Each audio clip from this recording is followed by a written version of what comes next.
Chapter 3:14. Today he would inform Duobao about this matter. Tomorrow he would inform the disciples of Jie school. Before long, the news that Xianqing and Feng Zichen were best friends would spread throughout the East Ocean. At that time, the exchange of numinous treasures between the two of them would not seem so abrupt. The sea-calming divine pearl had to be given to Feng Zichen to increase the grade of the chaos bead. As for the one origin Tao talisman, it had to be given to Xianqing to help him establish the Tao of talismans. In this way, it was very important to publicize the relationship between the two of them in advance. After all, it was normal for good friends to exchange numinous treasures in the primordial world. Zichen clan? Primordial sword ancestor. Senior brother is actually good friends with the sword ancestor. This is really unexpected. Feng Zichen's name was known by everyone in the primordial world. Duobao naturally knew about it. He created something out of nothing and opened up a Khanate Dao. It was difficult not to know such a person. His home is on the edge of the East Ocean. What's so strange about him being familiar with me? Shaking his head, Xianqing said indifferently. This was deliberately done by him. The more carefree he appeared, the more it reflected the close relationship between the two of them. Don't worry, senior brother. Without the sword ancestor's permission, I will never teach this divine ability to others. Duobao hurriedly promised. I'm not worried about you. Nodding, Xianqing urged, all right, I've already taught you the divine ability. It's time for you to get down to business. Hurry up and help me refine the teleportation array disk. The more the better. Senior brother, the gap here is a little big. Without waiting for Duobao to reply, Xianqing waved his hand and took out the void stone. Then he used the heaven and earth furnace to refine the teleportation array disk. The teleportation array disk was of great use to him. When Duobao saw this, he did not dare to hesitate. He quickly used the heaven and earth furnace that he had just learned and began to refine the teleportation array disk. After all, he was a top-notch Khanate god fiend. His comprehension was extremely high. Even a supreme divine ability like the heaven and earth furnace could be learned in an instant. It's about time. It's time to go to Golden Turtle Island. At a certain moment, Xianqing sensed something.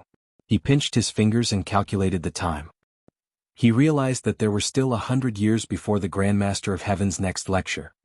Duobao, I have something to do, so I'll take my leave first. After 60 years, take the teleportation formation disk that you refined and look for me outside Golden Turtle Island. Xianqing turned his head and said to Duobao. Then, he put away the teleportation formation disk that the two of them had refined over the years and rushed to Golden Turtle Island. Before Duobao could reply, Xianqing's figure disappeared. It could be seen that he left in a hurry. Daluo Jingxian drifted outside of time and space. Distance had long lost its meaning to them. To them, as long as time and space were not sealed, they could cross thousands of rivers and mountains and go back and forth between the past and the future with a single thought. In the blink of an eye, they traveled hundreds of millions of miles. To Xianqing, the distance between Penglai Island and Golden Turtle Island was only a step away. Therefore, as soon as Xianqing finished speaking, he had already arrived near Golden Turtle Island. However, after Xianqing arrived, he did not directly enter the island. Instead, he wandered around Golden Turtle Island. At this moment, there was still 100 years before the Grandmaster of Heaven's sermon. However, the primordial creatures that had come because of its reputation had already filled the nearby sea. Xianqing looked over and saw that all he could see were the primordial creatures. They were densely packed and could not be seen at a glance. It was a vast expanse of darkness. If this was not the Saint's Taoist field, Xianqing believed that the people here would have already started fighting. It would definitely not be such a quiet, peaceful, and harmonious scene. However, it did not matter. What he wanted was to have more people. This place was just what he wanted. It was also very suitable for the next step of his plan. This is it. After wandering around the nearby sea for a while, Xianqing's eyes lit up.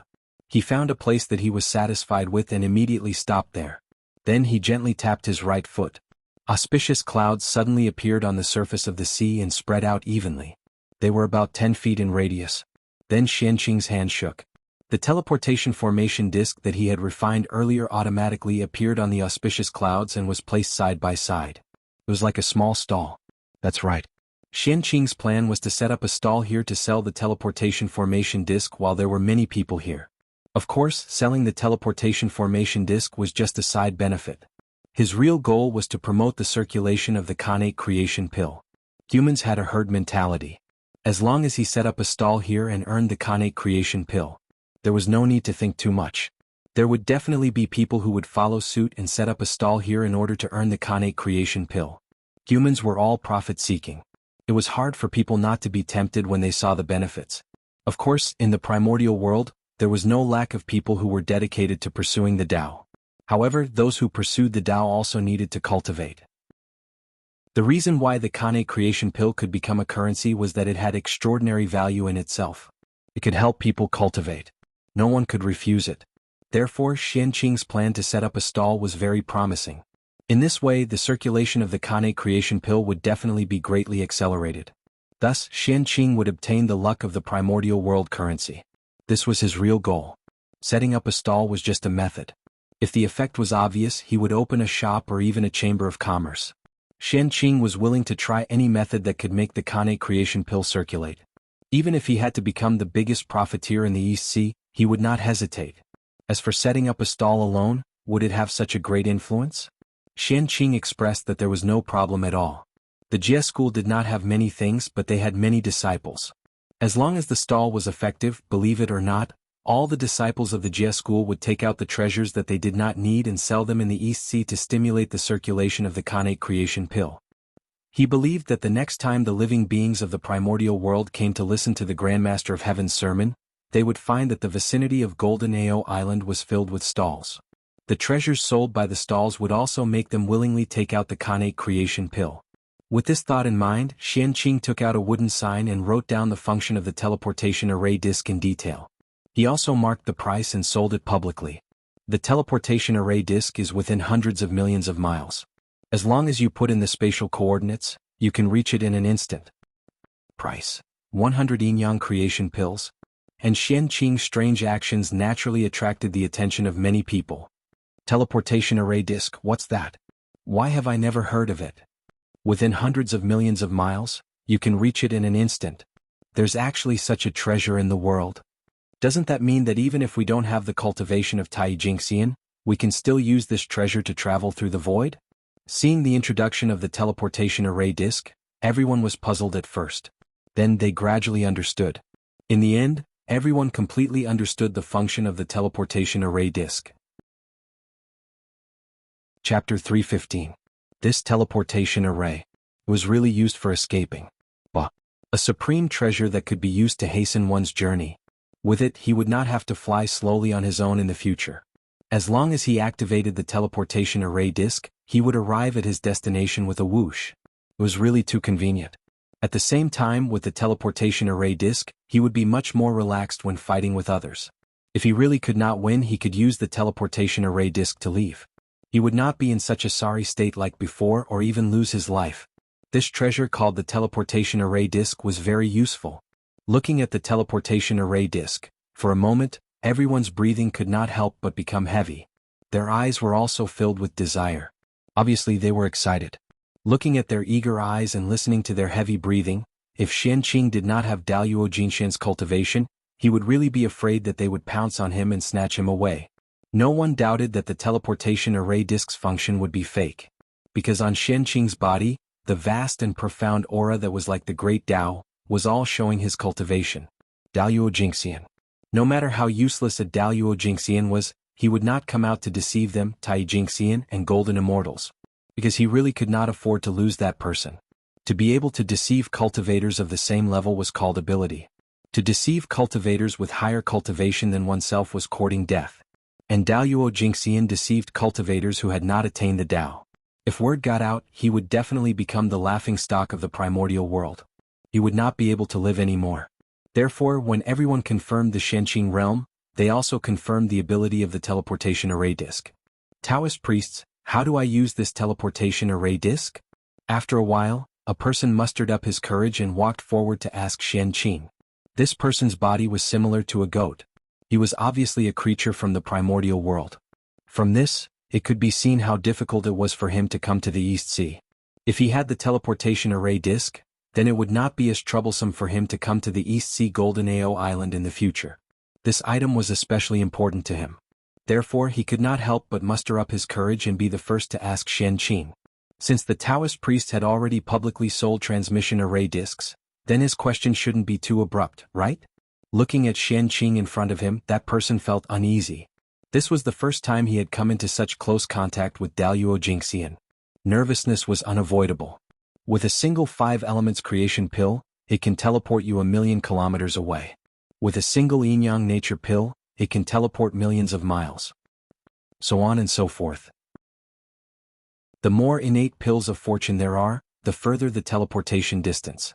Qianqing said leisurely as he glanced at the person who had just arrived. This person definitely did not have a great background. Otherwise, he would not have come all the way to the East Sea's Golden Turtle Island to listen to Tongtian's preaching. One had to know that the Grandmaster of Heaven was not the only one who would preach the Tao every 1,000 years. The 2 saints from Kunlun Mountain's Jade Void Palace and Shouyang Mountain's Baiying Palace were also preaching the Tao. All living beings in the primordial world could listen to them. However, one of the 2 saints did not accept disciples, and the other did not like demons. It was impossible for everyone to try their luck there. It was better to come to the Grandmaster of Heaven. If they were lucky enough, he might take a fancy to them and accept them as disciples. Even if they were just in-name disciples, everything would be different. Their fates would be completely changed, and they would have the possibility to aspire to the great Tao. Therefore, although the 3 pure ones were preaching the Tao, the number of people who came to listen to the Grandmaster of Heaven was obviously higher than the other 2 saints. In fact, the number of people who came to listen to the Tao from the other 2 saints was not as many as the number of people who came to listen to the Grandmaster of Heaven. In the primordial world, the most popular and famous saint was none other than the Grandmaster of Heaven. After all, he was the only one in the primordial world who said that there was no discrimination in education and took action for it. I want one of those Taoist priests.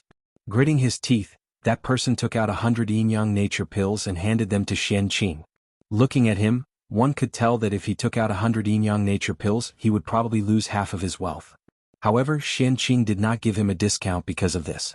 As the first person to use the Khanate nature pills to trade, if the Khanate nature pills became popular in the primordial world, he would naturally get a share of the luck.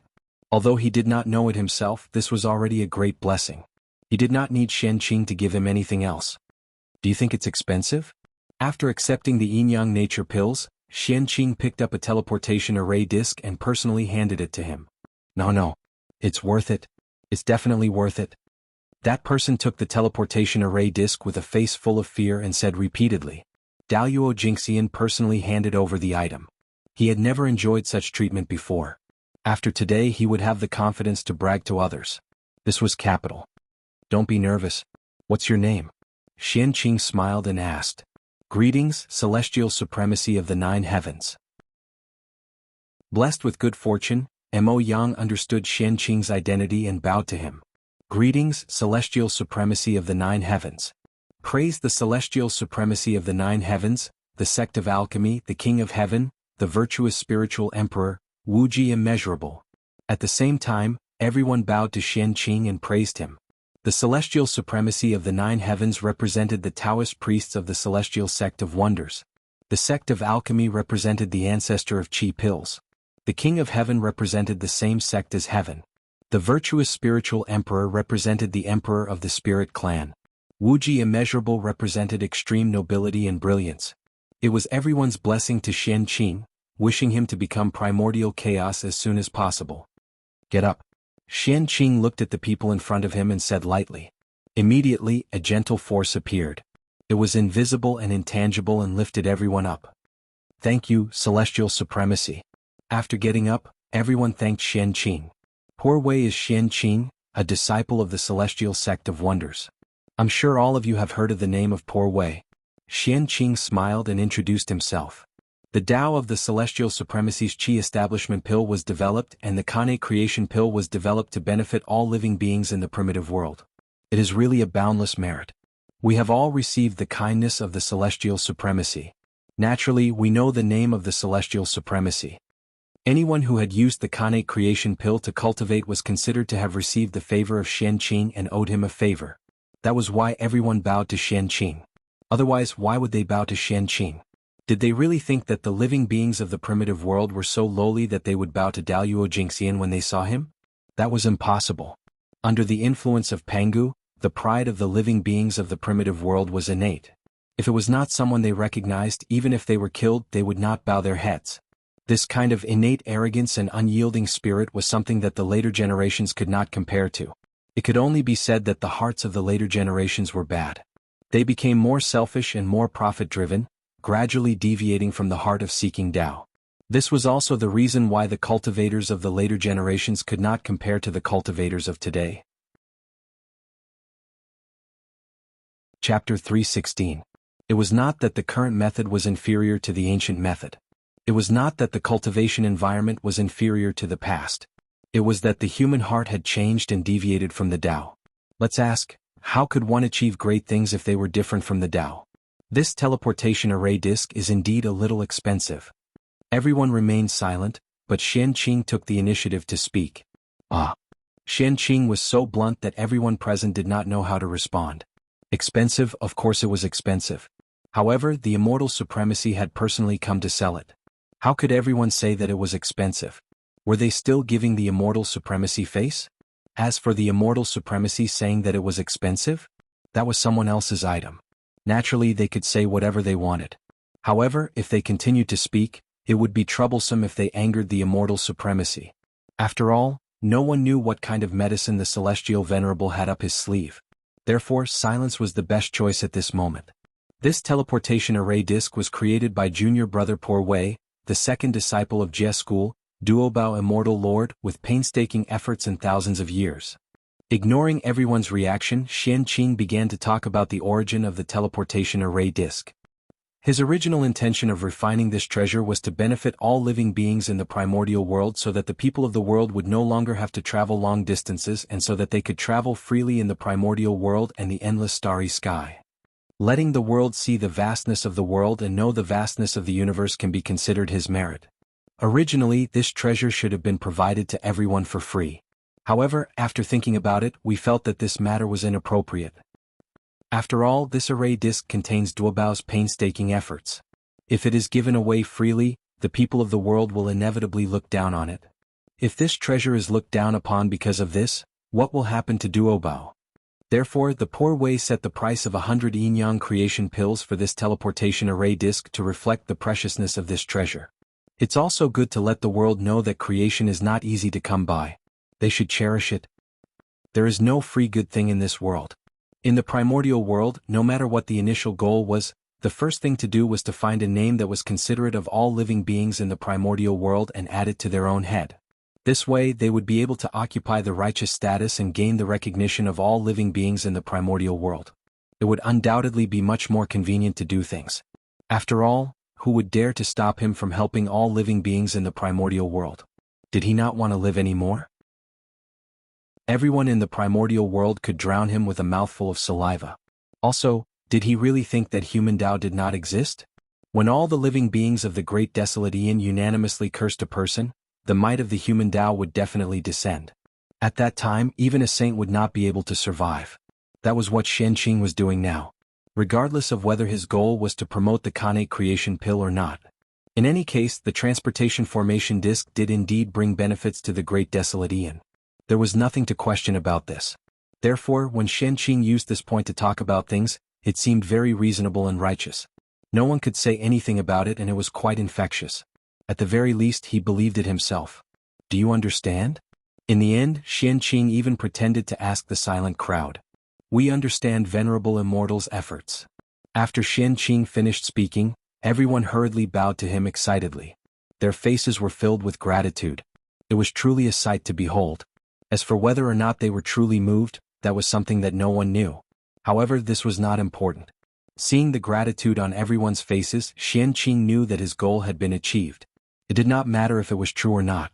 Alright, Poor Wei also knows that the transportation formation disk is a little expensive. 100 yin-yang creation pills is half a lifetime savings for most Taijingxian.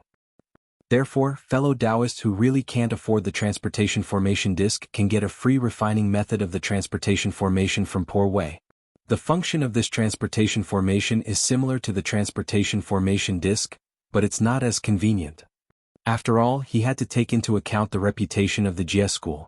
Xianqing did not go to the extreme and decided to spread the refining method of the transportation formation disk. Of course, Xianqing would not provide the materials. They would have to collect these materials themselves. As for whether they could set up the transportation formation in the future, that had nothing to do with Qianqing. They could only rely on their own abilities. Thank you for your kindness, venerable immortal. Everyone hurriedly thanked him when they heard that. 100 creation pills was too much. If they were to take it out, it would really hurt everyone. Thank you for your kindness, immortal Lord of many treasures. Praise to the immortal Lord of many treasures. There will be no disasters and no tribulations. Your merit is boundless. After that, everyone bowed in the direction of Golden Ao Island to thank many treasures for creating the transportation formation disk. Fellow Taoists, there's no need to be so polite. Qianqing waved his hand. He first lifted everyone up and then continued. Fellow Taoists, if you can't set up the transportation formation on your own, you don't have to worry too much. Soon, Poor Wei will lead all of you to set up the transportation formation on the various islands of the East Sea. The entire East Sea will be connected. It will be convenient for the living beings of the East Sea to communicate. Qianqing had long planned for this. Now that the living beings of the East Sea were gathered, he would make it public. If the transportation formation was completed, it would not be too much to collect some creation pills as travel expenses, right? In this way, wouldn't it stimulate the consumption of the living beings of the East Sea? Qianqing's goal of speeding up the circulation of the creation pills could also be achieved, and the living beings of the East Sea could benefit from it. It could be said to be killing two birds with one stone. Qianqing's words completely shocked everyone. They hurriedly bowed and were about to kowtow to Qianqing again. However, just as everyone was about to move, they saw Qianqing waving his hand. A huge force descended and interrupted their movements, preventing them from bowing. I told you not to be so polite, but you're still so. Qianqing smiled helplessly. Celestial Lord's great virtue is really admirable. Celestial Lord, seeing that they could not continue bowing, everyone praised him. Unfortunately, Qianqing had long been immune to praises. No matter how much everyone praised him, it could not move him. Fellow Taoists, since Poor Wei has returned to the East Sea, he has to protect the peace of this place. Poor Wei does not care about the matters of the sea. However, I have to take care of the matters on the surface of the sea. In the future, if there are any more people who commit crimes, don't blame Poor Wei's ninth heaven seal for being merciless. After a while, when everyone gradually quieted down, Qianqing suddenly said sternly. At the same time, the ninth heaven seal automatically appeared and surrounded Qianqing, releasing a terrifying power. The void was distorted and the rules were chaotic. This was a declaration of sovereignty. As a Khanate god-fiend born in the East Sea, Qianqing was the most orthodox ruler of the East Sea. In the past he was not in the East Sea, so it was fine. But now he had returned from Kunlun Mountain. This East Sea naturally had to follow his rules. Chapter 317. Today, Qianqing wanted to tell everyone in the East Sea and the countless living beings in the untainted land that the ruler of the East Sea had returned. From now on, His Majesty would cover the entire East Sea. That chaotic and disorderly East Sea would become history. Everything in the East Sea would operate according to his will. It had been hundreds of millions of years since the Duke of the East Sea had died.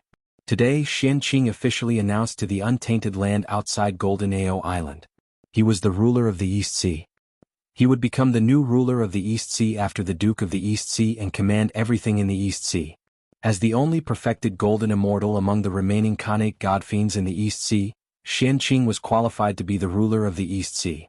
That was because the other Daluo Jingxian had the status, but their realms were too weak. If they rashly took the position, it would be difficult to convince the masses and cause a lot of trouble.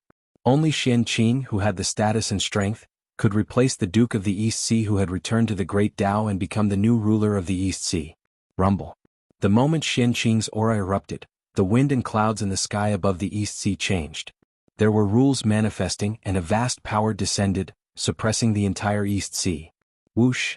Under this huge power the entire East Sea was churning, setting off monstrous waves. All the islands were trembling, buzzing, and triggering the East Sea spirit veins. Then, in this series of changes, the East Sea underwent an extremely shocking change. A huge land suddenly appeared on the surface of the East Sea. Its figure was looming, surrounded by laws, interweaving into an endless scene, magnificent. It also exuded an ancient aura, as if it was the carrier of Tao with boundless Tao.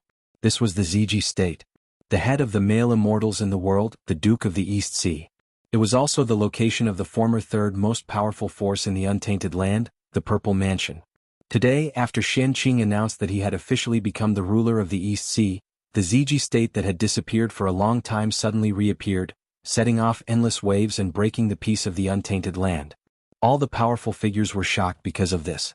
They all looked over and stared at the Ziji state with inexplicable expressions. Ziji state. Ziji state.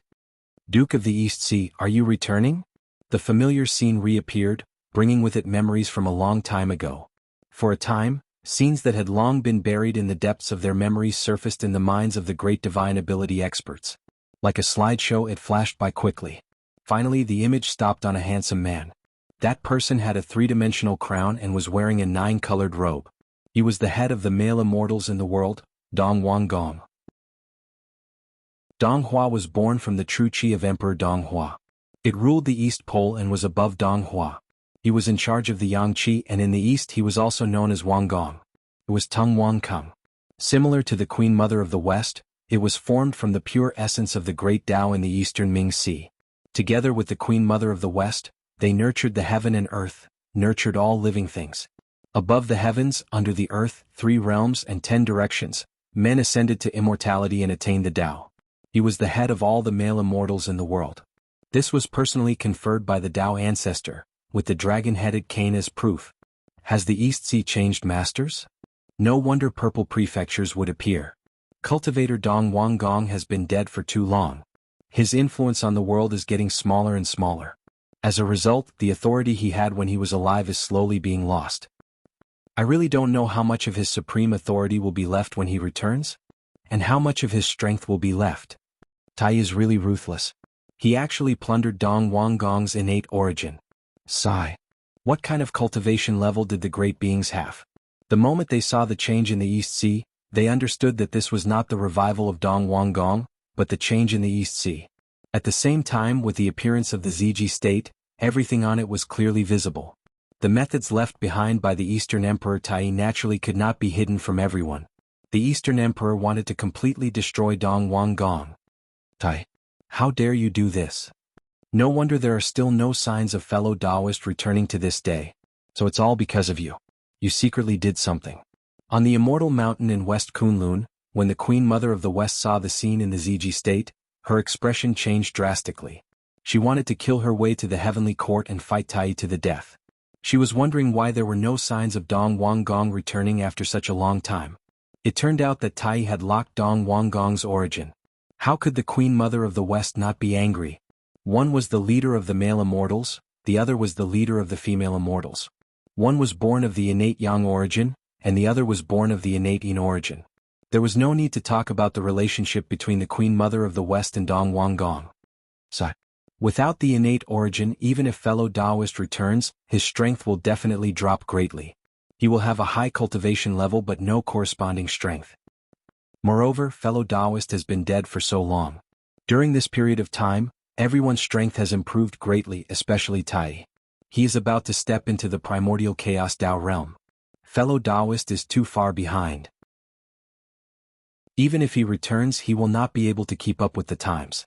And now, even the position of the Lord of the East Sea has been snatched away. Fellow Taoist left fewer and fewer backup plans. After a while, the Queen Mother of the West gradually calmed down. She knew that she was no match for the 2 brothers of the heavenly court. If she went to seek revenge on them, other than courting death, there would be no other result. But then, the Queen Mother of the West began to worry. Dong Wanggong had been dead for too long. It had been so long that the world had changed several times. If he did not return, he would probably become an ordinary person. It did not matter if he lost his innate origin. With the foundation of the Queen Mother of the West, she could still help Dong Wanggong recover. But if he lost his luck, it would be difficult to get it back. The Lord of the East Sea not only represented a noble identity, but also a portion of the luck of heaven and earth. This was also one of the things that Dong Wanggong relied on to quickly recover his cultivation after his return. Luck was the most precious treasure in the primordial world. As long as one occupied enough luck of heaven and earth, it was not impossible to obtain the position of a saint. Of course, as the former overlord of the primordial world, Dong Wanggong definitely occupied more than just the East Sea. Even if he lost the luck of the East Sea, it would not affect him much. However, the loss of the East Sea's luck was like a sign that marked the end of Dong Wanggong's era. His Tao could no longer affect heaven and earth. In this way, even if Dong Wanggong could return, he would only be an ordinary Daluo Jingxian and no longer the main character of heaven and earth. Everything that once belonged to him would return to heaven and earth and would have nothing to do with him. I can't wait any longer. If fellow Taoist doesn't return, everything will be gone. Thinking of this, the Queen Mother of the West turned around and rushed towards Mount Shouyang. The Grand Pure One would definitely have a way. Chapter 318. What were the thoughts of those ancient great divines? What price would the Queen Mother of the West pay in order to resurrect the Duke of the East? These had nothing to do with Qianqing. Now he was peacefully accepting the results that belonged to him. Rumble, above the East Sea, specks of light appeared. They were not bright, but they were endless. They gathered into a huge torrent in the air and surged toward Qianqing. This was the fate of the East Sea. On the East Sea there were countless living beings. Each of them divided a bit of fate and gathered it into the huge fate of the East Sea. And this fate was prepared for the Lord of the East Sea. In the distance, the Ziji state also trembled. Light bloomed, connecting the sky and the earth, stirring up endless wind and clouds. This was the fate of the East Sea that the Duke of the East Sea had controlled when he was the Lord of the East Sea. Now that the East Sea had changed hands, this fate spontaneously transferred to Qianqing, causing the Ziji state to reappear in the world. Puff. It was as if the sound of Tao resounded, echoing between heaven and earth. On top of Qianqing's head, a clear Tao flower bloomed. Waves of immortal light, Tao runes lingered, and the clear air of the 9 heavens filled the air. This was the flower of man. The 12th grade of the flower represented the top aptitude of the primordial world. Of course, this flower of man was slightly inferior to Feng Zichen's flower of human Tao. That was the achievement of human Tao, far from what a human could do. No matter how peerless and stunning you were, without the approval of human Tao, you would not be able to bloom such a flower. With the support of the East Sea's fate, Qianqing's cultivation made another breakthrough.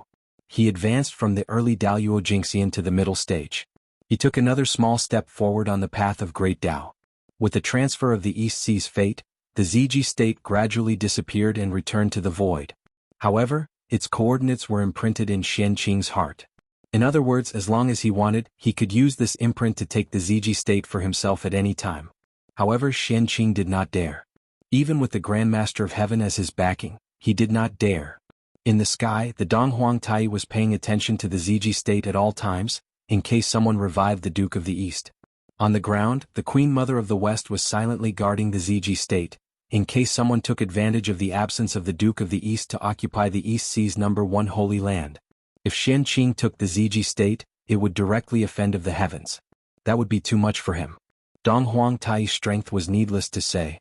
Although the Queen Mother of the West was not as strong as the Eastern Emperor Tai, she was still a top great divine ability expert in the great desolate world. Not to mention she was a female immortal. In the primordial world there were not many female great divine abilities. Therefore, these female immortals were extremely familiar with one another and had a good relationship with one another. It could be said that a slight move in one part would affect the entire situation. There was such a huge grudge between the Queen Mother of the West and the Celestial Court, but Di Jun didn't do anything to her because he was worried about this.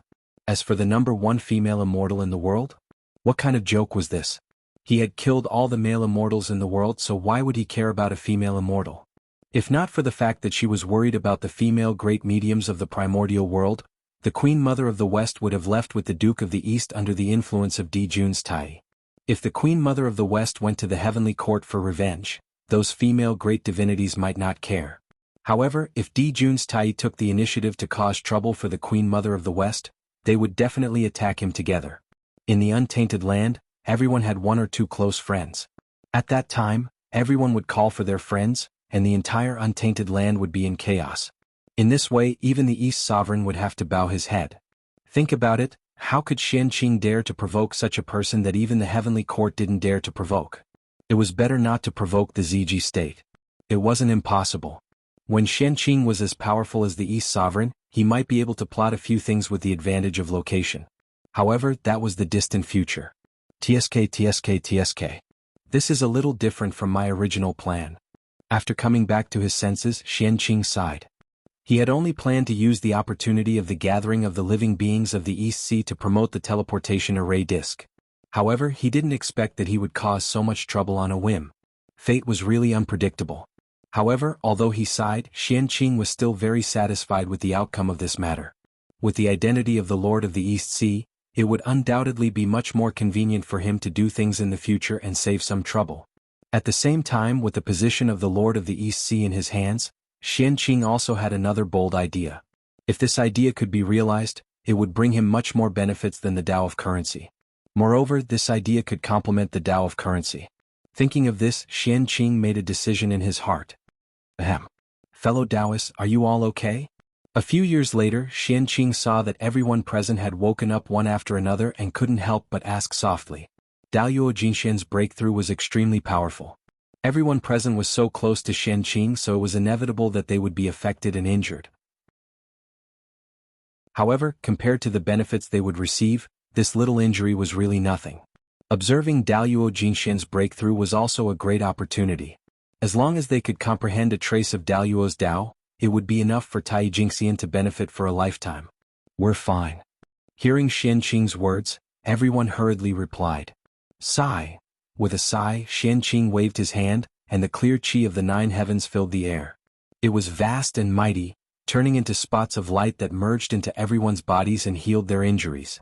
At the same time, it also helped to cleanse their Tao bodies. After all, it was Qianqing who caused the harm.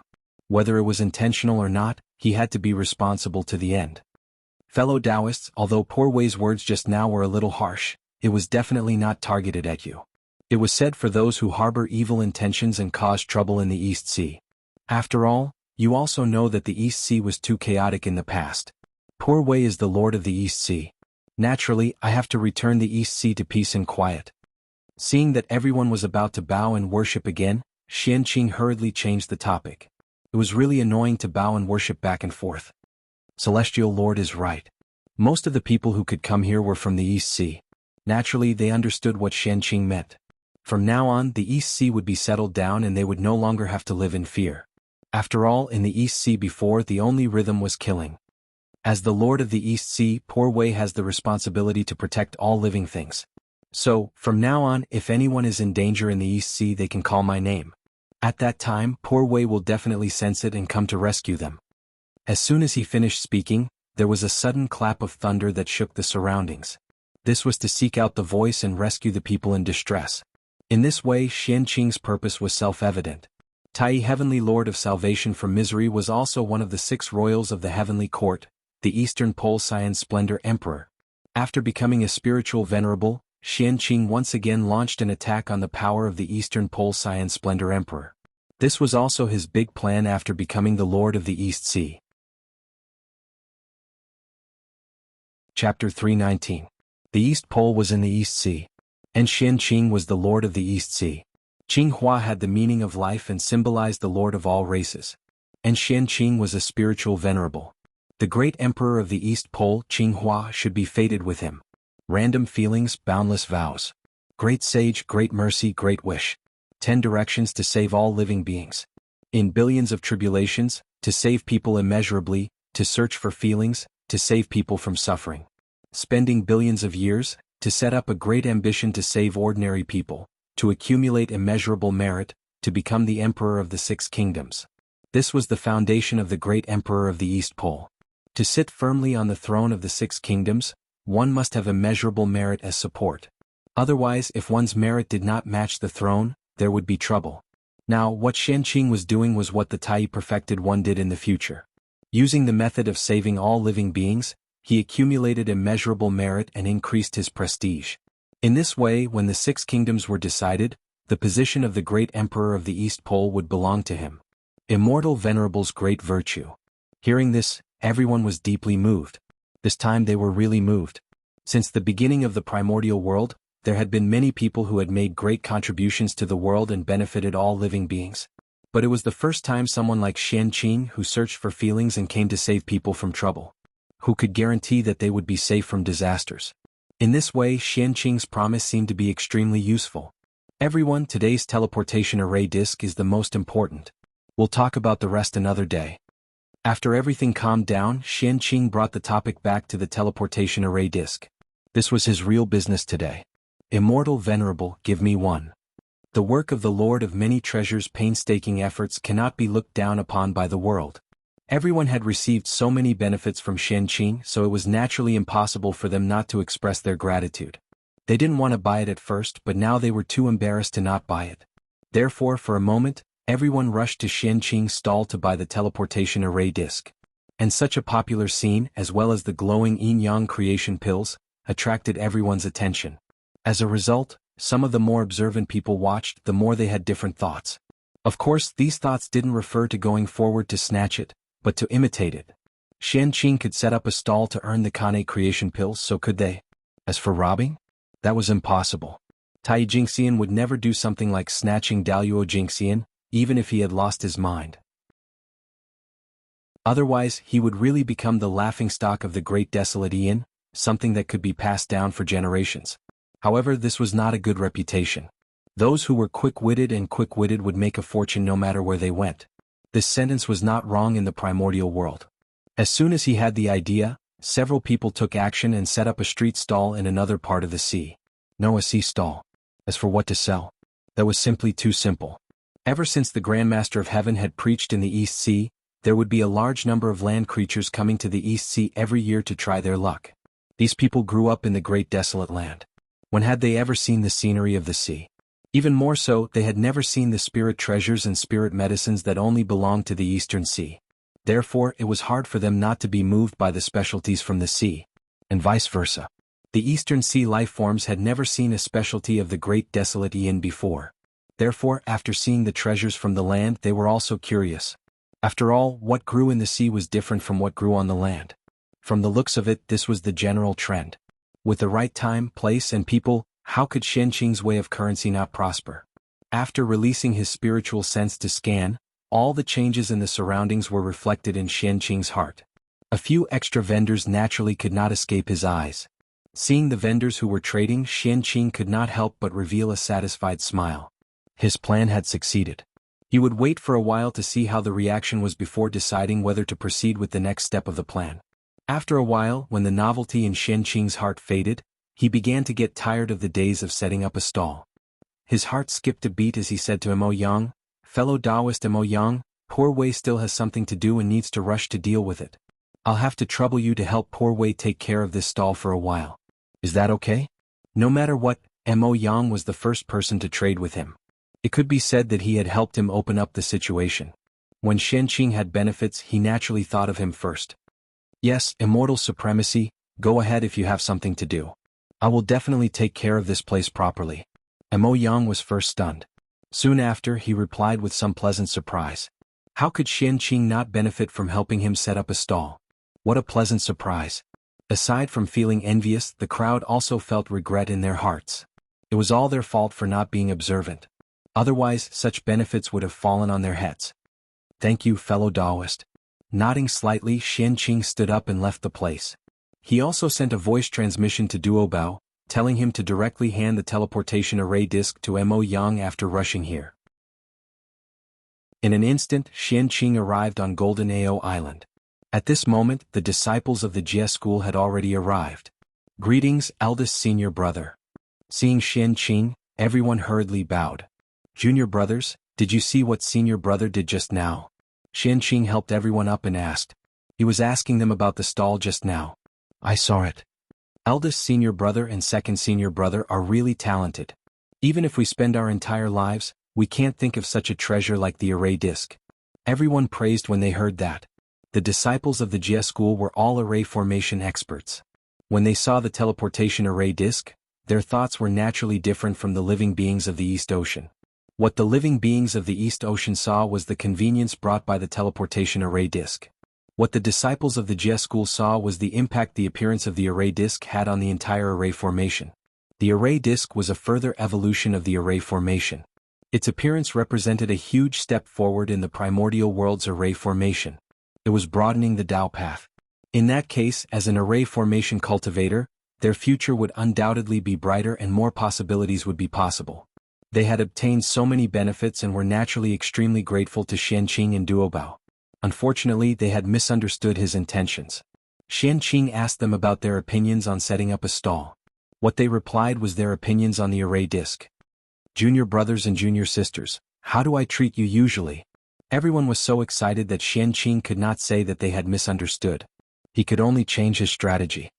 Senior brother treats us very well. Although they did not know Qianqing's motive, everyone still answered honestly. That was the truth. Qianqing was indeed very good to them. He even gave them some treasures from time to time. They could not find a second senior brother like him in the entire primordial world. Then I'll help you with a small favor. Junior brothers, you don't mind, right? Qianqing smiled mysteriously and said, I don't mind. Senior brother, feel free to speak. Everyone agreed to Qianqing's request. Did you see the stall I set up just now? I hope that before Master preaches the next time, junior brothers and junior sisters, outside Golden Ao Island, each of you will set up a stall and sell some things that you don't need. Chapter 320. It was empty, lonely, and dangerous. There was no top, bottom, left, or right. There was no passage of time. It was truly boundless. This was the chaos outside the realm. The place where the great Tao lived in seclusion, the place where everything originated, and also the most dangerous place in the world. And Feng Zichen was cultivating in seclusion here.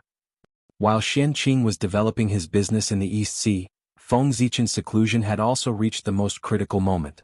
Rumble. The chaos array operated crazily, and the great Tao divine diagram intertwined with endless laws. Vast divine power spread out. Distorting all known concepts, he refined all the chaotic energy in the surroundings and poured it into Feng Zichen's body. One could see that the flower of the heavenly Tao and the flower of the human Tao automatically appeared above Feng Zichen's head. They swayed and took root in the chaos, absorbing the power of the great Tao to strengthen themselves. Between them, the corresponding essence energy of the great Tao constantly trembled, releasing all kinds of Taoist rhymes. It was incomparably mysterious. There was also a surge of vitality, as if a Tao flower was about to bloom. The injury that the Donghuang Tai left to Feng Zichen completely disappeared at this moment. Not only that, but he also benefited from the disaster and showed signs of taking another step forward. He was about to break through to the realm of Daluo Jingxian and completely bloom the flower of the earth. However, this impulse to break through was forcefully suppressed by Feng Zichen, and he gave up this rare opportunity. He didn't want to break through at this moment. Right now, he had already bloomed 2 of the 3 flowers that represented the 3 Taos of heaven, earth, and man. He was only 1 step away from the legendary great Taoist priest. If Feng Zichen took advantage of this opportunity to break through, the Tao flower that bloomed would only be the flower of the earth and not the stronger flower of the earth. In this way, if the 3 flowers were not perfected, he would not be able to attain the great Taoist priests. Then wouldn't his previous efforts be in vain? Therefore, even if the opportunity to break through was rare, he couldn't break through now. He had to wait until the earth turned into reincarnation and seize the opportunity to break through with the help of the Taoist rhymes of the earth. Only then would the blooming Tao flower be in Tao flower. Only then could the 3 flowers be perfected. With this, one could become the great Taoist priests and become the first person in the Daluo Jingxian. The great Taoist priest was the title the world gave to Pangu. The one who obtained this fruit was destined to become the origin Daluo Jingxian. Therefore, even if Feng Zichen had an opportunity to break through to Sage to be, he would refuse it without hesitation and continue to wait for the opportunity to become great Taoist priests. He could still tell which was more important. I've been in the outer realm primal chaos for so long. Standing up, Feng Zichen stepped into the chaos bead and returned to the untainted land through the chaos channel. And with his departure, the chaos array also disappeared. The chaos that had been clamoring for a long time regained its calm. When Feng Zichen reappeared, he was already above the human clan's ancestral temple. However, he did not return to the human clan. Instead, he walked straight to the East Sea. It was time to take back the sea-calming divine pearl. It was also time to hand over the One Origin Tao talisman to Qianqing. Today he was going to meet Qianqing. At this time, more than 1,000 years had passed since Qianqing passed down the teleportation array disk. The East Sea had long changed its appearance. And the one that had changed the most was undoubtedly Penglai Island. Outside Penglai Island, a wide street appeared on the surface of the sea. Inside, there were all kinds of vendors and pedestrians coming and going. It was bustling and lively. All kinds of things in the mortal world were in it. Being in the middle of the street, Feng Zichen had an illusion that he was not in the untainted land, but a street in the future. However, the colorful treasures in front of him, as well as the colorful clouds floating in front of him, reminded him that this was the untainted land. The extremely dangerous untainted land. The untainted land where he could lose his life at any time. In an instant, Feng Zichen cut off all distracting thoughts and strengthened his heart to pursue the Tao. It's not that I like to scheme, but the world is like this. If you don't scheme against others, others will scheme against you. The environment is like this, so what can I do? Looking at the lively street in front of him, Feng Zichen thought silently. In the untainted land, who could say who was the chess piece, who was the chess player, and who was controlling everything behind the scenes? Retracting his thoughts, Feng Zichen continued to walk towards Penglai Island. As for this street, it was the result of Xianqing. Ever since Xianqing first set up a stall that day, there had been a craze for setting up stalls in the East Sea. As long as there was a lot of traffic, there would definitely be stalls. After that, the disciples of the Jie school set up stalls outside Golden Ao Island to sell all kinds of array discs, which pushed the craze to the extreme. It seemed that if they did not set up a stall, they would not be able to prove that they were creatures of the East Sea. Stalls appeared all over the East Sea. Even the aquatic creatures in the sea were influenced and started to set up their stalls. It made the treasures of the East Sea more abundant. It could be said that the current East Sea was the place with the most types of treasures in the untainted land. Here one could find specialties from any place in the untainted land. There were so many types that it was beyond imagination. After all, the power of money was great. Some people earned Khanate creation pills from setting up stalls that they had never seen before in their lives.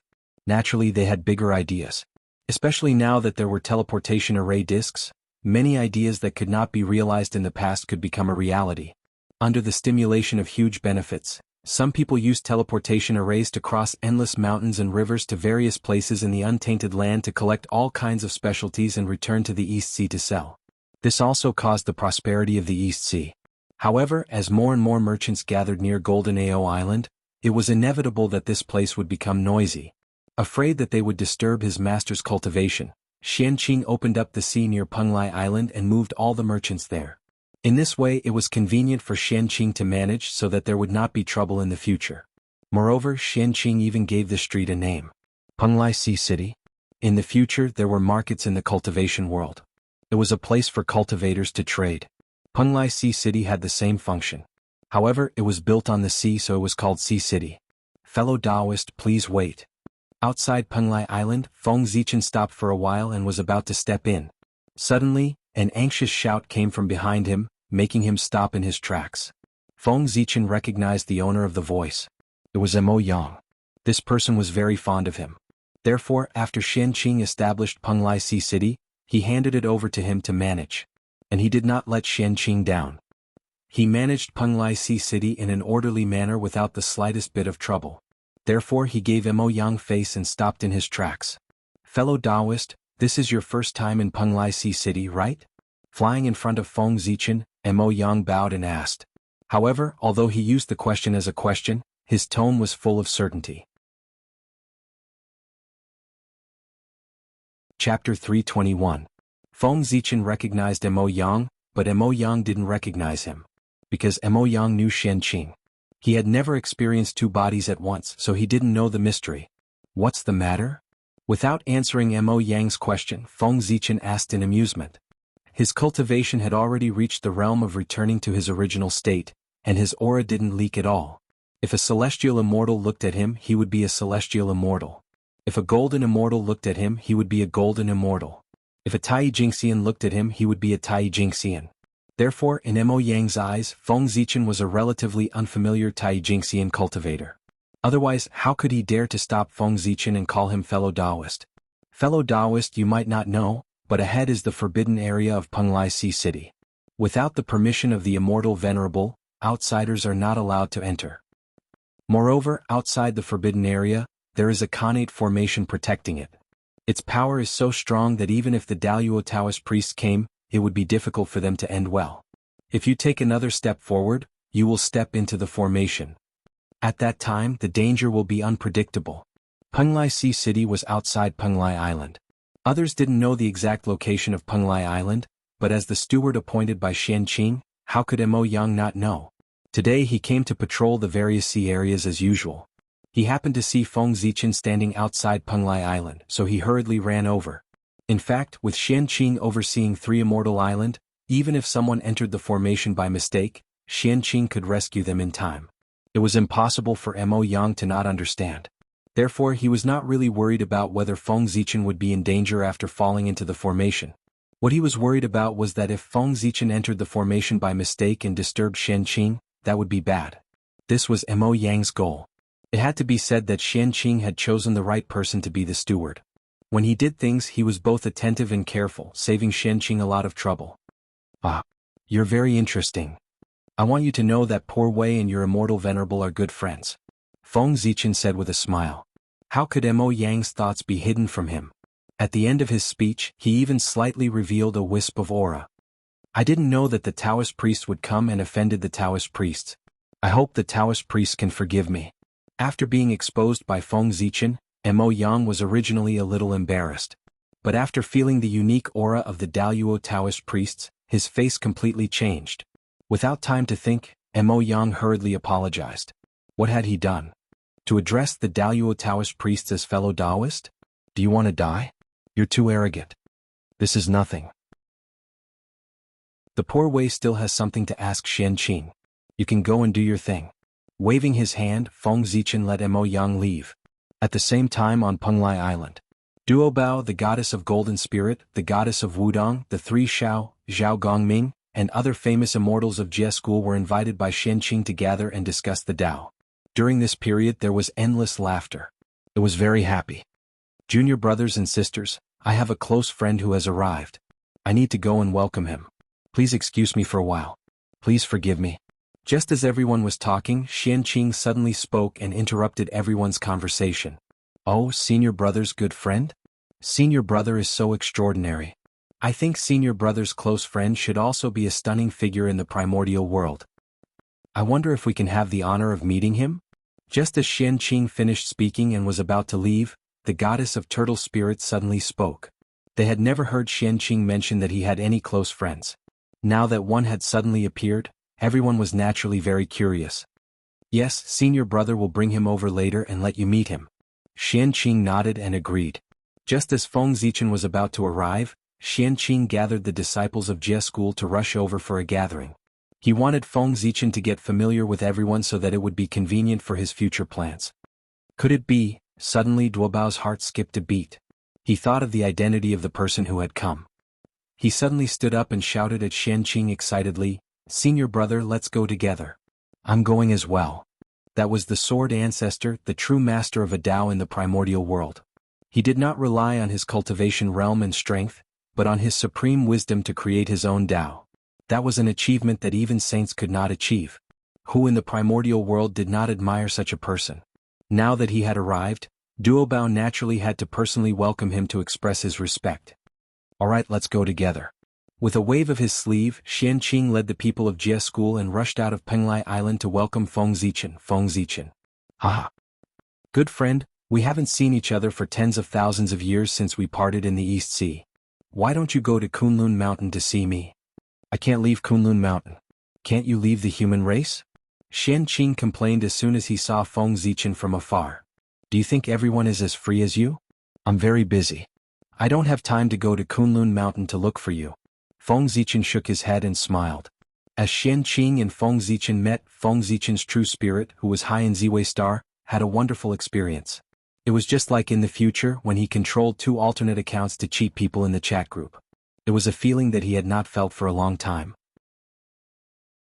His main body was in Ziwei Star, silently controlling Xianqing and Feng Zichen to walk in the primordial world for him.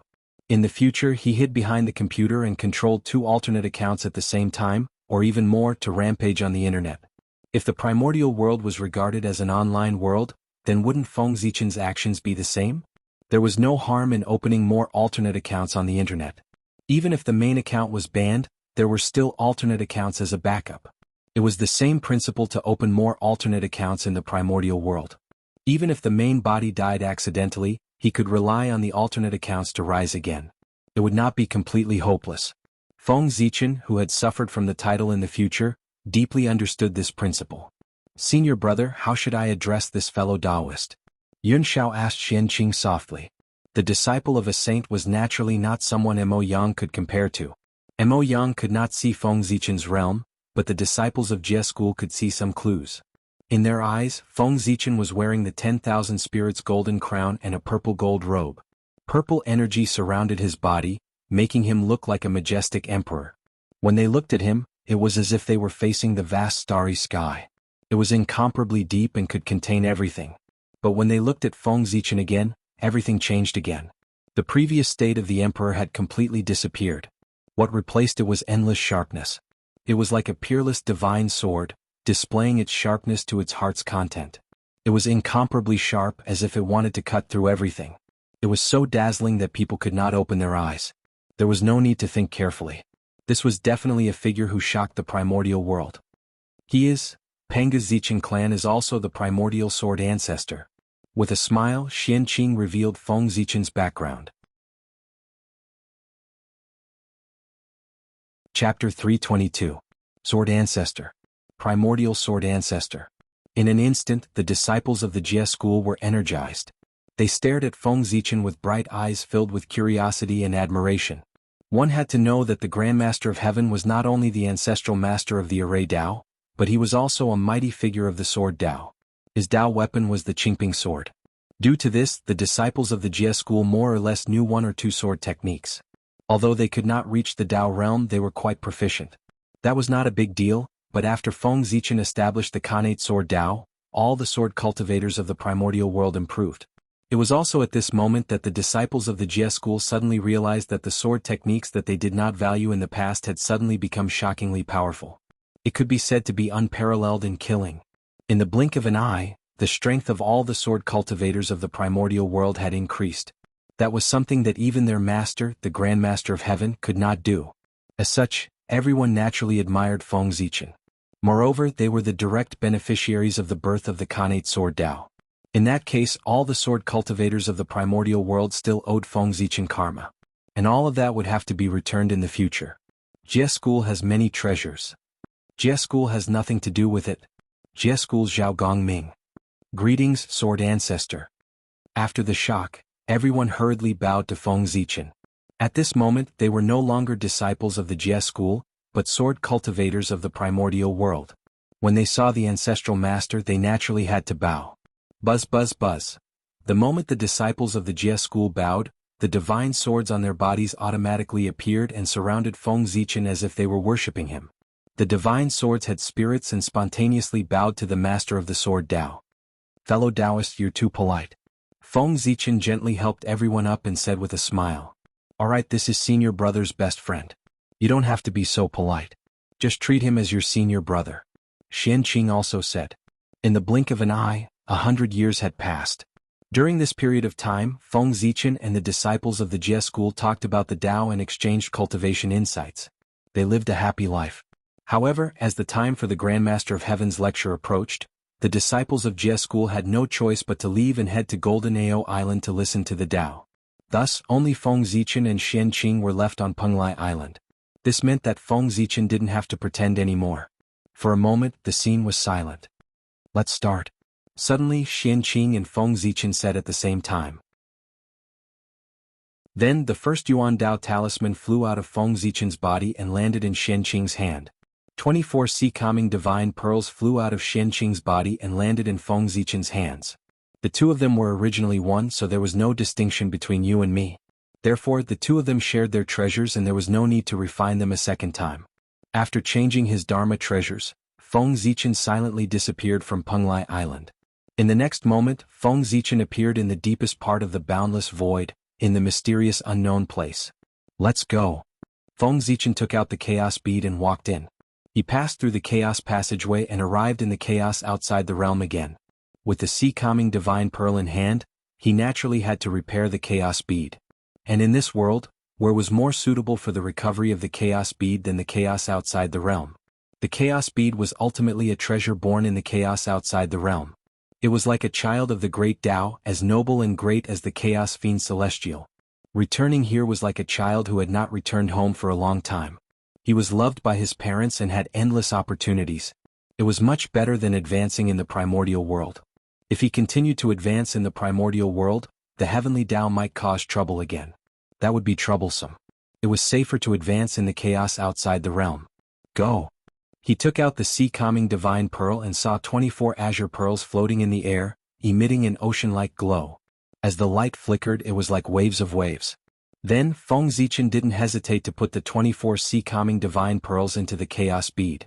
He didn't care about their many years of friendship. He was really cold and heartless. Now the chaos bead was a Khanate cardinal treasure. Its power was boundless and far from what it used to be. When it devoured the other Khanate spirit treasures, its speed was naturally much faster than before. It shook slightly, and the sea calming divine pearl was immediately shattered into pieces and devoured by it. Rumble. Resplendent divine light erupted as vast power surged, stirring up the chaos in all directions, setting off huge waves that surged violently. After devouring the sea calming divine pearl, the chaos bead, which had been on the verge of advancing, finally began to advance. As the chaos bead advanced, the entire chaos outside the realm trembled and resonated with it. The tyrannical chaos chi also became abnormally docile and spontaneously surged over to help it complete its transformation. At the same time, in the deepest part of the chaos outside the realm, the most mysterious and unknown place in the world, a mighty and vast will awakened. Mysterious and unfathomable. It's the Great Tao. What kind of terrifying power was that? In front of it, Feng Zichen felt that he couldn't resist. He felt that he was incomparably small, inferior to even an ant. His performance was even worse than when he faced Panga's power. In fact, Feng Zichen didn't even have the courage to look him in the eye. It was as if he took a look at the Great Tao, he would be lost in it forever and never be able to turn back. Facing the heavenly Tao, although Feng Zichen couldn't resist it, at least he had the courage to face him. However, facing the Great Tao, he had no power at all. He couldn't even think. These were two completely different powers. They were greater, more vast, and more desirable. This was the power of the Great Tao, a power that was higher than the heavenly Tao. It was also the power that Pangu had been pursuing. Now he had truly appeared in front of Feng Zichen, displaying his greatness and endless mysteries to his heart's content. Unfortunately, under the impact of the power of the Great Tao, Feng Zichen's mind was blank. He had temporarily lost all consciousness. He couldn't see or know anything. This could be said to be the greatest opportunity in the world, but he couldn't see it. However, Feng Zichen had lost consciousness, but the Hongmeng Daozhong in his sea of consciousness moved. A purple light flashed and the Hongmeng Daozhong appeared automatically. It spun in the air and wisps of Hongmeng aura spread out, imprinting all the mysteries of the Great Tao on its body. As expected of the supreme treasure that could bring Feng Zichen across endless years and travel to the primitive world. It was clearly only a supreme-grade innate spirit treasure, but it had the ability that even innate cardinal treasures couldn't compare to. It could even steal the power of the Great Tao. It was as if the restrictions of level and the gap between realms didn't exist in front of it. It was really incredible. But at the same time, Feng Zichen, who was unaware of this magical scene, couldn't detect it. And as more and more of the charm of the Great Tao was imprinted on the Hongmeng Daozhong, a wonderful change happened. Chapter 323. As more and more marks of the Great Path were imprinted, the Chaos Demon God imprints that were previously imprinted on Hongmeng Daozhong's body suddenly moved. Their movements were not obvious. They were just extremely subtle adjustments. However, this slight movement brought about a shocking change.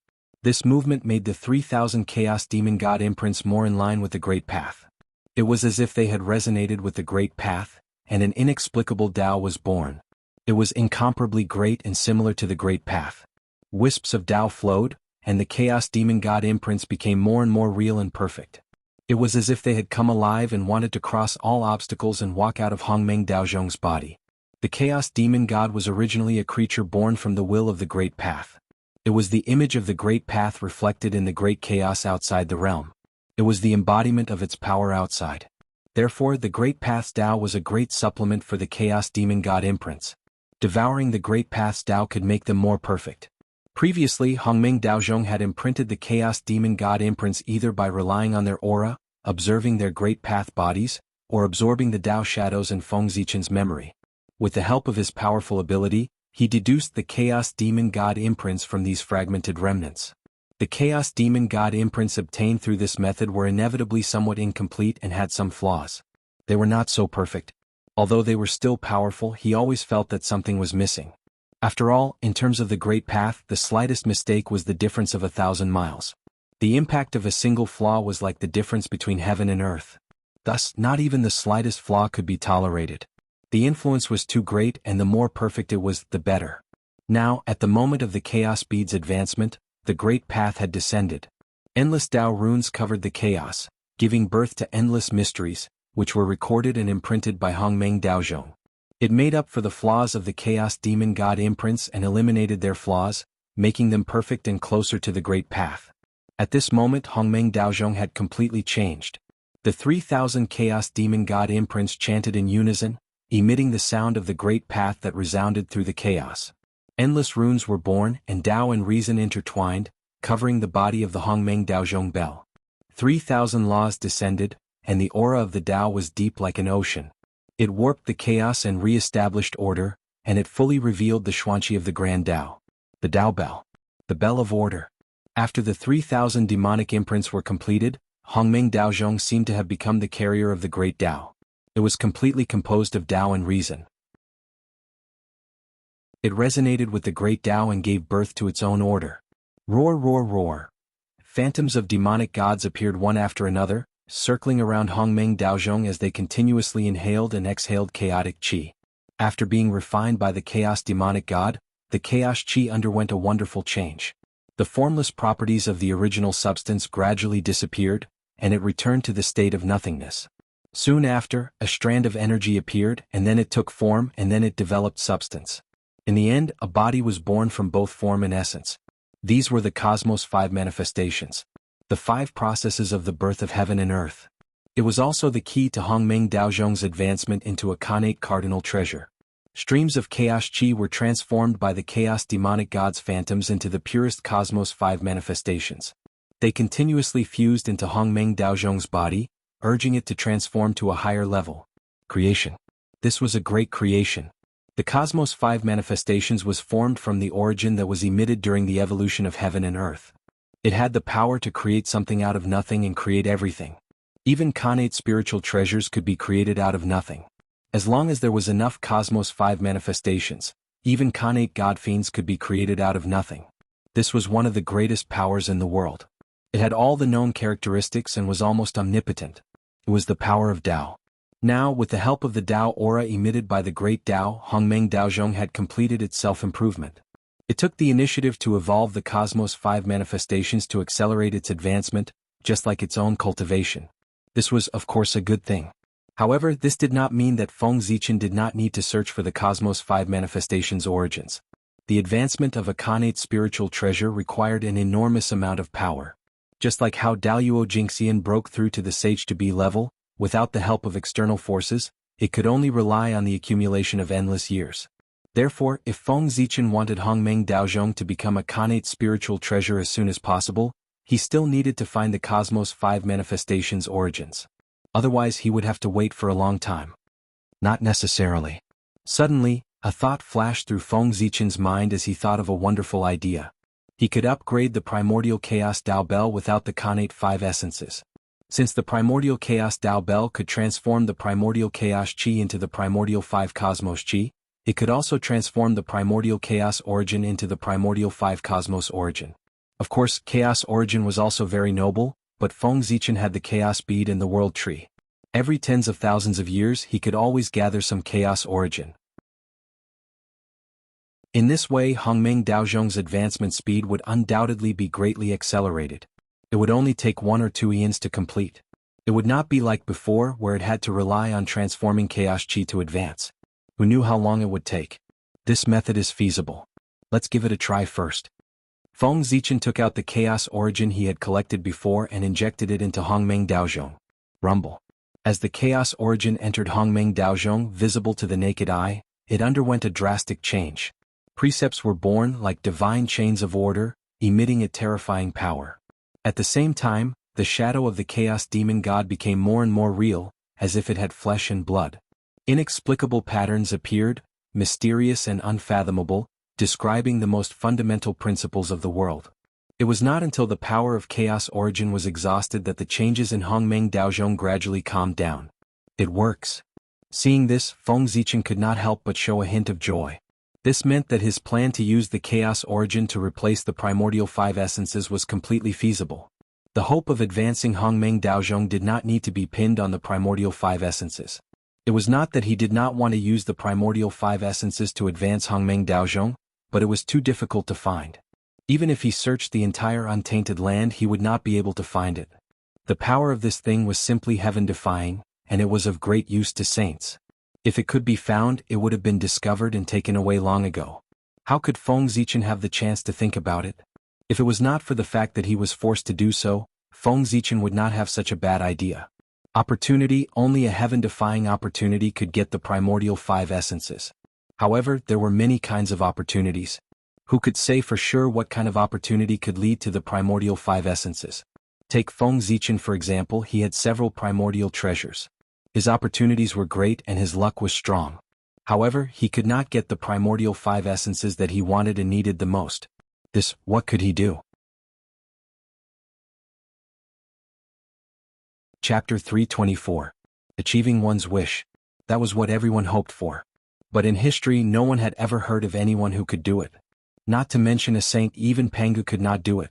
Perhaps the great Tao could. Perhaps that was why Pangu wanted to prove the great Tao?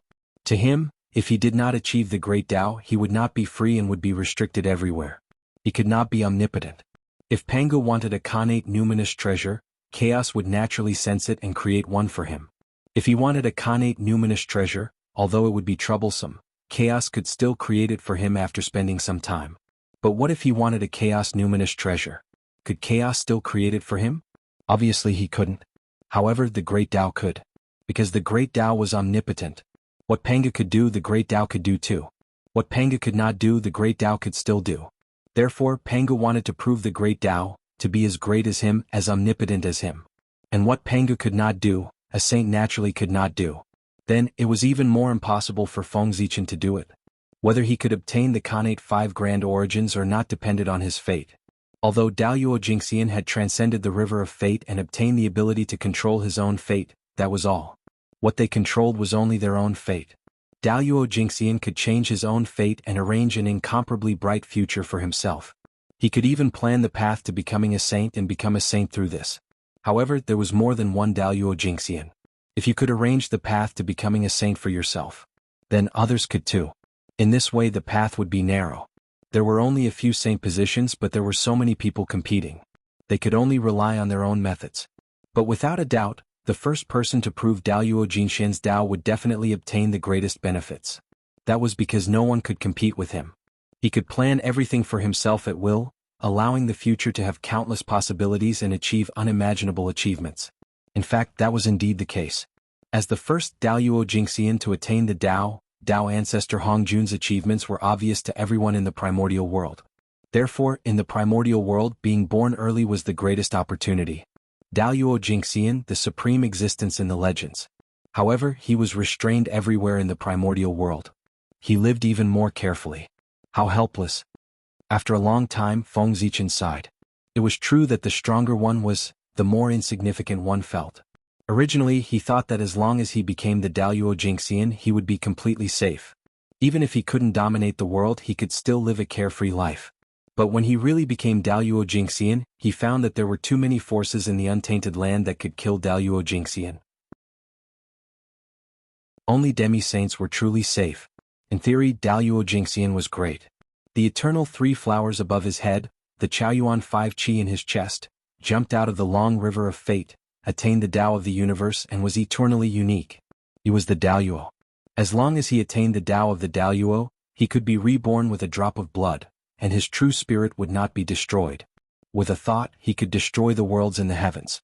This was the real Daoyuo Jingxian. However, the primordial world was still too powerful. It was so powerful that even saints were not at the peak. Correspondingly, compared to the huge primordial world, the Daoyuo Jingxian was much smaller.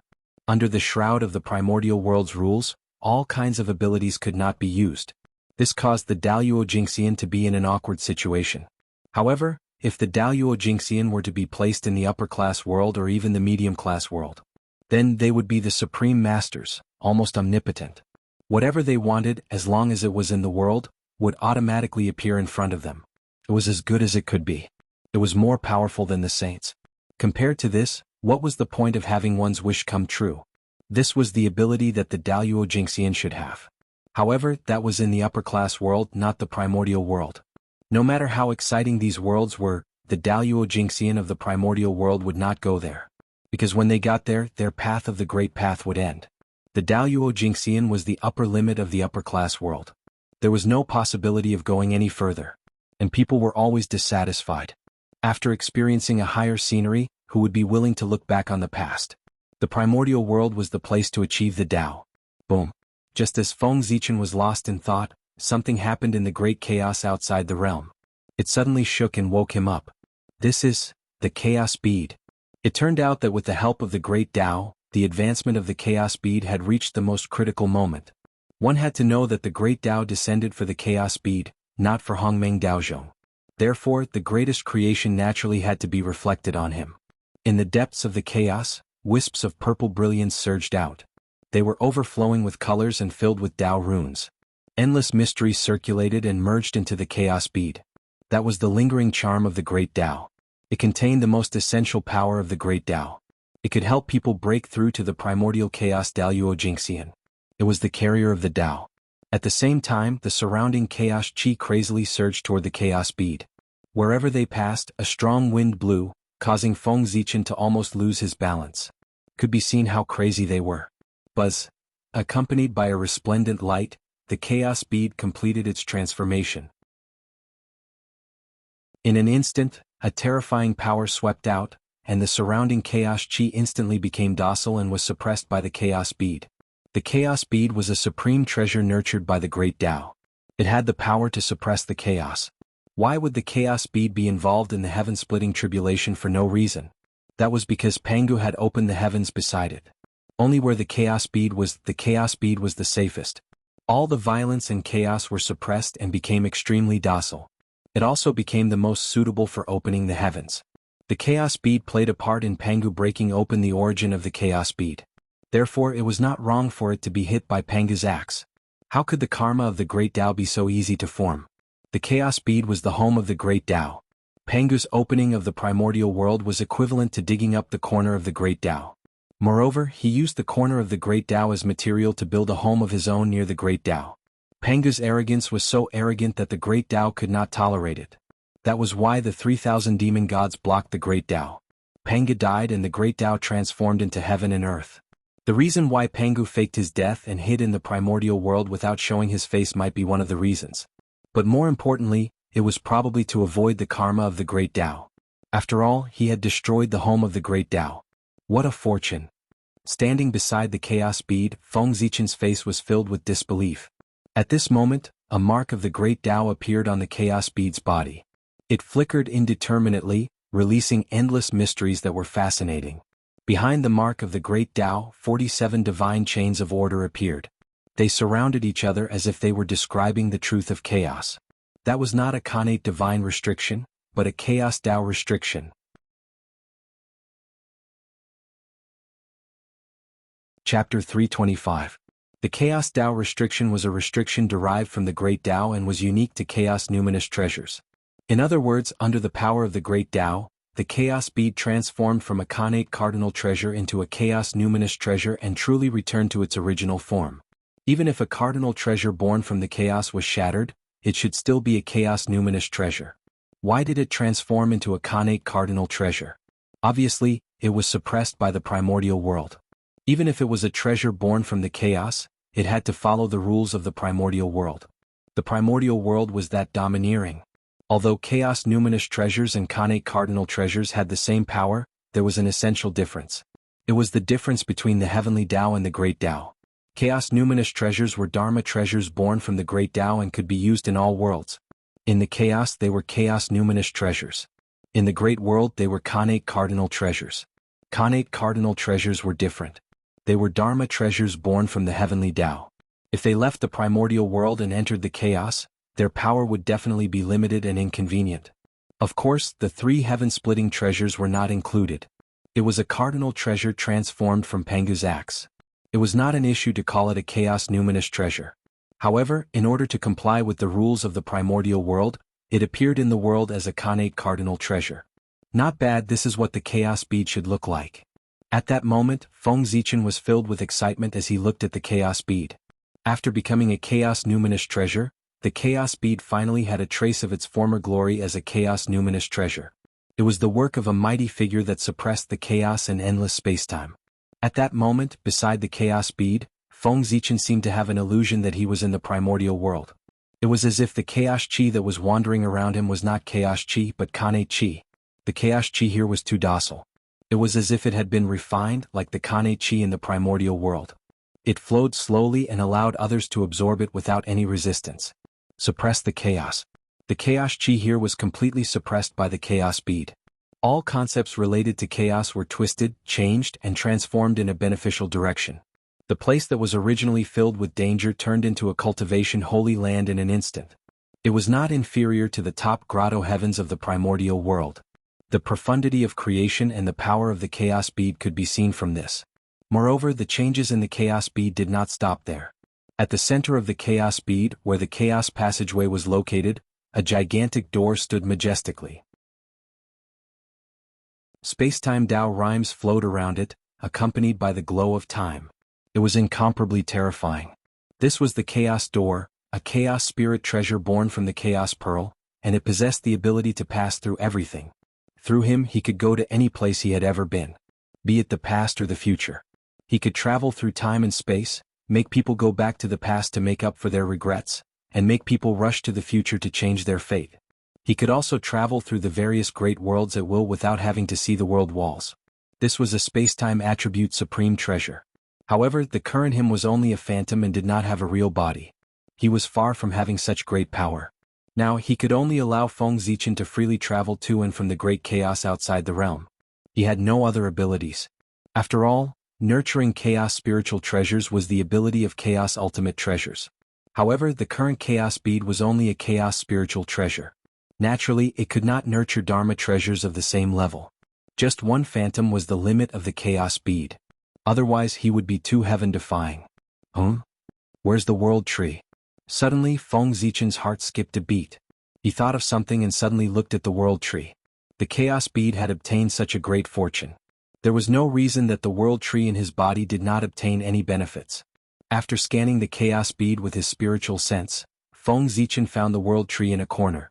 At this moment his appearance had changed greatly. Could be said that the world tree before was very big, so big that it was beyond imagination. It was almost as tall as the sky. But now the world tree's body had shrunk rapidly, becoming the size of an ordinary tree.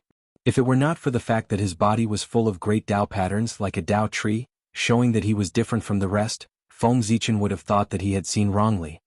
This is? Looking at the world tree, Feng Zichen frowned and thought for a while. Suddenly he revealed his Tao body.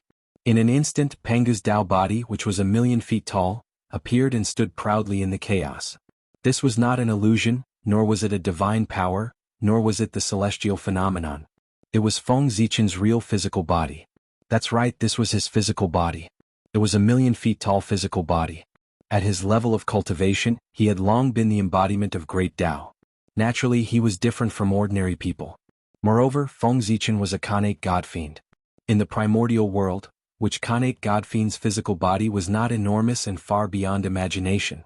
With the strength of cultivation, everything would become bigger until it was beyond imagination. This was the final inevitability of the cultivation path. No living creature could escape from it. Because Tao was great, big in all kinds of senses. If it was not big, it was not enough to inherit Tao. Therefore, the higher the cultivation, the bigger it had to be to inherit Tao. If the current Feng Zichen used the supreme divine power of the celestial phenomenon, his body would definitely be unimaginably big. When the size of 1,000,000 feet was magnified tens of thousands or even tens of millions of times, the visual shock would be unimaginable. Looking at the world tree again, Feng Zichen found something different. In his eyes, the world tree was the same size as before. It had not changed at all. But that was not right. His body was tens of millions of times larger than before. The world tree should be even smaller in his eyes. As if he had thought of something, Feng Zichen's body suddenly changed. His size kept changing while he stared at the tree of world. But no matter how he changed, the figure of the world tree was always the same in his eyes. Primordial chaos as one. At this moment, Feng Zichen somewhat understood. Without him noticing, the world tree had obtained some benefits from great Tao and had already peeped into a trace of the mystery of the primordial chaos Tao realm. To use an analogy, the realm of the world tree was almost similar to Donghuangtai. It was only one step away from the primordial chaos Tao realm. This was a great thing. If the world tree really stepped into the primordial chaos Tao realm, then Feng Zichen would have the ability to fight against the saints. When he did things, he would not have to be as restrained as he was today and use all kinds of schemes and tricks. One must know that if one had the strength to dominate everything, who would be willing to scheme all day long? If one used too many schemes and tricks, it was inevitable that one would be affected and become gloomy. What a great harvest! This opportunity came too suddenly. It was completely out of Feng Zichen's expectations. It gave people a dreamy feeling as if they were in a dream. The chaos outside the realm was really his blessed land.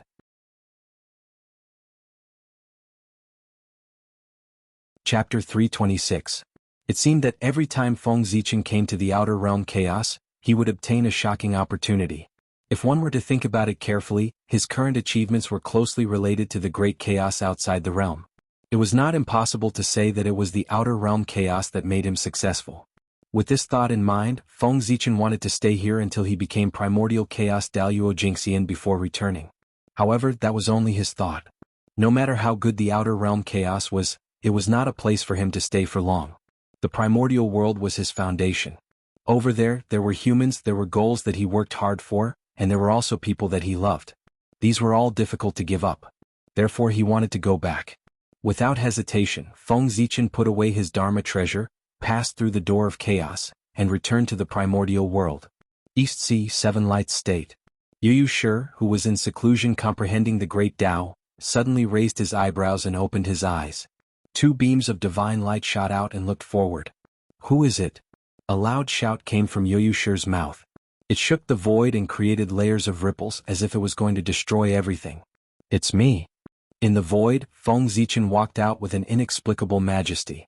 He destroyed the divine light and shattered the ripples. Everything returned to normal. Greetings, Your Majesty. Seeing that it was Feng Zichen, Yu Shi hurriedly bowed. But how could Feng Zichen let him bow? Seeing this, he hurriedly stepped forward. Before he bowed, Feng Zichen stopped him with his hand and said anxiously, Elder Yu, you're too kind. You're an elder and I'm a junior. How can I let you bow to me? Even though Feng Zichen had become the human emperor, he was still very respectful to these first-generation humans. If it weren't for these people who fought for the human race in the primordial world surrounded by ferocious beasts, how could there be the birth of Feng Zichen and other human juniors? Therefore, every first-generation human was worthy of the respect and gratitude of later generations. Yu clan was the first generation of human beings, and one of the first generation of human beings to be born. After Swearin, there were 3 people from the Chou clan and the Zi clan. He was the 4th human to be born. To be fair, the Yu clan had contributed a lot to the human race's success. Moreover, when Feng Zichen was young, the Yu clan took good care of him. When Swearin was busy, he would leave little Feng Zichen in the care of the Yu family. It could be said that the Yu family was indeed Feng Zichen's elder. Your Majesty, what brings you here? Seeing that she could no longer bow, Yu Shi smiled helplessly and asked Feng Zichen. A few days ago, I was invited by a good friend to attend a banquet in the Eastern Sea. Now that the banquet is over, I thought of the 7 Planets Prefecture and wanted to come here to take a look. I also wanted to discuss some things with you. After returning from the chaos, Feng Zichen thought that since he was already here, he might as well go to the 7 Planets Prefecture to take a look. That was why he appeared in front of the Yu family. After all, ever since the new 7 Planets Prefecture was built, he had not come to take a look. It was indeed time to go over and take a look. At the same time, he could also build some teleportation arrays to facilitate their contact with the humans in other places. Otherwise, they would become estranged from the humans on the continent after not contacting for a long time. It would hurt the feelings of the humans.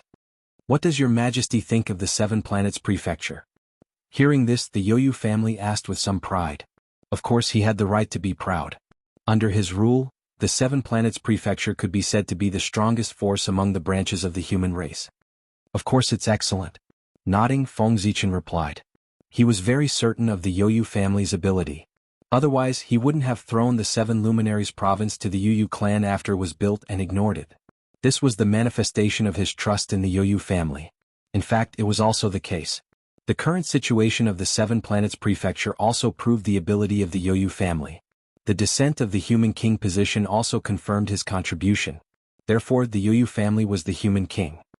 Judging from the power just now, Elder Yu is not far from attaining the Daluo Dao fruit, right?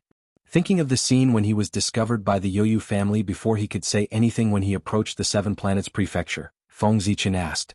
Even if he did not restrain his aura with his cultivation base, the Yoyu family would be able to detect him from so far away. It could be seen that the Yoyu family's improvement over the years was definitely not small. I have to thank your majesty for this. If not for the human king position refined by your majesty, I don't know how long it would take for me to reach my current realm. At this point, the Yoyu family's heart was filled with emotions. The opportunities in life were really wonderful. A moment ago, he was still worried about whether he would be able to cultivate to the half-step Daluo realm in this lifetime. But in the next moment, the human king position suddenly appeared, allowing him to see the hope of attaining the Daluo Jingxian. Fate was indescribably wonderful. The human king position was a Daluo Jingxian level position. It could allow its owner to possess the strength and realm of the Daluo Jingxian. He had already obtained the Daluo enlightenment in advance. If he still could not become the Daluo Jingxian, he could only be said to be trash. Obviously, the Yoyu family was not trash. In the years since he obtained the human king position, his cultivation base had advanced by leaps and bounds. He was only one step away from attaining the Daluo Jingxian. This was something that the Yoyu family had only dreamed of in the past. He knew his own situation. He was an ordinary innate life form, far inferior to Suiren and the other two. The perfection of the Tai Jingxian was his limit. However, the appearance of the human king position changed his fate, giving him the hope of attaining the Daluo. In this way, how could the Yoyu family not be grateful to Feng Zichen? The grace of attaining the Dao was greater than the heavens. Elder Yoyu's contributions to the human race are obvious to everyone.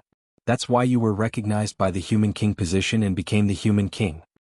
Otherwise, there are countless disciples of the human race. Why did the human king position choose you? It's because you deserve it. It doesn't have much to do with me. The Yoyu family had indeed relied on his own ability to become the human king. Because the human king position chose its owner. Feng Zichen did not interfere. It was all chosen by them. Whatever your majesty says, it's what it is. Yes, the human king position was indeed obtained by him with his own ability.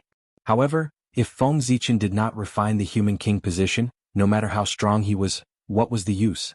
However, seeing that Feng Zichen did not want to talk about this topic, the Yoyu family could not say anything more. Instead, he smiled and took the initiative to change the topic. There were some things that he just needed to remember in his heart. There was no point in saying it out loud. By the way, what did your majesty want to discuss with me? It just so happened that Feng Zichen had said that he had something to discuss with him. Elder Yoyu, have you noticed the recent changes in the East Sea? After thinking for a while, Feng Zichen said. The matter that he wanted to discuss with the Yoyu family was related to Penglai Sea City.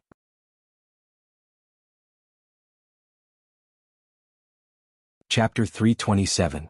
In order to achieve the Great Tao, one could not lack Dharma, wealth, companions and land. Among the four, Dharma was the most important. The remaining three were equal. Dharma referred to the cultivation method. Only with a cultivation method could one step into the door of cultivation. This was the beginning of everything. Without a cultivation method, one could not enter the sect. Even if one lived in the Holy Land and had countless resources, it was useless. Therefore, Dharma was the most important. Wealth was divided into internal wealth and external wealth. Internal wealth referred to the capital one possessed, such as Dharma powers, merit, blessings, and so on. External wealth referred to all the expenses needed for cultivation, such as spiritual herbs, pills, and so on. Companions referred to like-minded fellow Taoists. Cultivation was not a safe thing. Therefore, one needed to have one or two friends to support each other on the path of the Great Tao and improve together. Land referred to the cultivation treasure trove. It could be a blessed land or a grotto heaven. Of course, the higher the grade, the better. These three were all used to assist in cultivation. Therefore, there was no difference between them. The human race did not lack Dharma. Feng Zichen did not lack Dharma, Tao, and mystical abilities. He even had several Tao scriptures that were born in the Khanate world. Moreover, he was the primordial sword ancestor, the fiend god Tao ancestor, and had all sorts of inheritances. Even the Grand Pure One had passed down the Tao of the Golden Core to the human race before he attained the Tao. Therefore, even the Khanate races that were stronger than the human race could not compare to him in terms of Dharma. In the untainted land, only a few hegemon-level forces could suppress the human tribe in the aspect of law. The human race did not lack companions. How should he put it? The human race did not lack people the most. In fact, they were overflowing. Therefore, with the huge base of the human race, it was not too difficult to find a few like-minded fellow Taoists to comprehend the great Tao together. In that case there were companions. On the ground, the human race had the Zichen Grotto heaven below them and the human Tao imperial court above them. They were all top-notch holy lands in the primordial world. Therefore the human race did not lack dharma either. Only wealth was what the human race lacked the most. In terms of wealth, Feng Zichen could be ranked among the top in the primordial world. But just because he was rich did not mean that the human race was also rich. In the end, the birth of the human race was still a little late. They missed out on too many opportunities because Khanate numinous treasures were everywhere. In addition, it had only been 1,000,000 years since the birth of the human race, and they had not accumulated any deep foundation. Poverty was understandable. Which of the great clans of the great desolate world did not possess countless resources? This was the foundation for the rise of a large clan. In order to achieve the great Tao, magic, wealth, companionship, and land were all indispensable. Similarly, if one wanted to become a big clan, one could not do without magic, wealth, companions, and land. Feng Zichen already possessed all four of them.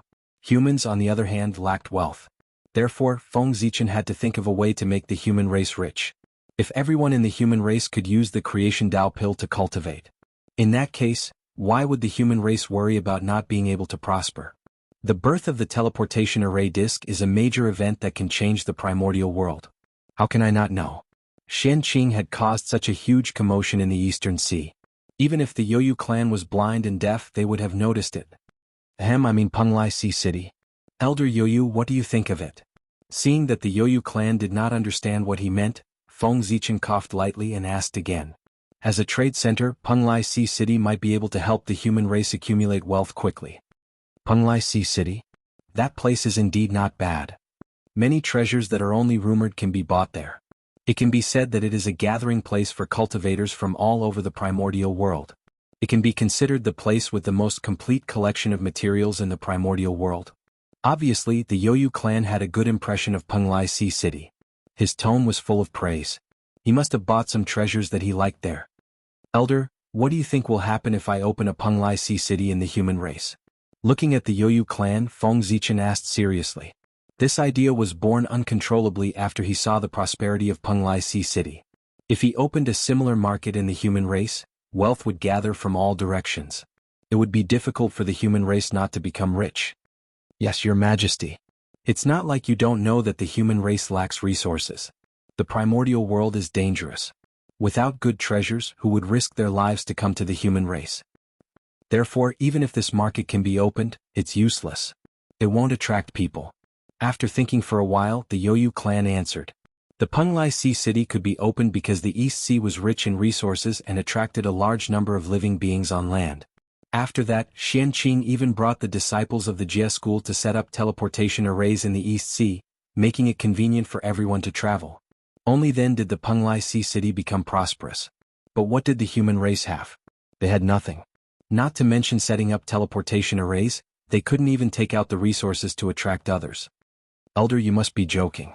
The human race lacks resources, but the East Sea doesn't. We can sell the resources of the East Sea to the human race to attract various forces. When there are more people, this market will naturally prosper. There are countless living beings in the primordial world. How many of them can go to the East Sea? There must be more living beings who don't know the riches of the East Sea. And these living beings are our targets. Since he dared to say it, Feng Zichen naturally had a complete plan in his heart. He had considered many aspects. What about the teleportation array? The Yoyu clan asked. Compared to the East Sea, the primordial world was more boundless and dangerous. If these problems could not be solved, all of Feng Zichen's plans would be like castles in the air that would shatter at the first touch. This is not difficult. I can ask ancestral Magus Di Jiang to build a teleportation array in the primordial world. He will not refuse such a thing that is beneficial to the primordial world. As for safety, then let's build the market in East City.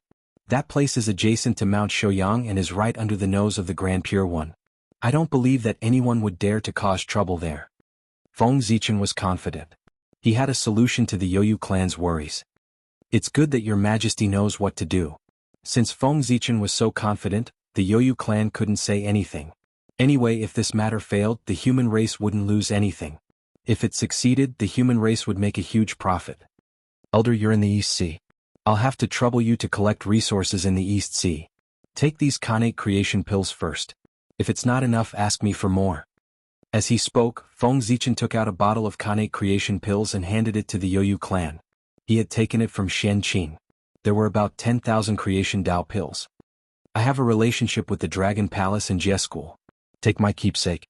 I don't think you will encounter any trouble. Afraid that the Yoyu clan would encounter trouble, Feng Zichen reminded them again. With Qianqing's help on the sea and the dragon race's help under the sea, as long as they didn't encounter a top-notch great divine ability, they could already do whatever they wanted in the East Sea.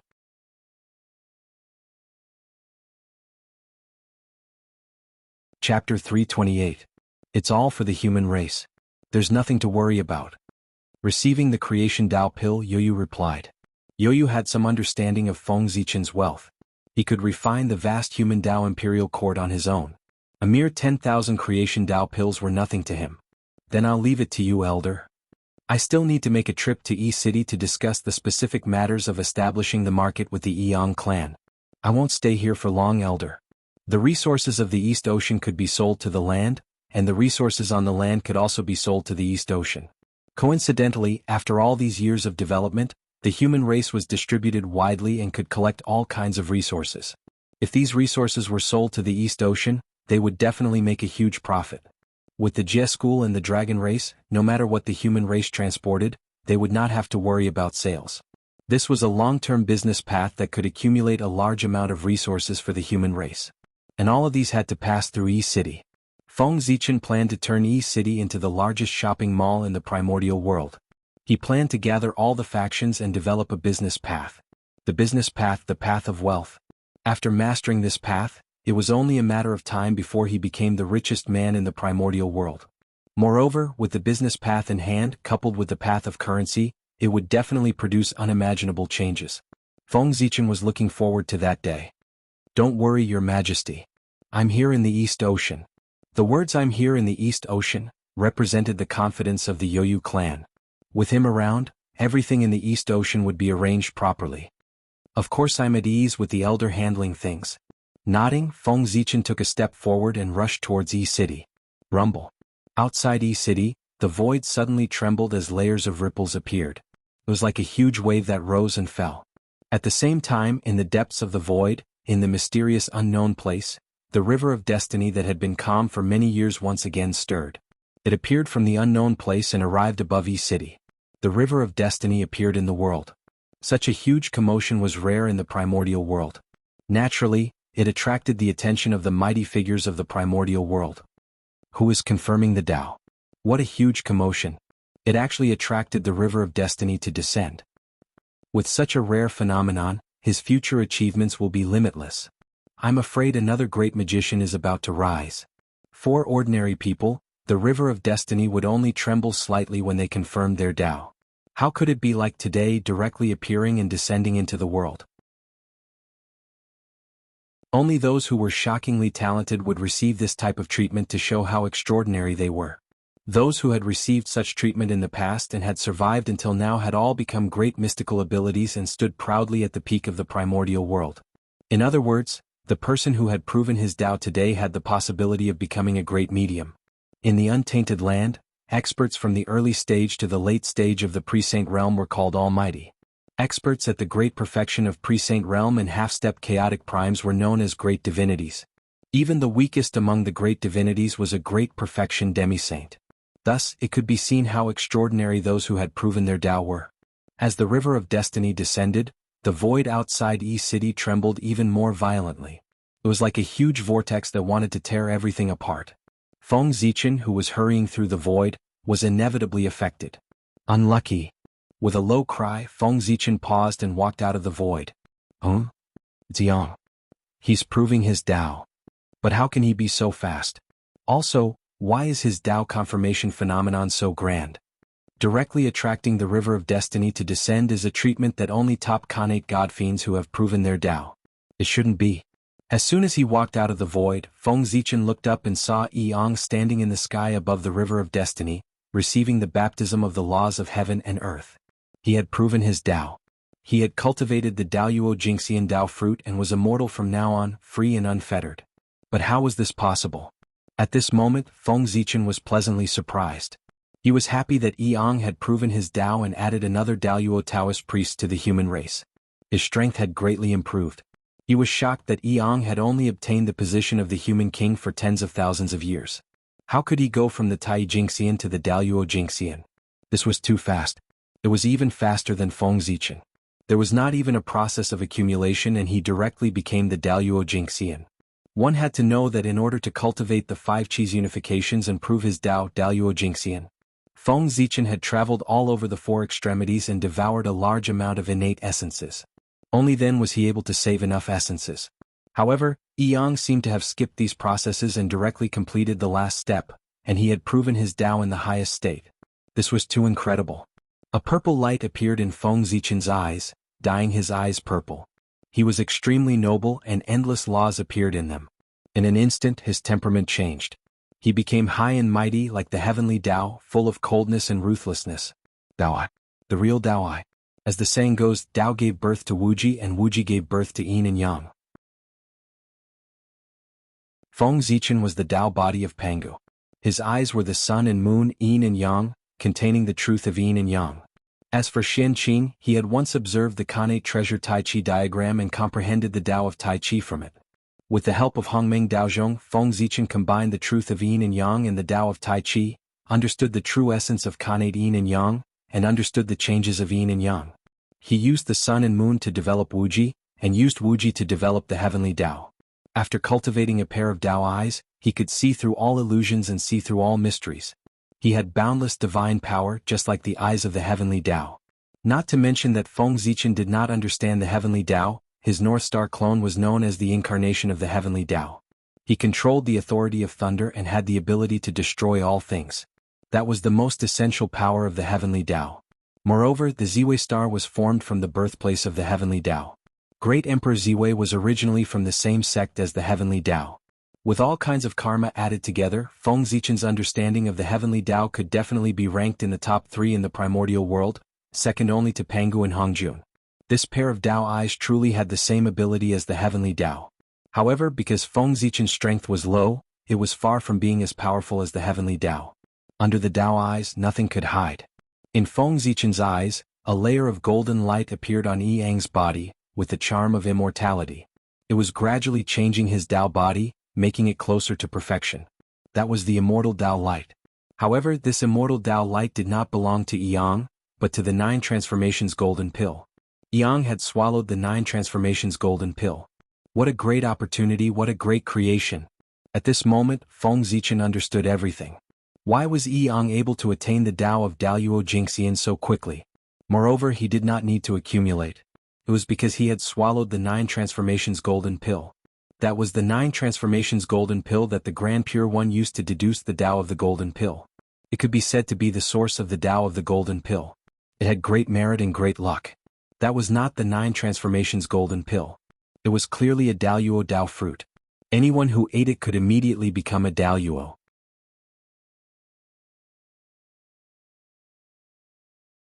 Chapter 329.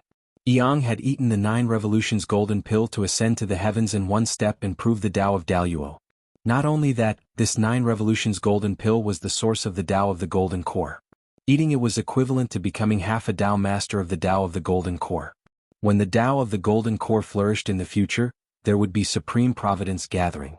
If Yang could seize this opportunity, it would not be difficult for her to become a powerful person. It was from the future that she saw this possibility that the river of fate would descend to show Yang's extraordinariness. What was a heaven-defying opportunity? This was it. Feng Zichen still vaguely remembered that when he asked Yang to go to Mount Shouyang to try the opportunity, Yang's indifferent look. But he did not expect that in the end, this heaven-defying opportunity would still fall on his head. Heaven's will was unpredictable.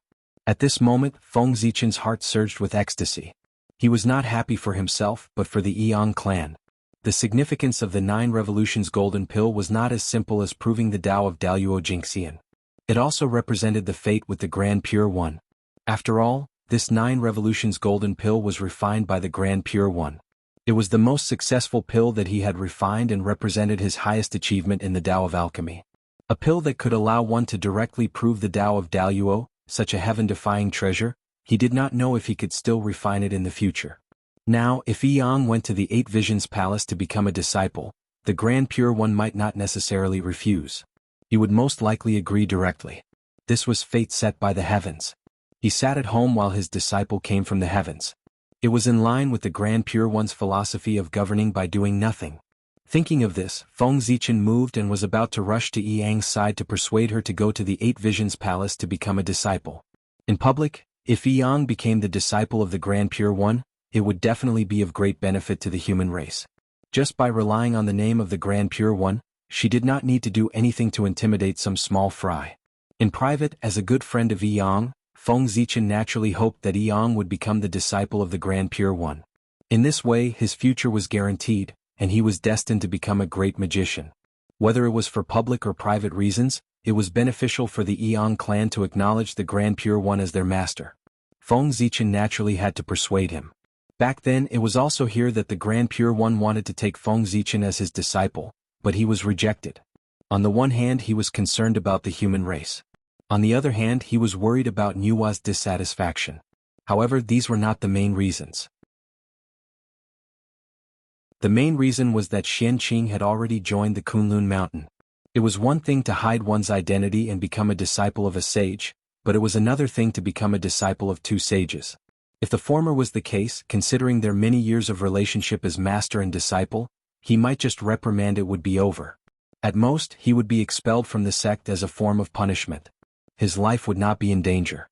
However, if the latter were to be exposed, it would be a huge sin. Wouldn't that be fooling the saints? The three pure ones would explode with anger. They would lose their face and become the laughingstock of the primordial world. At that time, Feng Zichen would have to face the anger of two sages. Oh no, it would be the anger of three sages of the same sect. If the three pure ones joined forces, even Hongjun would be afraid. Heaven and earth would be terrified. Almost no one in the primordial world could compare. If that really happened, even if Feng Zichen achieved the primordial chaos Tao fruit, he might not end up well. Therefore, even if he had countless clones, one was enough for him to acknowledge a saint as his master. If he had more, it would not be acknowledging a master but causing trouble. After all, no one could guarantee that the clones would not be seen through for the rest of their lives. In the primordial world, nothing could be hidden forever. No matter how well you did, there would always be all kinds of accidents that would expose you. It was simply poisonous.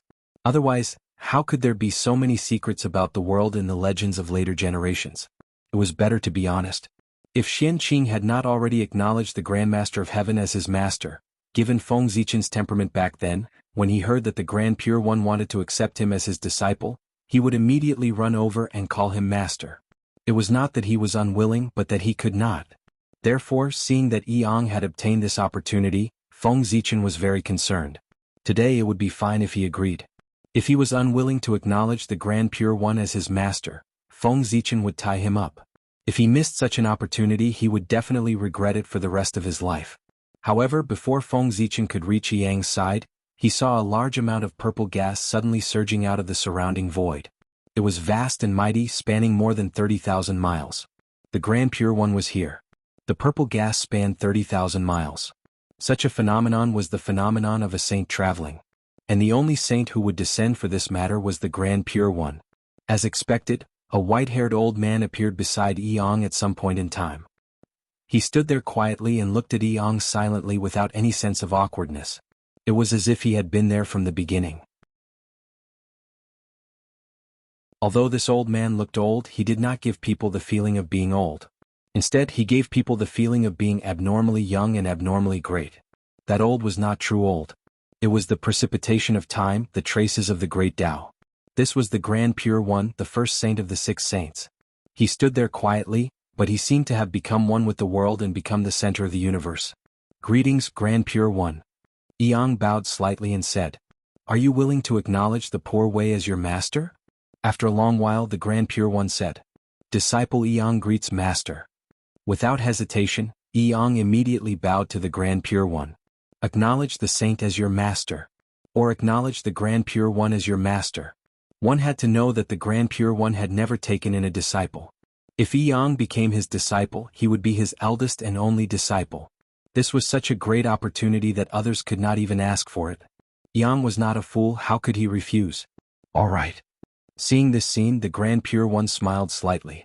Obviously he was in a good mood. Since you have entered the celestial sect of wonders, the name of the mortal world is no longer suitable. I will give you a new Taoist name. From now on you will be called Xuandu. After thinking for a while, the Grand Pure One said. The current Taoist name was different from the future. In the future, a Taoist name was a Taoist name. It was just a name. However, it was different now. A Taoist name was a divine name. Not only did it contain magical power, but it also contained luck. For example, the three pure ones, Dijun, Tai, and others. Their names were all conferred by the world. They all had endless meanings and symbolized the origin of the world. The name Yang was ordinary. It did not have any special meaning, nor did it have any magical power. It was just a name to distinguish him from others. However, Xuandu was different. Xuandu was the Tao. Xuandu was the Tao capital. This was a divine name that only Khanate godfiends had. With the name Xuandu, one could naturally inherit supreme luck.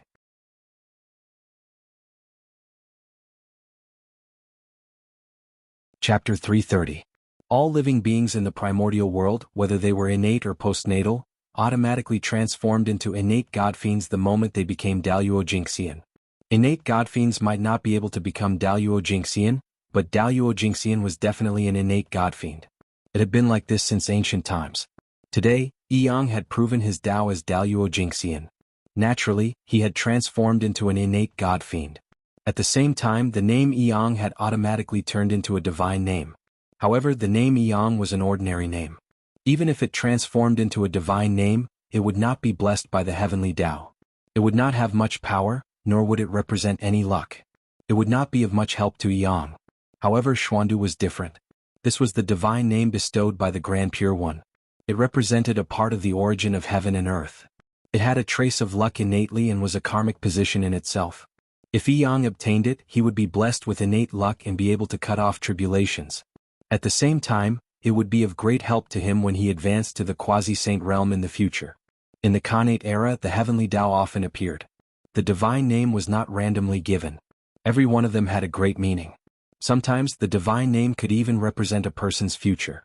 For example, the Eastern Emperor Tai. Everything was created by Tai. Therefore, Tai was the Tao, the origin of everything in the universe. Such a meaning created Tai's reputation as the number one in the primordial world. Xuandu? Xuandu, thank you for giving me this name, Master. After chanting it twice and sensing the changes in his body, Yang bowed to the Grand Pure One.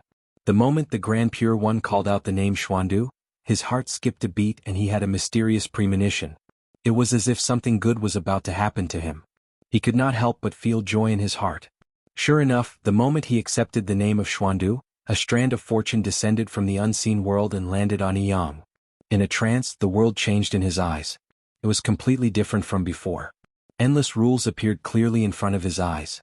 The mountains, rivers, plants, and trees were all displayed in the form of Tao patterns.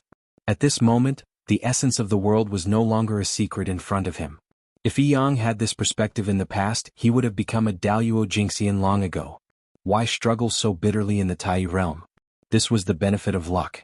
As the number one treasure in the great desolate world, the most essential function of providence was to aid in cultivation. Its effect was related to the amount of providence one possessed. The more providence one had, the more obvious the effects would be. Yang had only obtained a wisp of heaven and earth fate, but it had such an obvious effect. From this, one could see the power of fate. I'm not bad. The more he looked at Yang, the more satisfied the Grand Pure One was. My disciple, you are busy with worldly affairs. It is not suitable for you to head to the Eight Visions Temple to cultivate. Master has a great pure Tao scripture here. Take it and comprehend it to your heart's content. It won't be too late for you to go to Eight Visions Palace after the matter with the human race is settled. As he spoke, the Grand Pure One tapped Yang's glabella and imparted the Grand Pure Tao Sutra to him. Thank you, Master, for your teachings. I will definitely work hard to cultivate so that I can attain the Tao as soon as possible and live up to your expectations. After accepting the Grand Pure Tao Sutra, Yang bowed to the Tao. Only when a master imparted the Tao could they truly be considered as master and disciple. Otherwise, What was the point of acknowledging a master if he did not impart the Tao or teach? Only when he imparted the Tao could he be considered a true master and disciple. For example, when Tao ancestor Hong Jun preached the Tao in the Purple Cloud Palace, 3,000 Khanate god fiends came to listen. Although these people were not accepted as disciples by the Tao ancestor, they still had to respect the Tao ancestor as their teacher. It was because they had obtained the Tao of the Tao ancestor. If you have anything you don't understand in your cultivation, feel free to go to the 8 Visions Temple to find me. In recent years I will not leave that place. After nodding at Yang, Taoist Tai Ching's figure quietly disappeared. Just like when he came, he did not cause any ripples. Yang is Xuandu? That's interesting. In the distance, Feng Zichen could not help but be a little stunned when he saw this scene. No wonder he could not find anyone called Xuandu after searching all over the human race. It turned out that Yang was Xuandu right under his nose. Who would have thought that? As a human of the future, Feng Zichen had heard of the name of great Taoist Master Xuandu. That was the only disciple of the Grand Pure One of the few great divine abilities of the human race. Therefore, after the Grand Pure One became a saint, Feng Zichen had secretly searched for Xuandu's whereabouts in the human race. In the end he could not find him. That was because the name Xuandu was set by the Grand Pure One. It did not exist before. Feng Zichen used him to find someone, so how could he find him? Xuandu's identity is really surprising. Looking at Yang, Feng Zichen's eyes were still filled with disbelief. How could he be Xuandu? In the legends of the future, in order to seek the great Tao, Xuandu of the human race worshipped mountains and rivers.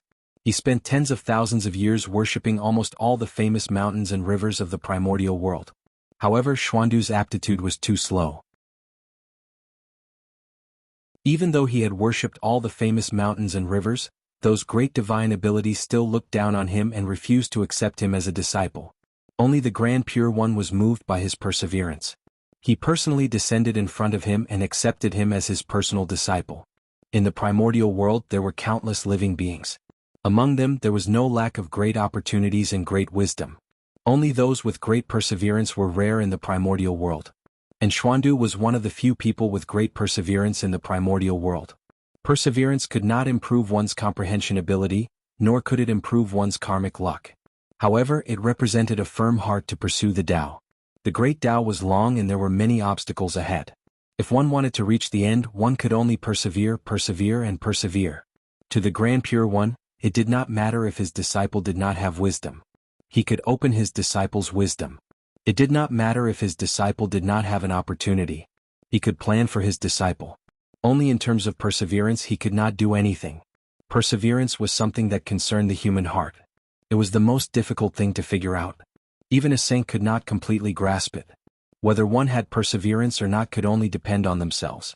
Outsiders could only motivate them. Therefore, what the Grand Pure One lacked was a disciple with great perseverance. And that was the only thing Xuandu had. But what was going on now?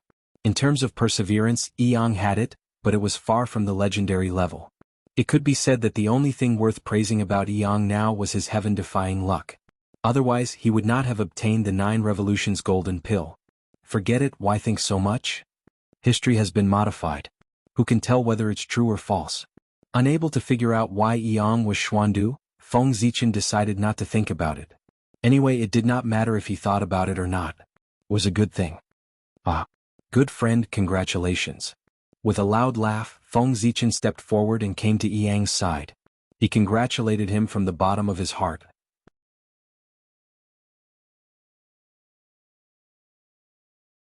Chapter 331. As the only disciple of the Grand Pure One, Yang's future was destined to be extraordinary. He would definitely become a powerful figure. If one day something happened to Feng Zichen, Yang would be the last guarantee of the human race. With him, no matter what disaster the human race encountered, he would always be able to preserve a trace of inheritance and a wisp of fire. Yang greets your majesty. Seeing Feng Zichen, Yang bowed slightly. No matter how his identity changed, he was still a human. As a human, he had to bow when he saw the human emperor. Good friend, it is a blessing for the human race that you have proven your Dao Daluo Jingxian. I'll give you this Khanate Yin Yang sword as a congratulatory gift for your Dao. After helping Yang up, Feng Zichen took out a Khanate divine sword intertwined with black and white Dao light and handed it to him. This was a superior grade Khanate spiritual treasure, the Khanate Yin Yang divine sword. Back then, Feng Zichen had obtained 2 fragments of Khanate spiritual treasures in the ancient ruins. Those 2 Khanate spiritual treasures were both superior-grade Khanate spiritual treasures. One belonged to the Tao of Light, and the other belonged to the Tao of Darkness. However, these 2 Khanate spiritual treasures were so badly damaged that their original appearance could not be seen at all. Moreover, it was extremely troublesome to repair them. According to Feng Zichen's calculations, the price to repair them was already enough to pile up a Daluo Jingxian. This meant that they were completely worthless to repair. Therefore, Feng Zichen took advantage of the chaos outside the realm to melt the fragments of these 2 Khanate spiritual treasures. Using the Chaos Qi to evolve the Khanate Yin and Yang Qi, and supplemented by his own understanding of the Khanate Yin-Yang theory, Feng Zichen used the opposing forces of light and darkness to evolve the theory of Yin and Yang theory. He forcefully refined these 2 broken Khanate spiritual treasures into a Khanate spiritual treasure. He also sublimated their essence, transforming them from light and darkness attributes to Khanate Yin and Yang attributes. However, Feng Zichen already had the Zichen sword and the myriad sword illustration. It was meaningless for him to keep the innate Yin and Yang sword. It just so happened that Yang had attained Tao at this time and did not have a suitable spiritual treasure. Feng Zichen simply gave the sword to him. On the one hand, it was to congratulate him for breaking through the Daluo Jingxian. On the other hand, it was to give him a decent spiritual treasure to make him look good. Otherwise, how would it look if word got out that the great Daluo Jingxian did not even have a single Khanate spiritual treasure? As for Yang, he had already become the disciple of the Grand Pure One. He would definitely not lack Khanate numinous treasures in the future. Yes. But these, what did it have to do with the human race? What did it have to do with Feng Zichen? The Khanate numinous treasure that he gave to the Yang clan was a gift from the human race. The Khanate numinous treasure that the Grand Pure One gave to the Yang clan was a gift from his master. The 2 were fundamentally different. This, a superior grade innate spiritual treasure. This is too precious. I can't take it. Looking at the Khanate Yin-Yang sword in front of him, Yang seemed a little hesitant. If it was an ordinary treasure with his friendship with Feng Zichen, he would accept it. But this was a superior grade innate spiritual treasure, which was comparable to a quasi-saint's treasure. He was really embarrassed to accept it. Just take it. Why are you talking nonsense? You are the Taoist priests of the human race. If you don't even have a single Khanate spiritual treasure, wouldn't it damage the reputation of the human race? Besides, you have contributed greatly to the human race's success today. This Khanate spiritual treasure is what you deserve. If you don't accept this sword today, the world will think that the human race treats those who have contributed poorly. Won't that disappoint the hearts of the people? In the future, who will fight for the human race? Seeing that Yang had refused, Feng Zichen's tone could not help but become sterner. His words were even a little alarmist. In fact, it was not alarmist. Now, those who worked hard for the rise of the human race were purely for their dreams and did not ask for anything in return. They were a group of lovely people, a group of admirable people, and also people who would be remembered for a lifetime. But people would always change. Feng Zichen had never been afraid to speculate people's hearts with the worst malice. Because people's hearts were the most complicated thing in the world. Even the saints could not understand or see through them. If they could see through people's hearts, Xian Qing's apprenticeship would not have happened. When people's efforts and returns were gradually not proportional, it was difficult for people to keep their original hearts. Even if they could keep their original hearts and continue to fight for the rise of the human race, what about the people after that? Who could guarantee that the future generations would be like their predecessors, working hard for an illusory dream? Feng Zichen did not believe that everyone had the determination to give everything for the human race. Therefore, he wanted to set up a reward system in the human race to reward those who had contributed so as to inspire people's hearts. And Yang was the example he set. He just wanted to let his people know that whoever gave for the human race would be rewarded. Don't blame Feng Zichen for being oversensitive. In the later generations, he had seen and heard too many disputes of interests, causing him to not believe in people's hearts, but only in interests. He always believed that in this world, only interests could move people's hearts. If it could not, it could only mean that the interests were not enough, not that the interests were not enough. For interests, even the saints would fall out with each other, let alone ordinary people. Then, I'll accept it. Seeing that Feng Zichen said it so seriously, as if he would be sorry for the human race if he refused, Yang had no choice but to accept the innate Yin and Yang sword. Yang was not a fool. Of course, a fool could not be the human king. At first, he might not have understood Feng Zichen's intention to give him the innate yin and yang sword. But Feng Zichen had said it so clearly. If he still did not understand Feng Zichen's purpose, he would be a fool. Therefore he accepted the innate yin and yang sword. Since Feng Zichen wanted him to be an example to inspire people, he would do it. Because he was the human king, and he had to put the interests of the human race first. He had no reason to refuse such a beneficial thing for the human race. Okay, don't worry about it. This innate yin and yang sword is not of much use in my hands. It's better to give it to you so that it won't be covered in dust. I think that this sword will definitely be able to shine brightly in your hands. It will not be a waste of your trip to the human world. Looking at the innate yin and yang sword in Yi Yang's hands, Feng Zichen sighed. If this sword was left in his hands, it would probably be of no use other than eating dust in the treasury. On the contrary, in the hands of Yi Yang, it could show its sharpness. As the saying goes, Tai Chi gave birth to yin and yang. The Grand Pure One had the Tai Chi diagram in his hands, so he must have amazing attainments in the Tai Chi yin and yang Dao. And Yi Yang was his disciple, so he would definitely teach him the Tai Chi yin and yang Dao. In this way, the innate yin and yang sword could unleash its strongest power in Yi Yang's hands. Perhaps, Yi Yang could also use this to prove the innate yin and yang Dao.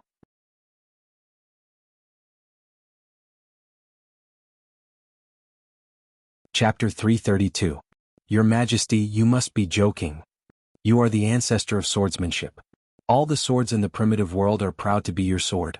Any divine sword in the primitive world can shine brilliantly in your hands. It is enough to shine the whole era. At this time, Yi Yang suddenly said seriously. She disagreed with Feng Zichen's words. In the past, the human race had always been proud of Mother Nua's creation because it was the only thing the human race had that was worth showing off. But now, the human clan was proud of Feng Zichen. That was the sword ancestor of the primitive world. The existence that opened up a path with his own strength was like the creation of heaven and earth. He amazed the whole primitive world and completely covered the glory of the sage. At that moment he was the protagonist of heaven and earth, the center of the universe. Everything in the world revolved around him. All the glory was bestowed upon him. It was as if there was nothing else in the world except him. The whole primitive world was under his light. He was the only one in the primitive world. He was a living myth, a legend of the primitive world. He was also the pride of the human clan. Therefore the human clan was proud of Feng Zichen. He was perfect and must be perfect. There was no room for any flaws. Therefore, Feng Zichen's self-modesty was naturally harsh to the ears of the human clan. Let's not talk about this. Seeing Yi Yang's serious expression, Feng Zichen laughed and changed the topic. Good friend, you have now become the Daluo Jingxian. Do you have a candidate in mind to replace you? The human king position was prepared for the Tai Jingxian of the human clan to help them understand the Daluo Dao fruit. Now Yi Yang had achieved great merit. The human king position was naturally useless. The human king bears a heavy burden. It concerns the life and death of thousands of people. It must be a person of great wisdom, courage, and virtue. But such a person is rarely seen in a million years. I can't find one in a short time. Therefore, the human king position should continue to stay in the destiny of the human clan. In the future, when a virtuous person is born, the position of the human sovereign will naturally descend. With that said, Yi Yang forced out the position of the king of man and sent him into the destiny of the human race, leaving him for the fated one. Your Majesty, you should know that the position of sovereign personage is of great importance. You cannot make a rash decision. If there's no suitable candidate, I'd rather leave it empty than appoint someone casually. In the end, Yi Yang advised Feng Zichen. The human sovereign had the power to confer the title of sovereign personage. This was not a secret among the sovereign personages. As one of Feng Zichen's few friends, Yi Yang knew a little about him. She knew that if the humankind was in great danger with his personality, he would definitely try his best to improve the humankind's strength. Therefore, the Yi Yang clan was worried that Feng Zichen would forcibly appoint some human kings in order to increase the strength of the human race. But if one's virtue did not match the position, it would be a disaster, not a blessing. I know what to do. You don't have to worry. Feng Zichen naturally understood Yi Yang's worries, but with the threat of extinction right in front of him, he couldn't care less. No matter how big the disaster was, it couldn't be compared to the disaster of extinction. However, Yi Yang's choice was not beyond his expectation. Yi Yang's Dao affirmation was more than sudden. It was simply unexpected. He had just ascended to the position of sovereign personage not long ago. Before he had the time to make a grand plan, he directly broke through.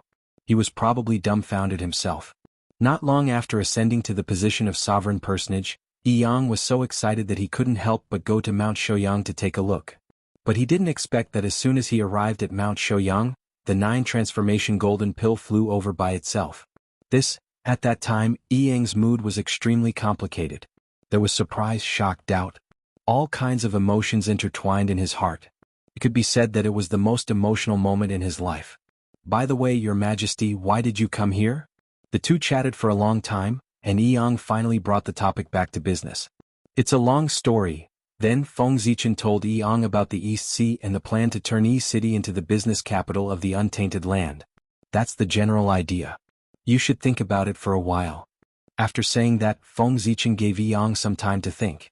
With such a big plan, Yi Yang had to think about it carefully.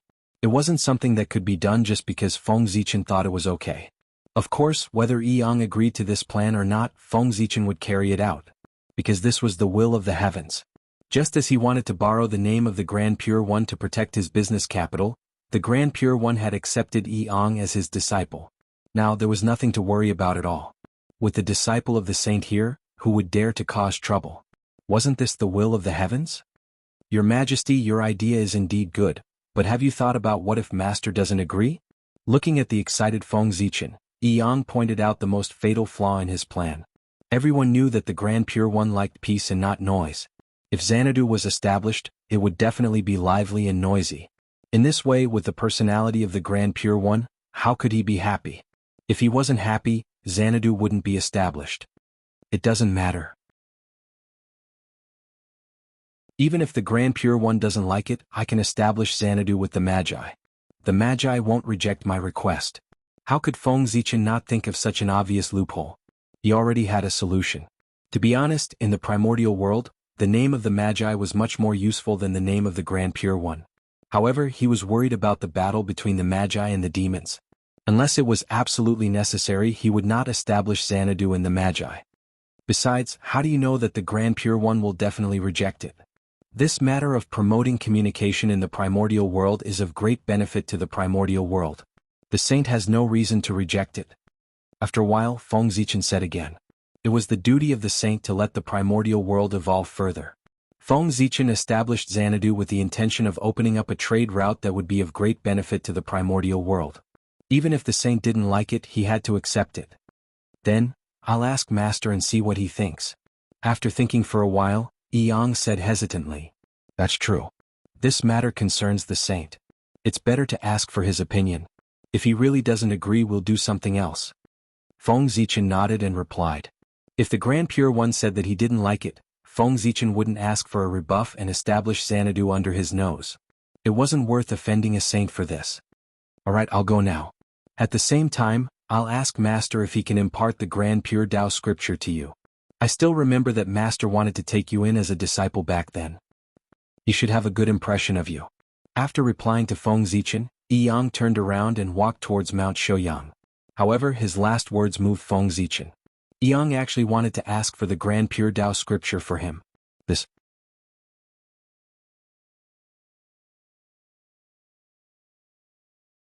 Chapter 333. There's no need for that.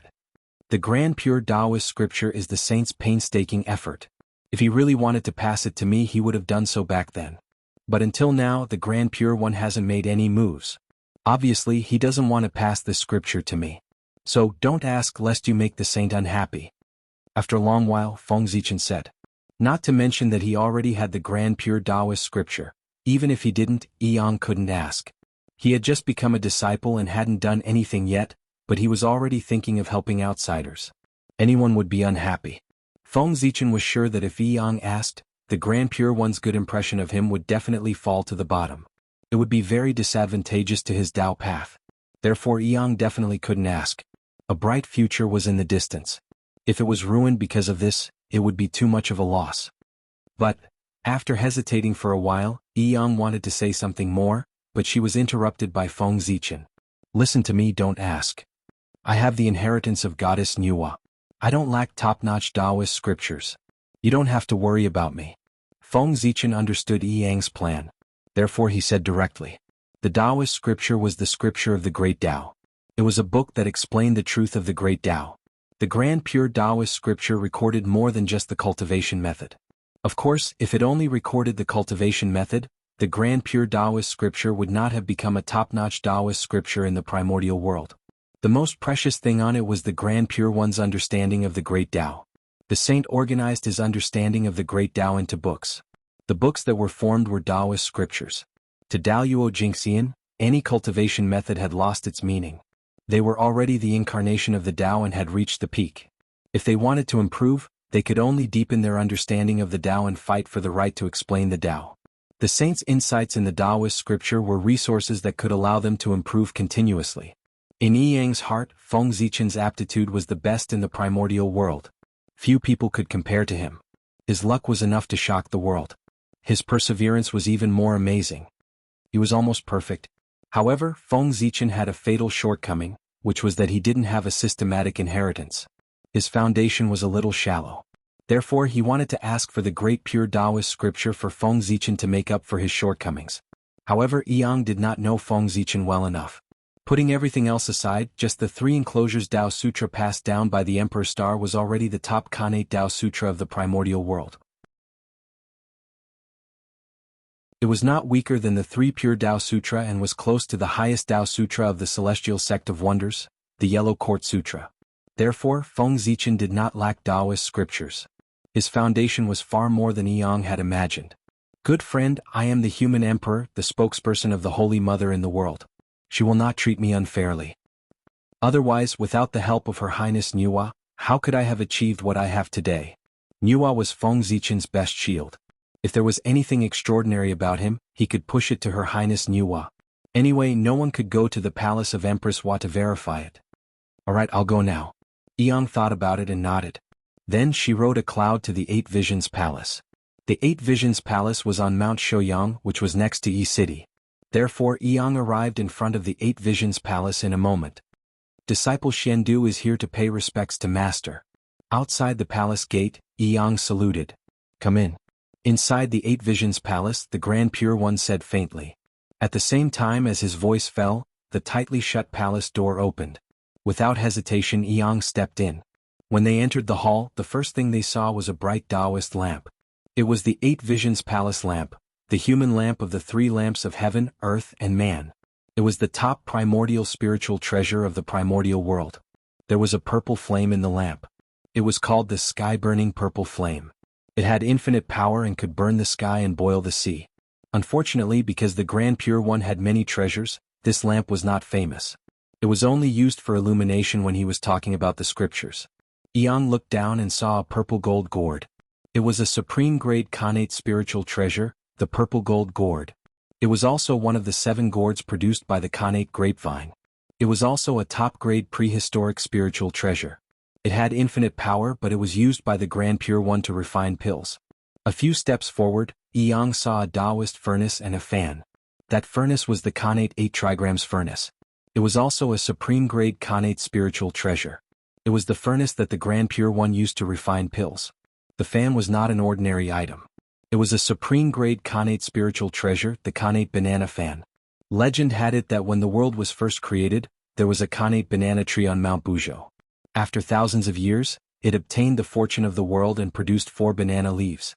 They were divided into earth, fire, water, and wind. When the banana leaves matured, they turned into 4 banana fans. They were all supreme-grade Khanate spiritual treasures. Among them, the fire attribute Khanate banana fan was taken away by the Grand Pure One to fan fire. The wind attribute Khanate banana fan was taken away by Taoist Mingi. This fan was the banana fan of the future. As for the earth attribute and water attribute banana fans, they were taken away by the other 2 great divine abilities. As they lived in seclusion, they completely disappeared from the primordial world. Looking carefully, Yang could not help but fall into shock. The incense burner, the meditation cushion on the ground, the surrounding screens, and the murals hanging on the wall were all releasing Khanate Tao runes. Clearly they were all Khanate spiritual treasures. Good boy. My master has so many supreme-grade Khanate spiritual treasures. He's so rich. Yang clicked her tongue when she came back to her senses. With just a rough glance, she discovered 4 supreme-grade Khanate spiritual treasures and more than 10 ordinary Khanate spiritual treasures. These Khanate spiritual treasures added up were more than the Khanate spiritual treasures she had seen before. Of course, what really shocked Yang was not the number of Khanate spiritual treasures, but their use. Those were supreme-grade Khanate spiritual treasures, peerless treasures with earth-shattering power. Every one of them was extremely precious and could attract countless people to fight for them. However, such treasures were placed in the hands of the Grand Pure One. They were used to light up the fire and nourish the pills. They were completely ordinary things which completely subverted Yang's understanding. Saint. This was a saint. The supreme-grade Khanate spiritual treasures that they regarded as treasures were dispensable in the eyes of saints. In the end, their realms were different, and their understanding had undergone a huge change. The difference was too great. At this moment, the pride that Yang had because of Daluo Jingxian was completely shattered. Daluo Jingxian was not strong enough. Above him, there was still the sage-to-be and the primordial chaos Dao realm. In a trance, Yang had undergone some kind of transformation, and her heart to pursue the Dao became more determined. On the other side, the Grand Pure One, who had been paying attention to Yang, noticed her change and could not help but reveal a satisfied smile.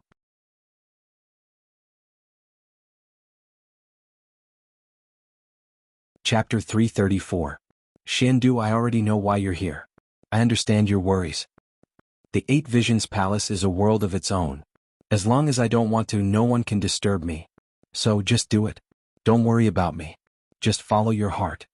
How could Yang's intentions be hidden from the Grand Pure One?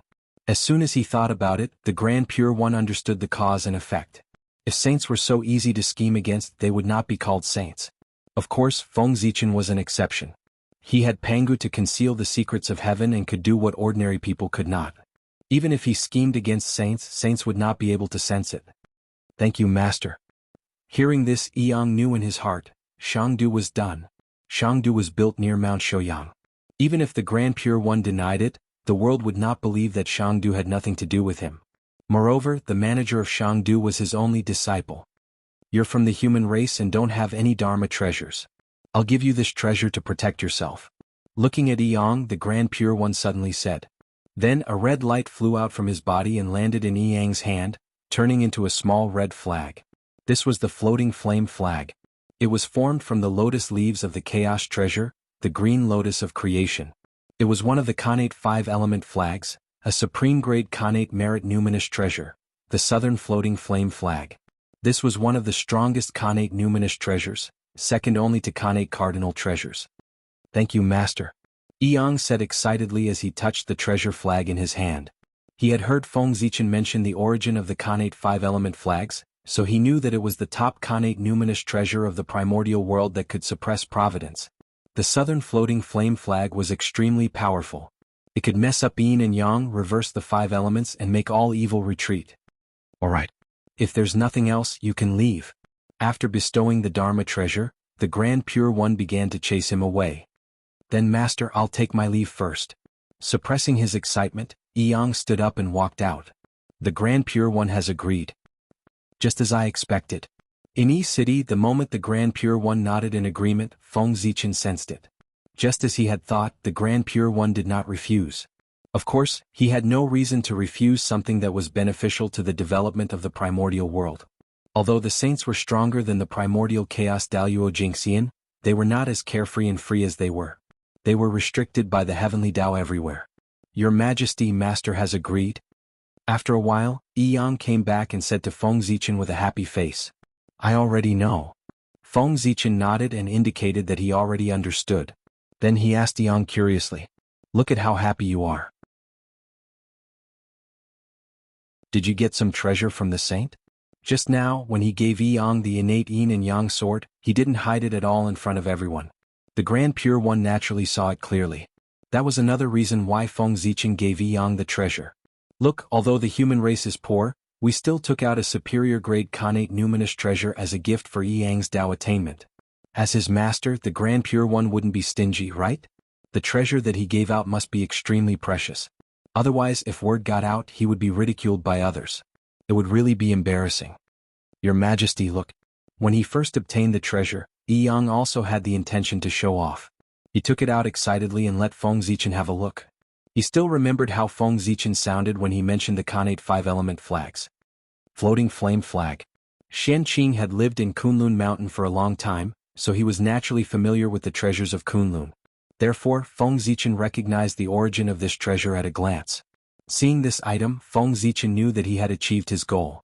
Although he didn't know what treasure the Grand Pure One had given him after Xuandu became a disciple, Feng Zichen was sure that it was definitely not the floating flame flag. Such a treasure was formed from a chaos treasure and contained a trace of the mysteries of the Great Tao. It was very useful to saints and would not be easily given away. This flag is a connate merit numinous treasure. It has the ability to suppress providence and also has a trace of heaven providence. It's your fortune to be able to obtain it. In the future, as long as you don't go against the heavens, you can expect to reach the Great Tao with this treasure. After the excitement in Yang's heart passed, Feng Zichen said, I know. You once told me the origin of this flag. The moment Yang obtained the floating flame flag, he knew that it was a treasure that could help people attain the Tao. It's good that you know. Just as he was about to nod, Feng Zichen glanced at the floating flame flag again from the corner of his eye. Suddenly, a throbbing feeling surged in his heart, disturbing his mind. This was something that had never happened before. Feng Zichen was no stranger to the floating flame flag. That was when he was at Kunlun Mountain. There were many treasures of the three pure ones for him to play with, and the floating flame flag was among them. However, in the past, when he often came into contact with the floating flame flag, there was no abnormality at all. However, when he saw this flag today, his mind was in a mess. It was really strange. What's wrong? Seeing Feng Zichen's expression suddenly change, Yang asked worriedly. Nothing. I just need to rest for a while. With that, Feng Zichen closed his eyes and used the connate 8 trigrams with all his strength to find the reason for the throbbing. On the other side, on Penglai Island, Qianqing also temporarily put down the things at hand and used the Tao derivation technique to deduce. It's it. The green lotus of creation. With the addition of Qianqing, Feng Zichen, who was originally clueless, found the source of the abnormality in an instant. It was the lotus seed borne by the connate cardinal treasure, the green lotus of creation. The green lotus of creation. I see. In a trance, Feng Zichen understood the cause and effect, so he put away his divine power and ended the deduction. The green lotus of creation was the most orthodox descendant of the 36th grade green lotus of creation. It was far from what the 4 great lotus platforms and the connate 5-element flags could compare to. Even if the green lotus of creation was inferior to these 9 connate spiritual treasures in terms of level, orthodoxy was not based on level, but on origin and inheritance. The green lotus of creation had the most complete inheritance of the chaotic green lotus, and it was also the treasure that was most likely to evolve into the chaotic green lotus. Therefore it was the most orthodox. After obtaining the green lotus of creation, Qianqing had not touched the connate 5-element flags. Therefore there was no abnormality at all. Today, Yang brought the southern floating flame flag to Feng Zichen's side. At the same time, on Penglai Island, Qianqing also happened to come to the Chaos Spirit Pool. Under such a coincidence, through Qianqing and Feng Zichen, the green lotus of creation sensed the aura of the connate 5-element flags and the 4 lotus platforms at the same time.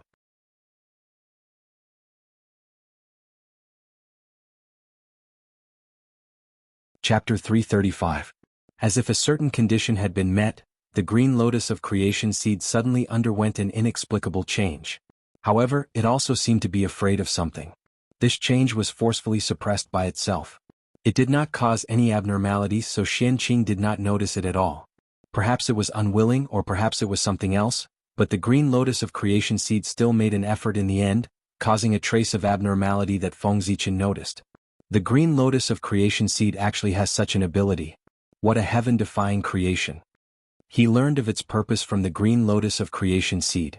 Feng Zichen sighed and was also a little shocked. But more than that, he was pleasantly surprised.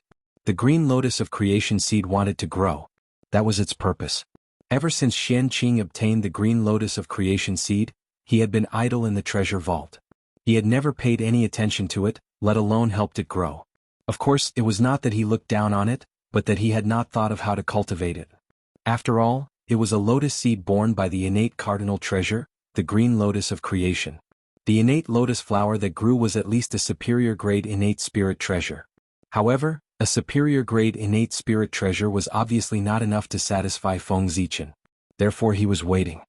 He was waiting for him to find a suitable treasure to improve the innate origin of the green lotus of creation seed and bloom an innate lotus flower that was at the supreme grade innate spirit treasure level. However, before Feng Zichen could find a suitable innate spirit treasure, the green lotus of creation seed could not wait any longer and took the initiative to grow. Of course, there were conditions for its growth and they were very harsh. Otherwise, it would not have alarmed Feng Zichen. As mentioned earlier, the green lotus of creation seed was the most orthodox descendant of the chaos green lotus. It held its most complete inheritance and was also the treasure that was most likely to turn into the chaos green lotus. Therefore, after sensing the world-cleansing white lotus and the floating flame flag at the same time, the two treasures that were transformed from the remnant body of the green lotus of creation. The aura of the chaos green lotus that was hidden deeply in the green lotus of creation seed was revived. At that moment, the green lotus of creation seed had the desire to devour these two spirit treasures. However, it was worried about the heavenly path, so it suppressed this desire and did not dare to reveal it. But in the end he was unwilling to give up just like that. Therefore he attracted Feng Zichen. As long as it devoured all the connate numinous treasures transformed from the remnant body of the chaos green lotus, the creation green lotus would be able to transform back into the chaos green lotus. This was the conclusion that Feng Zichen deduced, and it was also the message that the green lotus of creation told him. Faced with such shocking news, how could Feng Zichen remain calm? That was the chaotic green lotus. It was said that even the birth of the great god Pangu was greatly related to him. Creation was one of the most miraculous powers in the world. It could make the impossible possible. If Feng Zichen obtained the chaos green lotus, he could use it to transform into a chaos demonic god. At that time the true great Tao could be expected. The primordial chaos Daluo Jingxian was nothing. Innate gods were the seeds of Daluo Jingxian. Chaos fiend gods were the seeds of the great Tao. Feng Zichen didn't know if he could really attain the great Tao. However, the chaos fiend gods would definitely become the primordial chaos Daluo Jingxian. On this point he was certain. Because the imprints of the 3,000 chaos fiend gods had already proven this. Among them, none of them were inferior to the primordial chaos Daluo Jingxian. Unfortunately, this can only be thought of. It's completely impossible to succeed. After a moment, Feng Zichen came back to his senses from his beautiful fantasy. He shook his head and sighed. This matter seemed simple, but it was even more difficult than him achieving the primordial chaos Tao realm. The chaos bead still had a chance to recover, but the chaos green lotus was absolutely impossible. For some reason, the heavenly Tao's fear of the chaos green lotus had almost reached a pathological level. It was not enough to split it up. He even arranged for each of the connate numinous treasures to have an extremely powerful master. TSK. The demon ancestor, the three pure ones, Zhuan Ti, Taoist Mingi, Jade Pool, these people were not to be trifled with. Snatching the connate numinous treasures from them was simply despairing. Especially the four connate numinous treasures, the Qingping sword, the three precious jade Rui scepter, the coiling dragon scepter, and the golden lotus of merit. It was completely impossible to snatch them. The first three were the sacred artifacts of the three pure ones, and the last was the supreme treasure of the Western sect. If they were touched, even the saints would go crazy. As for the rest, he could plan. I don't have the ability to get their main bodies, but I can give a try to get a wisp of their connate origin. After thinking carefully for a while, Feng Zichen thought of a possibility. What the green lotus of creation wanted to devour was nothing more than their connate origin to strengthen its connate origin and achieve the goal of promotion. Since it wanted the connate origin, it would be thick-skinned to ask for a wisp. Although the effect of doing so was countless times worse than devouring a complete connate numinous treasure. However, there was still a possibility. It was not as hopeless as before.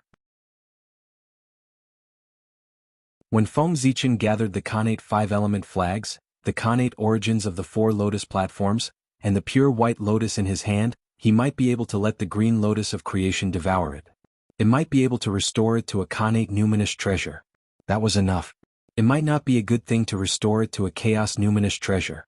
A few days later, Xianqing suddenly came to the Eight Visions Palace and asked the Grand Pure One for a wisp of the connate origin of the floating flame flag. Since he was putting on an act, he naturally had to go all out. The green lotus of creation was with Xianqing, not Feng Zichen. Why do you want the connate origin of the floating flame flag?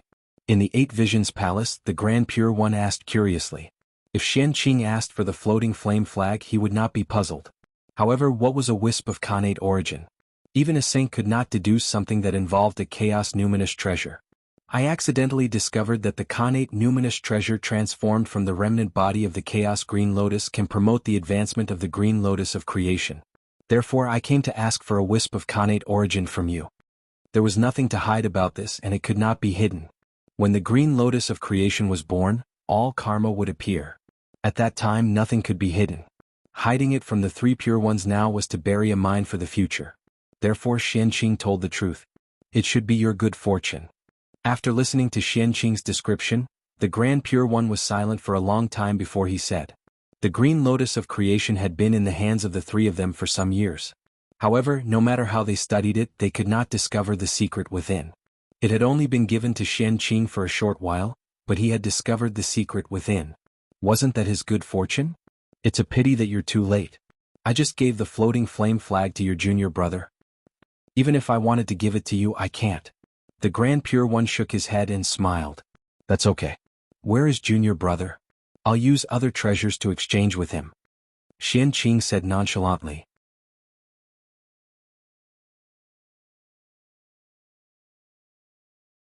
Chapter 336. It's just a small matter. You can discuss it among yourselves.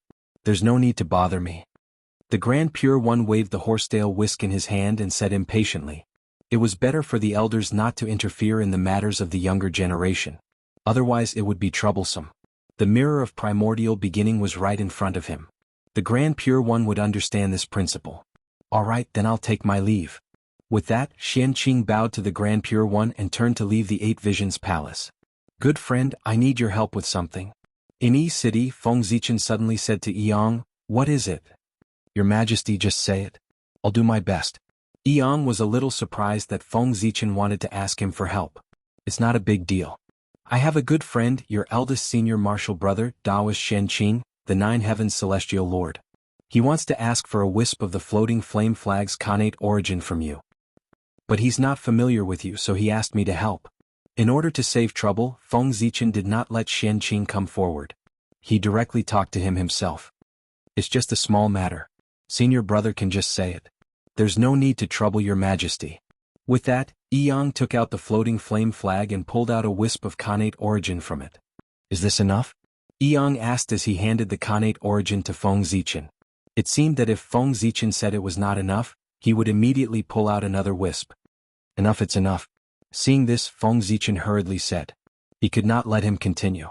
After losing a wisp of Khanate origin, the Khanate spirit light on the floating flame flag had dimmed at a speed visible to the naked eye. If he lost another wisp of origin, it would most likely hurt the foundation of the floating flame flag, causing his level to drop. It was not worth it. Yang, take this massive merit chi. Xianqing said that as his senior brother, he can't let his junior brother suffer. Feng Zichen took the pre-world essence, then took out a sphere of black and yellow natural virtues and handed it to Yang with a smile. Not to mention his relationship with the Yang family, even Xianqing as his senior, could not let him suffer. Otherwise, not only would it ruin the relationship between fellow disciples, it would also be bad for the reputation of the sect if word got out. Therefore, the merit that Feng Zichen gave to Yang was definitely more valuable than the innate origin. Anyway, what Xianqing lacked the most now was merit points. He didn't care about the extra 1 or 2 points. Virtue was created by the source energy of the world. It contained all sorts of mysteries and could be said to be an omnipotent treasure. It was extremely precious. Using it to offset the losses of the Yang family was the best choice. Then I won't stand on ceremony. Nodding, Yang didn't stand on ceremony and accepted the merit points. Okay, this matter is over. I should also go to the Wu tribe and ask Ancestor of Sorcerer Di Jiang to help me set up the teleportation formation in Untainted Land. I'll have to trouble you to set up Xanadu and communicate with the Yoyu family. With the innate origin in hand, Feng Zichen brought the topic back to his original purpose. Without the teleportation formation, even if Xanadu was really set up, no one would come. Therefore, setting up the teleportation formation was especially important. And among the people that Feng Zichen knew, only Ancestor of Sorcerer Di Jiang had the ability to set up the teleportation formation in Untainted Land. As the Master of Space and the leader of the Wu tribe. In Untainted Land, Di Jiang had an advantage that even the sages could not match. If he were to set up the teleportation formation in Untainted Land, it would not be difficult. Okay, I've wasted a lot of time. I'll leave now. With that, Feng Zichen's figure flashed and disappeared in front of Yang. "See you off, your majesty." Yang murmured softly, then turned and left to gather people. After leaving Yi City, Feng Zichen first handed a wisp of the Khanate origin of the floating flame flag to Qianqing. Then he took out the sorcerer token and went directly to the Pango Hall. On the other side, after Qianqing took the Khanate origin, he flew straight to Kunlun Mountain. There was the central Wuxia apricot yellow flag, which was in the hands of the Heavenly Lord of Primordial Beginning. According to what Feng Zichen knew, the Khanate five-element flags each had their own masters and were in the hands of 5 great divine abilities. The southern floating flame flag was in the hands of the Grand Pure One, the central Wuxia apricot yellow flag was in the hands of the Heavenly Lord of Primordial Beginning, the eastern green treasure lotus flag was in the hands of Saint Jain, and the northern mystic essence water control flag was in the hands of Taoist Mingi. Feng Zichen was confident that he could get a wisp of the Khanate origin from each of the 4 flags. Only the western white cloud-bound flag was in the hands of Tao ancestor Hongjun or the Jade Pool Golden Mother. He was not confident that he could get it. Ever since the Tao ancestor merged with the Tao, the Purple Cloud Palace had been hidden in the depths of the chaos beyond the heavens. Only saints could see it. Feng Zichen was just Daluo Jingxian. He did not have the ability to go to the chaos beyond the heavens to find the Purple Cloud Palace. If he could not see it, how could he exchange it? On the other hand, he was confident that he could get their Khanate origin from the Square Lotus platform. The pure white lotus was in his hands. He could get as much Khanate origin as he wanted. And back then in the Archean ruins, the Black Lotus of Destruction had a lotus seed that was born from its origin and was snatched by him. In this way, the Khanate origin of the Black Lotus of Destruction was already in his hands. As for the Khanate origin of the Red Lotus of Hellfire, when Hudu turned into reincarnation, he could plan a little and exchange it with the Khanate origin of the Xinyuan water control flag from Taoist Mingi. The 12th grade Golden Lotus of Virtue was the most precious treasure of the Western sect. It was very precious to him to receive the 2 saints' Juanti and could not be easily touched. It was simply impossible to separate a wisp of congenital origin from him. However, these were not problems for Qianqing. One had to know that Qianqing was a spiritual supremacy, the master of the spirit clan recognized by heaven and earth. He controlled everything in the spirit clan.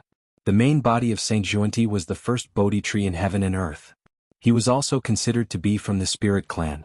Over the years, the spirit clan's situation in the primordial world had become more and more difficult. There was not even a Daluo Jingxian in the clan. They were almost at the bottom of the primordial world. But even so, Saint Juanti did not appear to help. It was as if he could not see the situation of the spirit clan at all. Speaking of which, the spirit clan's ending today was not unrelated to Saint Juanti. There was a limit to the luck in heaven and earth. If someone gained a point, there would naturally be someone who lost a point. When Saint Juanti attained the Tao, most of the luck of the spirit clan fell on him. The luck of the rest of the clansmen naturally decreased accordingly. Originally, after Taoist Juanti became a saint, he should have vigorously developed the spirit clan and made the spirit clan prosper. He could gather more luck and let the clansmen benefit together. You can't just kick others away after you've gotten the benefits, right? Then would he be worthy of the clansmen's efforts? How could he still have the face to stay in the primordial world? But who would have thought that Taoist Juanti would really do that? After he became a saint, he did not care about the life and death of the spirit clan at all. Instead, he focused on the Western sect. More than half of the luck of the spirit clan fell on the Western sect.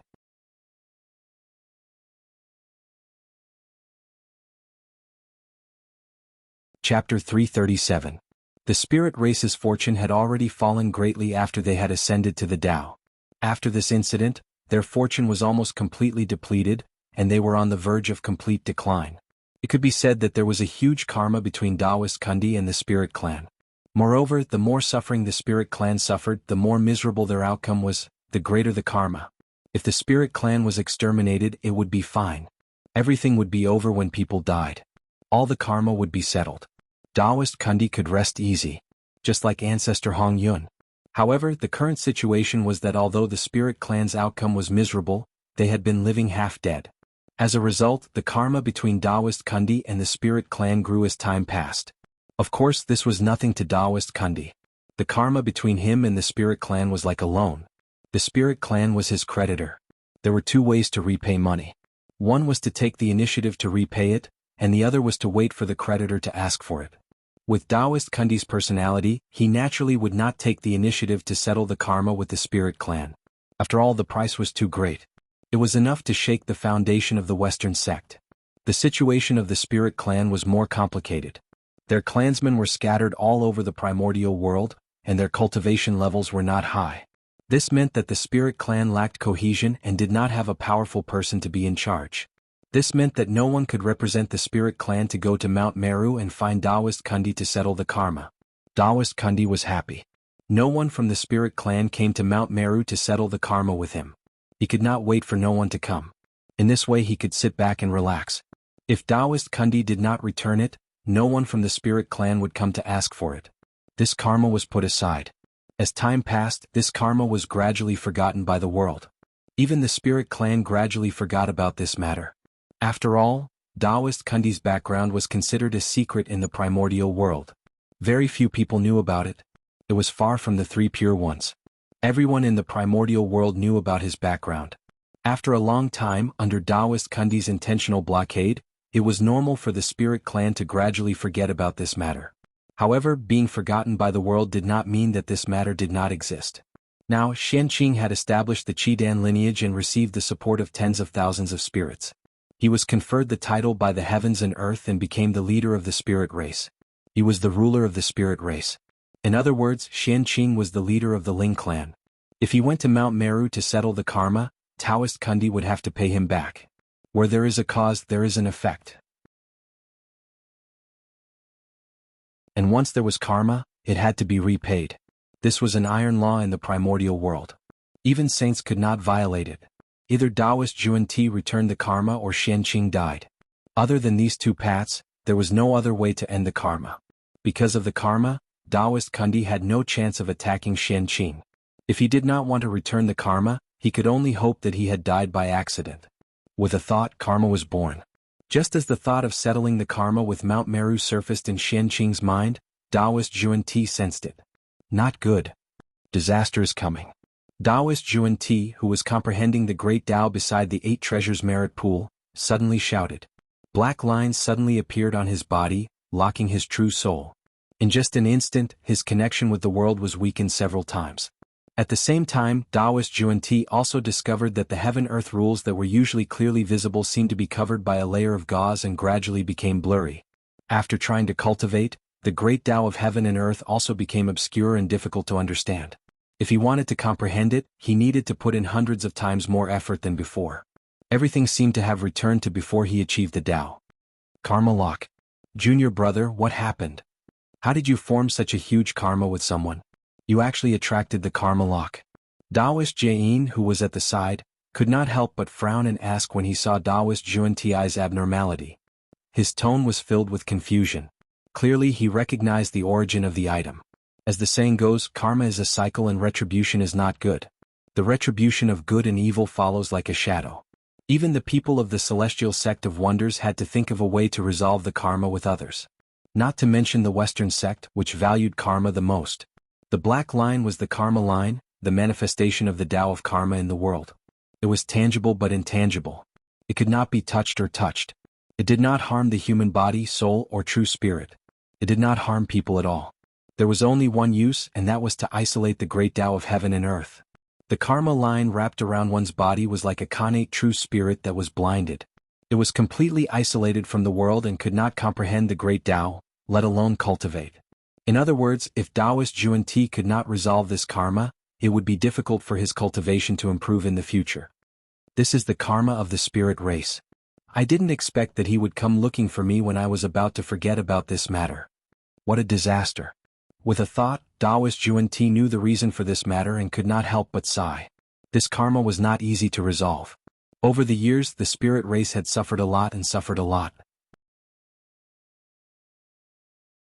With the accumulation of endless resentment, the karma was far from what it was in the past. Junior brother, I've troubled you. At this moment, Taoist Jain said apologetically. If not for the Western sect, Taoist Juanti would not have formed such a huge karma with the spirit race. This was all because he was dragged down by the Western sect. Senior brother, you don't have to do this. This is junior brother's own choice. You can't blame others. Because he had planted it himself, no matter what kind of bitter fruit it produced, he had to grit his teeth and swallow it. Daoyuo had no regrets. Saints had no regrets. Wait and see. That young celestial venerable of the Shen sect is coming. In this world, only Xianqing could trigger the karma of the spirit race. Taoist Juan Ti naturally knew who was coming. In just a few days, Xianqing asked for a wisp of the connate origin of the central Wuji apricot yellow flag from the heavenly lord of primordial beginning. After that, he rode a cloud and rushed to the west. Uncle Master, Xianqing has something to see you about. Outside Mount Meru, Xianqing shouted loudly. Come in. A golden rainbow bridge flew out of Mount Meru and landed under Xianqing's feet. Thank you, Uncle Master. After bowing, Xianqing stepped onto the rainbow bridge. Uncle Master, Xianqing came today to ask for a favor. After entering the mountain and arriving in front of Taoist Juan Ti, Xianqing did not bother with formalities and said directly. What is it? Knowing that Xianqing came with a certain purpose, how could Taoist Juan Ti be happy? I would like to request for the golden lotus of merit. I hope Uncle Master can fulfill my request. The square lotus platform was different from the connate 5-element flags. They were not as simple as connate spirit treasures. They were also connate spirit roots. Therefore, Xianqing only needed one lotus seed to obtain the connate origin of the golden lotus of merit. There was no need to directly extract the connate origin like the connate 5-element flags. In that case, if the foundation of the golden lotus of merit was shaken, Taoist Juan Ti would fall out with him on the spot.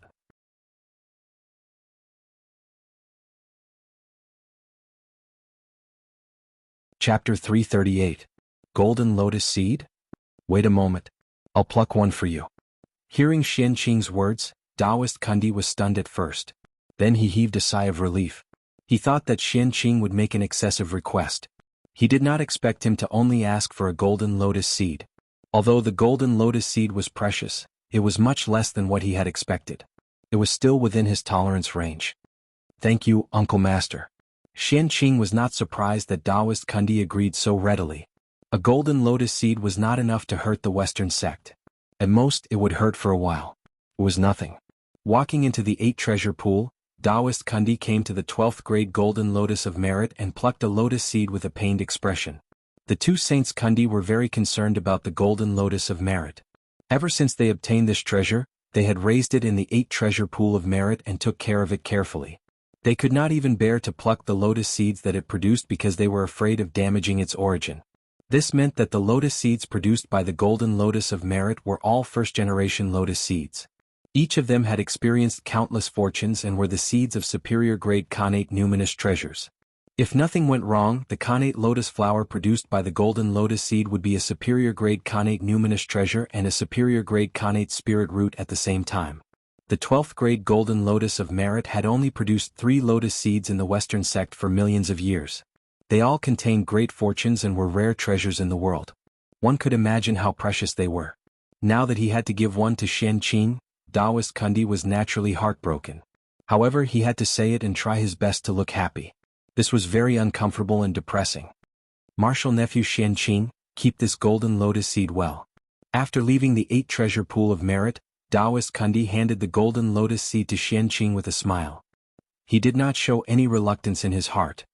Thank you, Uncle Master. After accepting the golden lotus seed, Xianqing thanked him again. Then the 2 of them chatted for a while. Xianqing, do you have anything else? After a while, seeing that Xianqing did not mention the spirit clan, Taoist Kundi could not help but signal that Xianqing could leave if he did not talk about it. Uncle Master, Xianqing has another request. Then Xianqing stood up. What is it? Tell me about it. Knowing that the highlight of the day was coming, Taoist Kundi could not help but perk up. Uncle Master, you know that I am now a spiritual paragon of the spirit race. I bear the fate of the spirit race. However, the world is difficult, and the spirit race has caused so much trouble that they have almost become food for the other races. It is truly tragic. Therefore, I beseech Uncle Master to be merciful and protect the cultivators of the Ling clan in the world. Let them avoid the pain of being devoured by the myriad races. After all, they came under the banner of the spirit race. If they did nothing and only sought benefits for themselves, Xianqing would not be able to get over it. Therefore, he said that he told Taoist Kundi about the spirit clan and begged him to protect the spirit clan. As for whether it would succeed or not, Xianqing could not guarantee it. He had tried his best. That's true. The poor way is somewhat related to the spirit race. Now that the spirit race is in dire straits, we can't just sit by and watch.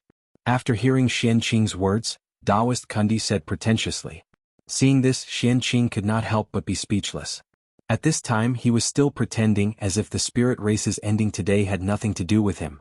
However, no matter what Taoist Kundi said, he had agreed to protect the spirit race. Xianqing was worthy of the spirit race. Then, on behalf of the spirit race, I thank Uncle Master for his great kindness. Retracting his thoughts, Xianqing hurriedly put on a grateful expression and thanked Taoist Kundi. Life was like a play. Who was not an actor? It depended on whose acting skills were better. Yes. Taoist Kundi nodded and said, from today onwards, the cultivators of the primordial world are not allowed to slaughter the immortals of the spirit race for no reason. If there is a violation, don't blame the poor way for being heartless. That voice was so loud that it resounded throughout the primordial world, so that all living beings could hear it clearly. It's a saint. Saint Kundi of the Western sect. In Taoist Kundi's words, he clearly did not mention his origin. However, in the ears of all living beings, there seemed to be someone whispering softly, constantly telling the origin of the owner of the voice, causing them to shout out involuntarily. Then Saint Kundi seemed to feel that just a warning was not enough. He suddenly took out the wonderful seven treasures tree and brushed it towards the sky. Suddenly, a seven-colored light appeared. It was boundless, as if it covered the sky and the sun, enveloping the primordial world. Whoosh, the seven-colored light swept past and countless sinful cultivators were instantly turned into ashes. These cultivators had varying cultivation bases, ranging from heaven immortals to primordial immortals.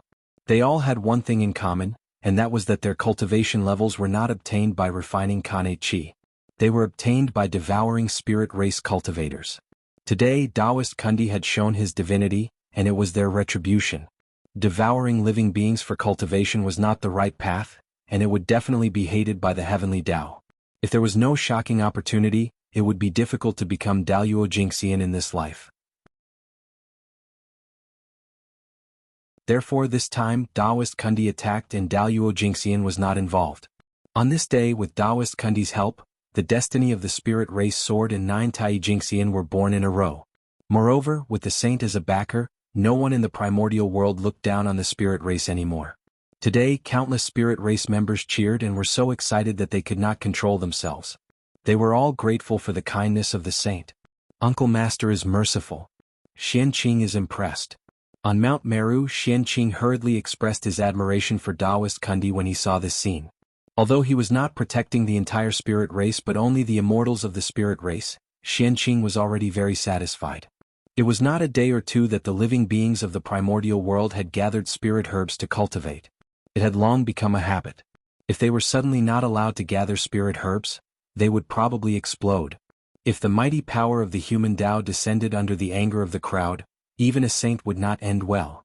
Therefore, protecting the immortals of the spirit race was already Taoist Kundi's limit.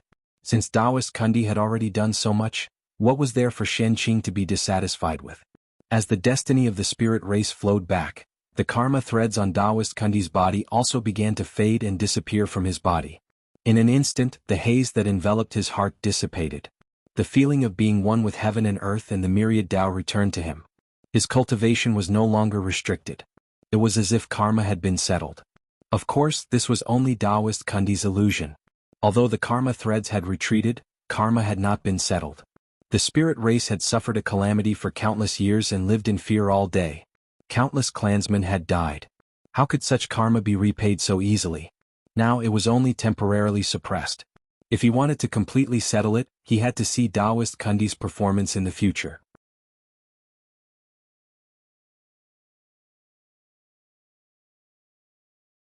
Chapter 339. Uncle Master, I heard that the green lotus flag is in the Western sect. I wonder, the golden lotus seed was already in his hands. Next was the congenital origin of the green lotus flag. If he got both, his trip would be complete. What? One golden lotus seed is not enough. Are you planning to get the green lotus flag? At this moment, Taoist Kundi was already a little unhappy. The Xianqing was too much. In the entire Western sect, there were only 2 congenital spiritual treasures that could hold the fort. the 12th grade virtuous golden lotus and the green lotus flag. This was the most precious treasure of the Western sect. It could also be said to be Kundi's favorite. Now the golden lotus seed had been given to Qianqing, but he was still not satisfied. He even dared to ask about the green lotus flag. What was he doing? Did he really think that he could do whatever he wanted with the karma of the spirit tribe? The Western sect was not easy to bully. The saint was not to be trifled with. If he was really angered, the karma of the spirit tribe and the first disciple of the third generation of the Shen sect were nothing. When the saint was enraged, the heavens and the earth changed their color. The laws of nature became easier and countless small worlds were destroyed. An invisible force spread out and pressed towards Qianqing, making him unable to breathe. Danger, extreme danger. Under the cover of Taoist Kundi's aura, he was like a small boat in the sea. As the waves hit him, he could sink at any time. He could not control his life and death at all. At this moment, the long-lost sense of danger appeared in Qianqing's heart again. It made him tremble with fear. His forehead was covered with cold sweat. Taoist Kundi only needed a thought to kill him. In a fatal crisis, Qianqing could not care too much. He suddenly shouted at Taoist Kundi, "Uncle Master, don't be angry. I just want a wisp of the congenital origin. It can't hurt the foundation of the green lotus flag. Moreover, I'm giving you something in exchange." Exchange? I'm not taking it for free. Qianqing did not expect Taoist Kundi to be so agitated. It seemed that he had underestimated the status of the green lotus flag in the Western sect. Exchange? What are you giving me in exchange? The green lotus flag is one of the sect-guarding treasures of the Western sect, and it suppresses the karmic luck of the Western sect. It's of great importance, so how can it be damaged so easily? Perhaps sensing that his reaction was a little too extreme, Taoist Kundi retracted his aura and said unhappily, "Martial uncle, look." Smiling, Qianqing took out a white lotus seed and placed it in front of Taoist Kundi. "This is the seed of the pure white lotus." Seeing this lotus seed, Taoist Kundi's expression changed. He was no longer as resolute as before. Instead, he was a little tempted. The 4 lotus thrones came from the same source and complemented each other. If the virtuous golden lotus were to swallow this lotus seed, it would benefit it greatly. Although the green lotus flag was precious, it was still inferior to the virtuous golden lotus. Moreover, losing a wisp of innate source wouldn't do any harm to the green lotus flag. At most, it would be weakened for a while. With that thought in mind, Taoist Juanti spoke. "Forget it. You're a junior after all. Poor Wei can't refuse your request. Take this wisp of innate source." Pretending to be helpless, Taoist Kundi waved his hand and took out a wisp of innate source from the green lotus flag and threw it to Qianqing. "Thank you, martial uncle." Qianqing replied excitedly after receiving the innate source. In this way, his purpose of coming to the Western sect had been completely achieved. "Martial uncle, I still have something to do. I won't disturb you here." Since his purpose had been achieved, there was no point for Qianqing to stay here. Thus he bid farewell. "Go, go. The Western sect is poor. I won't keep you." Taoist Kundi didn't ask him to stay. He waved his hand a few times and urged Qianqing to leave quickly. Then Qianqing will take his leave. After bowing politely, Qianqing turned and left Mount Meru.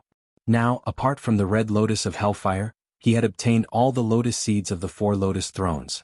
Apart from the northern Xinyuan water control flag and the western white cloud-bound flag, he had also obtained the innate source of the innate 5-element flags. Not to mention the western white cloud-bound flag, the northern Xinyuan water control flag and the 12th grade red lotus of hellfire were both in the hands of Taoist Mingi. This required a good plan. The reincarnation of the earth was his only chance at the moment. If he missed it, he didn't know how long he would have to wait. Just as Qianqing left Mount Meru, the eldritch world changed again. In the hinterland of the sorcerer tribe, in the Panga Hall, ancestral sorcerer Di Jiang suddenly revealed his true form. It was a huge beast that was shaped like a yellow sack, red like a pill fire, with 6 legs and 4 wings. It was a faceless beast. Di Jiang floated in the air and kept flapping his wings. And as he waved his hand, an invisible force spread out, spreading to the boundless void and shaking the heavens and the universe. First, layers of ripples appeared in the void. Then it began to tremble. The fluctuations became stronger and stronger, and the range became larger and larger. In just a moment, it affected the entire eldritch world. At this moment, under the power of ancestral sorcerer Di Jiang, the boundless void that enveloped the entire eldritch world underwent an inexplicable change. Teleportation array set up. An ancient Tao sound came out of Di Zhang's mouth. With an unparalleled Tao rhythm, it shook the Tao of heaven and earth and alarmed the long river of time. It reverberated in the eldritch world. For a moment, it seemed that the world was silent. Only Di Zhang's voice echoed between heaven and earth, and also echoed in the past and future. Rumble. On the eldritch world, the space node suddenly began to distort. The great Tao of space manifested, and endless laws descended. The power of the void was vast and mighty, and mysterious runes were derived. Those were space runes, the most basic runes to form a teleportation array. The runes were arranged in the node, forming array patterns. They intertwined and connected with each other, forming an inexplicable array. In this way the teleportation array was completed. Today in the Pangu Hall, Di Zhang used the space node as a coordinate and performed a supreme divine power to shake the Tao of space. Countless teleportation arrays were set up on the eldritch world. This move benefited all living beings and it could be said to be boundless merit. What? Di Zhang, this is... Di Zhang's voice was too loud and it resounded in the universe and countless space-time. As a result, all the powerful beings in the eldritch world were awakened. Even those powerful beings who lived in seclusion in the depths of space-time and had not appeared in the world since the Tao ancestors' preaching were awakened. They all looked over in surprise and bewilderment. Di Zhang's strength is so strong. Sensing the changes in the eldritch world, all the powerful beings were deeply shocked. How incredible was it to set up countless teleportation arrays for the eldritch world with his own strength? Just how shocking was the strength required to do so? They asked themselves that they would never be able to do it. Perhaps only a saint had such power. But Di Zhang had done it. At this moment, Di Zhang's strength shocked the world.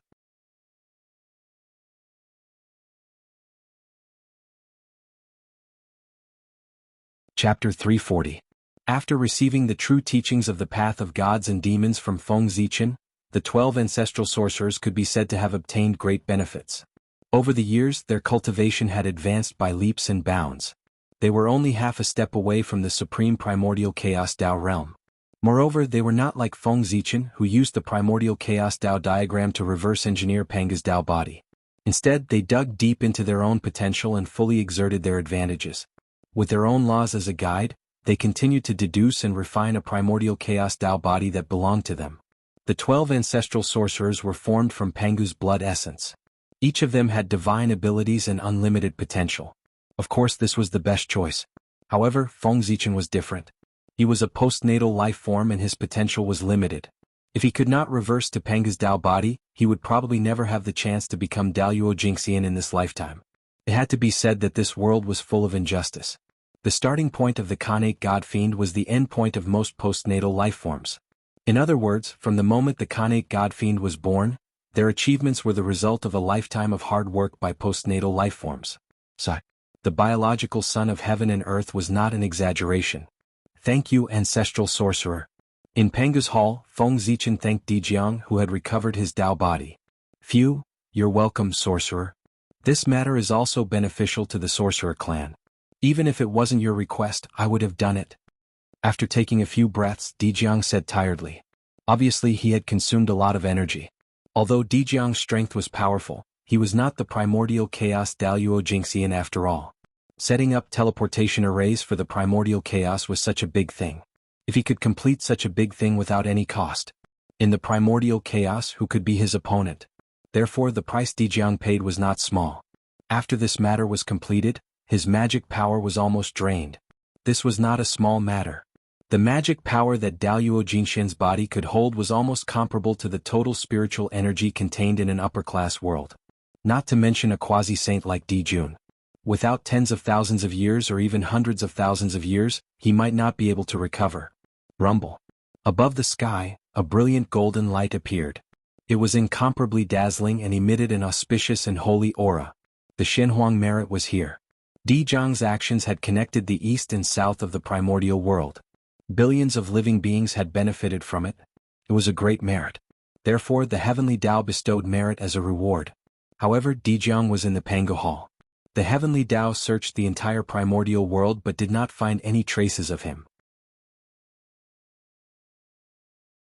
As such, the heavenly Tao had no choice but to insert merit into the destiny of the Magi to continue the destiny of the Magi. Ancestral which this matter is over. Zichen will not disturb your rest. I'll take my leave for now. This time, Di Zhang's losses were too great. He had to go into closed-door cultivation to recuperate. Feng Zichen staying here would be somewhat of a hindrance.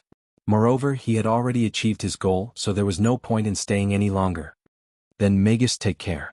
Di Jiang can't get up to send you off in this state. Di Jiang forced a smile and said.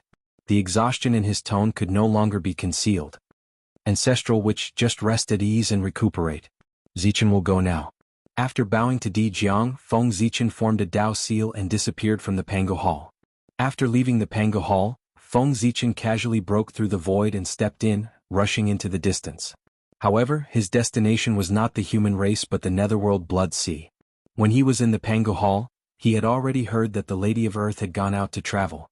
Originally that was nothing. The great mystical abilities of the primordial world had stayed in the Tao field for a long time. It was common for them to go out and travel. They either relaxed, comprehended the great Tao, or searched for opportunities. There was nothing to be surprised about. However, it was different today. After hearing that the Lady of Earth had gone out to travel, the heaven-splitting merit that had been silent in the depths of Feng Zichen's sea of consciousness suddenly moved. A bright light burst out like a small sun, completely illuminating his sea of consciousness. Endless Tao runes surged out of the heaven-splitting merit and kept attacking Feng Zichen's sea of consciousness, disturbing him until he was dizzy. After a long time he barely suppressed it. Moreover, the heaven-splitting merit that had returned to the depths of his sea of consciousness did not calm down. Instead, it trembled violently, as if it was about to fly out of his body and urge him to find the Lady of Earth. In an instant, Feng Zichen, who was familiar with the process of the primordial world, knew what had happened. The Lady of Earth was going to reincarnate. That was a major event that was enough to shock the primordial world and also a huge change that would affect the future of the primordial world. After that, the fate of the countless living beings in the primordial world would change. Heaven and earth would also take a step closer and become more perfect. And that was not the most important thing. The most important thing was that from then on, the situation of the strong magi and the weak demons had been completely changed. The magi, who were almost invincible in the primordial world, had lost their greatest trump card. Facing the increasingly powerful demons, they no longer had an overwhelming advantage. The strength of the magi and demons gradually became equal. The reincarnation of the Lady of Earth was the biggest change since the creation of the primordial world.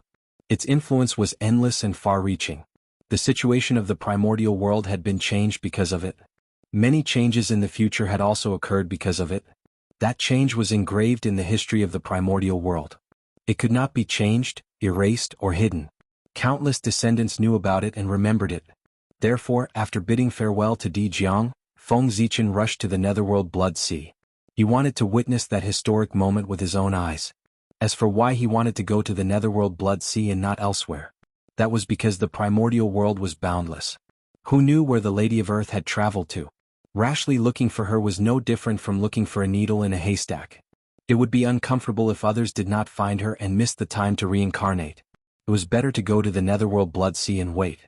Anyway, that was the end of the Lady of Earth and where the 6 paths of reincarnation were. No matter where the Lady of Earth was now, she had to come here in the end. The Blood Sea was the same as before. It had never changed. Dark red blood gushed out from the wound. From time to time, waves of blood rolled up the remnant souls that floated over and sank into the sea with them. How disgusting! Looking at the Blood Sea in front of him, Feng Zichen could not hide his disgust. The Blood Sea was a filthy place. This was the place where the evil aura of the primordial world gathered, and it was also the home of the dead. All the souls of the dead would be summoned by the Blood Sea and come here, wandering around, waiting for the birth of reincarnation. It was also because of this that the resentment of the souls of the dead gathered together spontaneously. A thick layer of black clouds formed above the Blood Sea and did not dissipate all year round. Evil aura, resentment. The evil aura gathered in the Blood Sea. The living beings living here would definitely become bloodthirsty and murderous under its influence. It was not without reason that the great divine abilities of the primordial world hated the Blood Sea. Who would like a bloodthirsty and murderous person?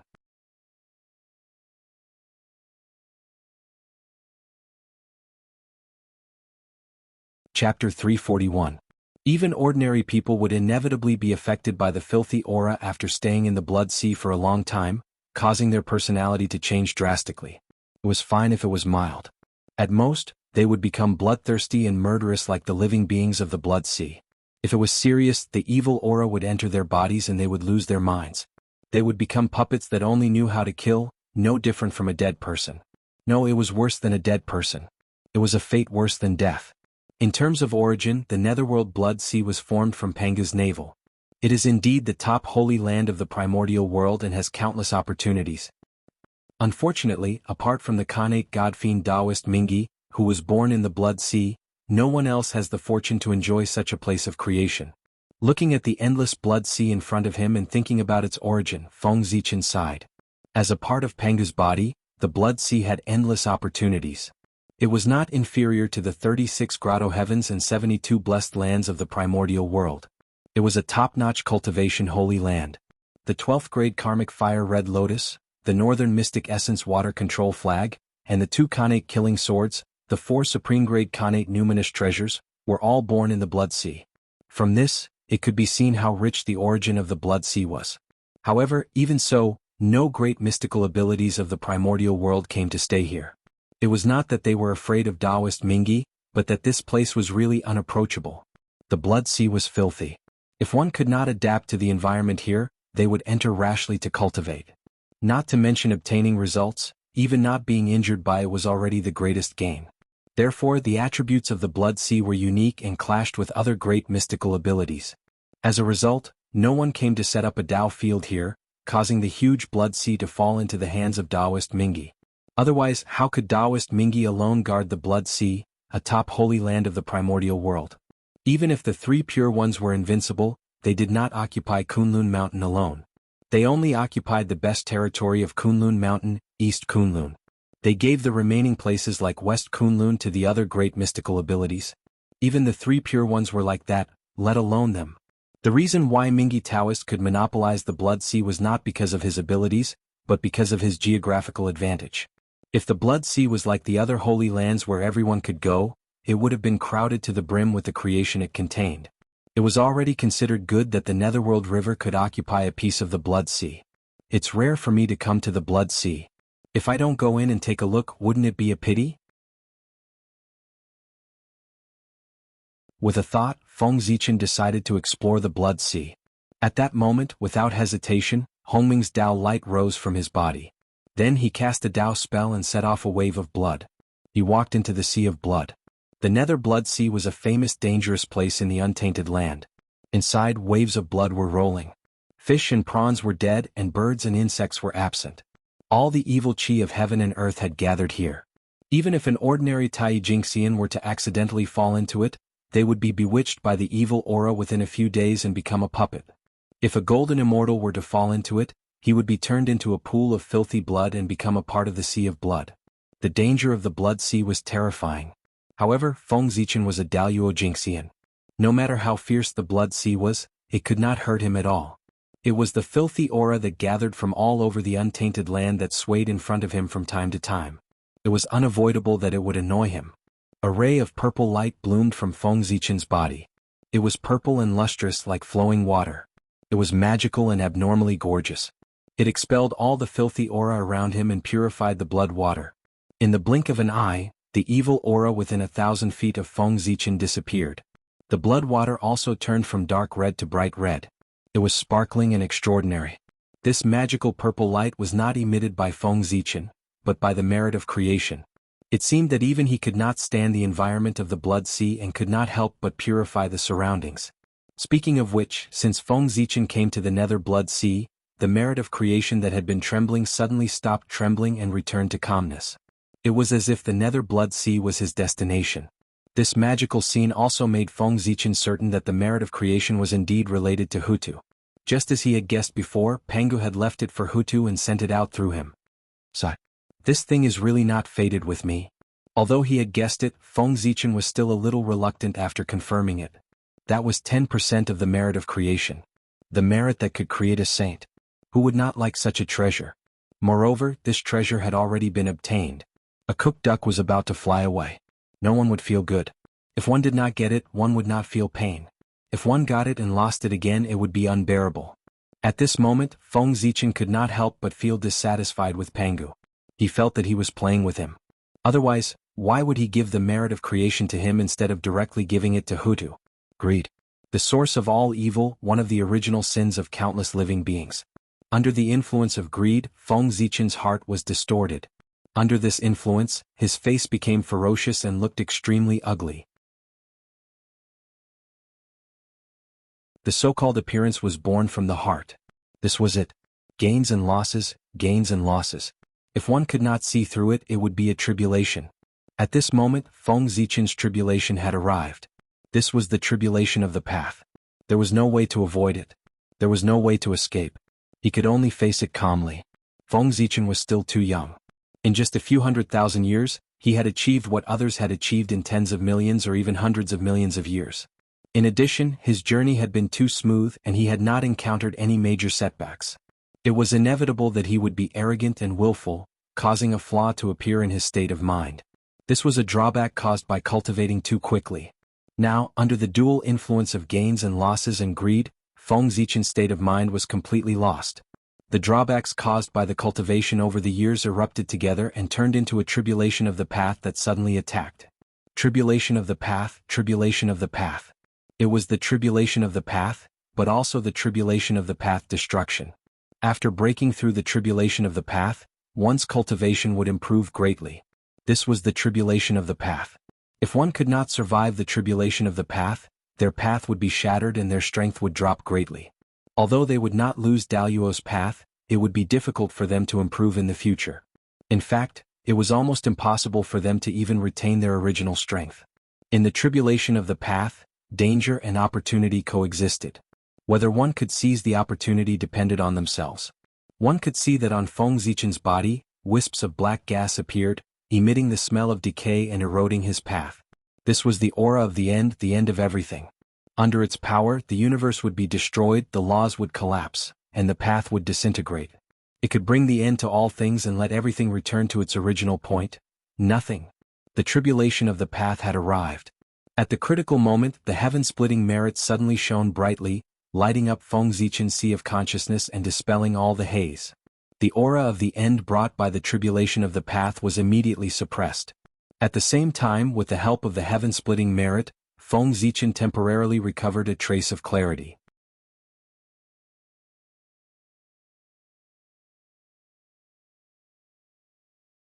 Chapter 342. That was close. Feng Zichen broke out in a cold sweat when he realized the changes in his body.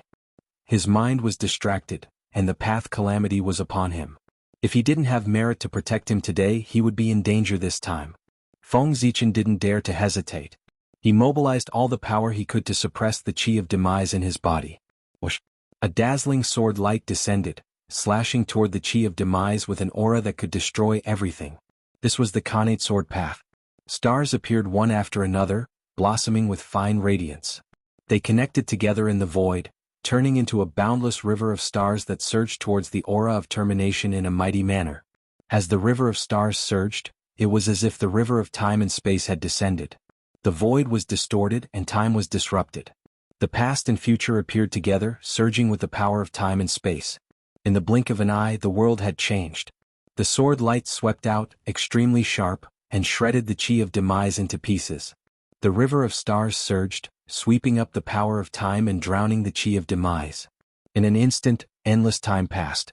At the same time, the chi of Hongmeng appeared, trying to devour the weakened chi of demise. In the beginning, the world was in a state of nothingness. Nothing existed. It wasn't until the chi of Hongmeng appeared that the world had the concept of existence. It could be said that the chi of Hongmeng was the source of everything. Everything that existed in the world evolved from it. The chi of demise was no exception. It was the power to end the universe, the end of everything, the end of everything. It was also the final form of the chi of Hongmeng. Therefore, the chi of Hongmeng could devour everything. After being weakened by the Khanate sword path and the path of stars, the power of the chi of demise had fallen to the extreme.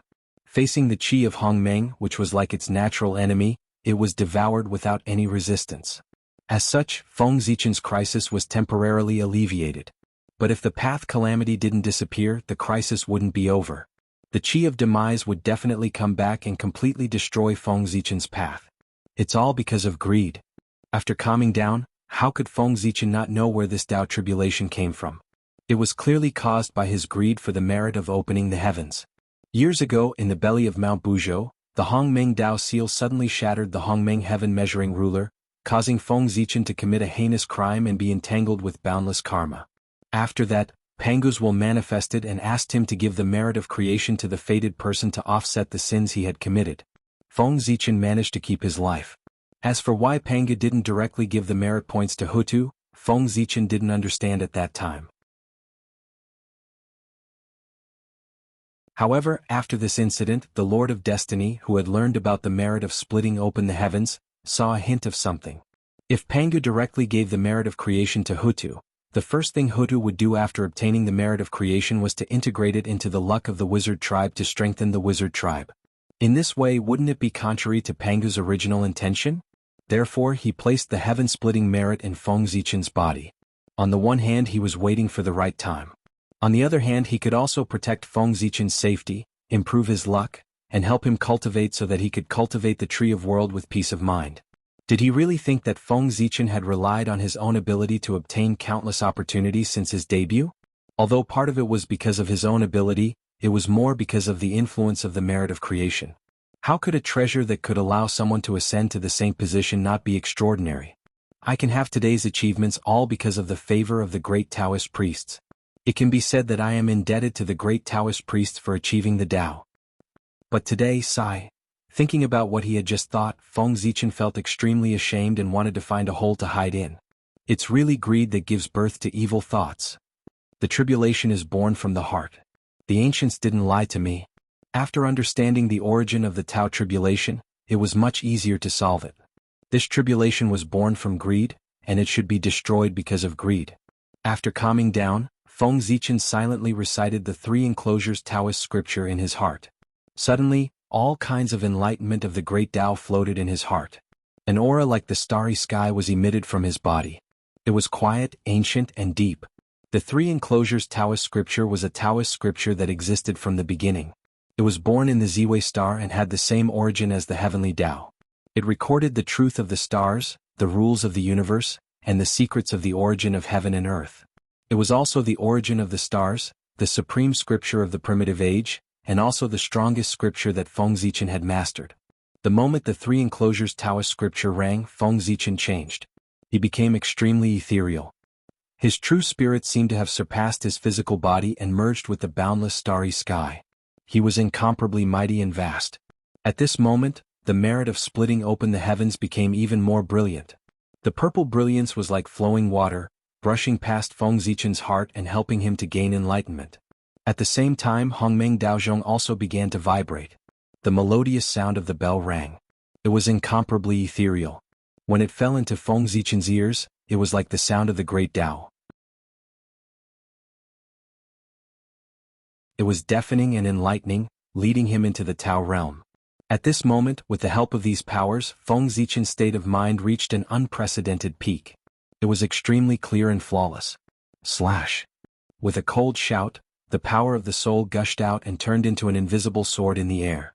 It slashed fiercely at Feng Zichen's body. Pop! There seemed to be a shattering sound. The greed in Feng Zichen's heart was completely cut off, and the calamity of the Tao also disappeared. Phew! As the calamity of the Tao dissipated, the haze that shrouded Feng Zichen's heart and the sense of crisis that emerged in his heart also dissipated. He couldn't help but let out a long sigh of relief.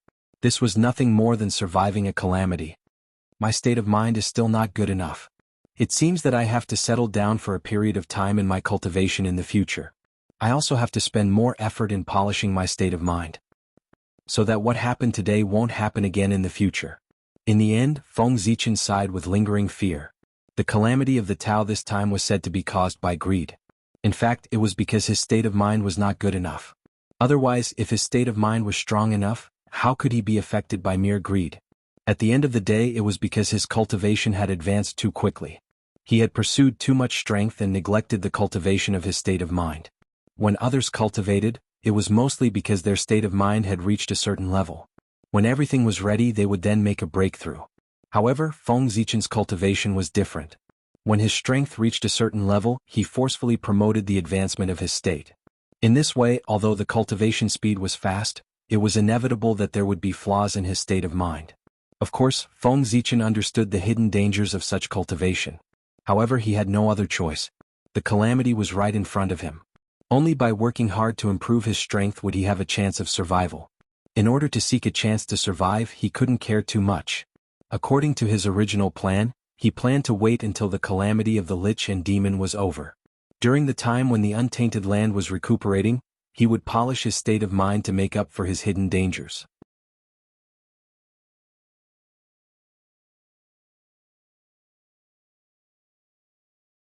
Chapter 343. But who would have thought that once his greed arose, it would directly cause the hidden dangers to erupt and cause the path calamity to descend upon him. He almost collapsed his great Tao and suffered heavy injuries. It could only be said that the affairs of the world were unpredictable. After calming his mind, Feng Zichen stood up and bowed 3 times respectfully to the void. He was bowing to Pangu. Previously, because his mind was distracted, Feng Zichen's mind was filled with distracting thoughts, and he couldn't help but have ill intentions towards Pangu. Although, with Pangu's magnanimity, he wouldn't care about such trivial matters. But if Feng Zichen didn't do this, he would feel guilty. After all, it was Pangu who made him what he was. He still used malice to figure out Pangu, so he couldn't help but feel ashamed. After doing all this, Feng Zichen's heart finally calmed down completely. After tidying up his mood, Feng Zichen pulled himself together and continued to walk into the depths of the Blood Sea. This place might be one of his future dojos. It was good to familiarize himself with it in advance. Speaking of which, the Nether Blood Sea had a fate with him. This fate came from Great Emperor Ziwei. As the most noble existence in the primordial world, Great Emperor Ziwei was the inferior ruler of the 3 realms. His power was not as simple as controlling Zhouxing. His power was enough to connect the 2 realms of life and death.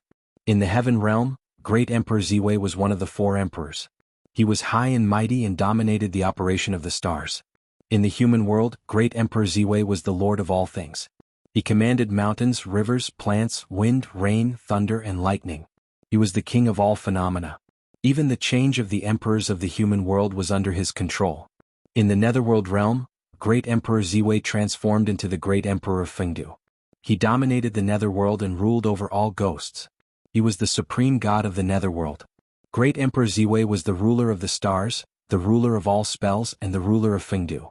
He was in a high position and had a wide range of advisors. From the examination of the universe's calamity, to the rise and fall of the countries in the world, to the rise and fall of the immortals in the 3 realms, to the misfortune and longevity of all living beings, they were all under his jurisdiction. His divine abilities were boundless and his magic power was boundless. He could instantly destroy the demons and devils of the 3 realms. Vast and mighty, as high as the heavens, and able to control the movement of lightning. Almost everything in the world was under the jurisdiction of Great Emperor Ziwei. In that case, the Nether Blood Sea was fated to be with Feng Zichen. This place was the predecessor of the Nether Realm. Establish the Fengdu Necropolis, establish the Underworld, and establish Hell. These are the merits of Ziwei the Great, and they are also my merits. Strolling in the sea of blood, Feng Zichen thought to himself.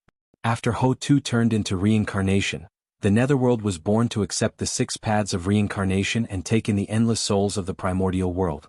And the heavy responsibility of establishing order in the Nether Realm fell on Feng Zichen's shoulders. This was a predestined fate and he could not refuse it. Of course he would not refuse. However, the Great Emperor of Fengdu is the incarnation of the Great Emperor of Ziwei. He oversees the Netherworld on his behalf and commands the ghosts of the Netherworld. From the looks of it, I have to refine another incarnation. As he walked, Feng Zichen suddenly thought of something. The Great Emperor of Ziwei was the Lord of the Stars. Naturally, he had to oversee the boundless starry sky and would not stay in the Nether Realm for a long time. Therefore, this Great Emperor of Fengdu was an incarnation. This is troublesome. This incarnation is not easy to refine. It was not difficult to refine an incarnation, but it was difficult to refine an incarnation that could live in the Nether Blood Sea. In the primordial world, there were not many treasures that could do this. Pangu's remnant body was one.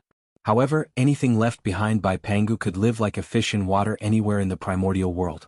The god who created the world would naturally not be rejected by the world. Unfortunately, at this time, the remnant body left behind by Pangu had long been transformed into the world. It was impossible to find it again. As the bloodline descendants of Pangu, the wizard tribe could also survive in the Nether Blood Sea. However, as a wizard, Feng Zichen could not take a member of the wizard tribe and refine an incarnation, could he? As such, there was only one way left. That was to use the treasures born in the Blood Sea as materials to refine an incarnation. The treasures born in the Blood Sea could naturally live in the Blood Sea. This was needless to say. With this thought in mind, Feng Zichen could not help but slow down his footsteps. The Blood Sea was boundless. There must be a lot of treasures. If he searched carefully, he might be able to find something. Just like that, Feng Zichen began to search around the Blood Sea. In the blink of an eye, 100 years had passed. Even though Feng Zichen deliberately slowed down, 100 years was enough for him to go millions of miles deep into the Blood Sea. Of course, this distance was nothing to the entire Blood Sea.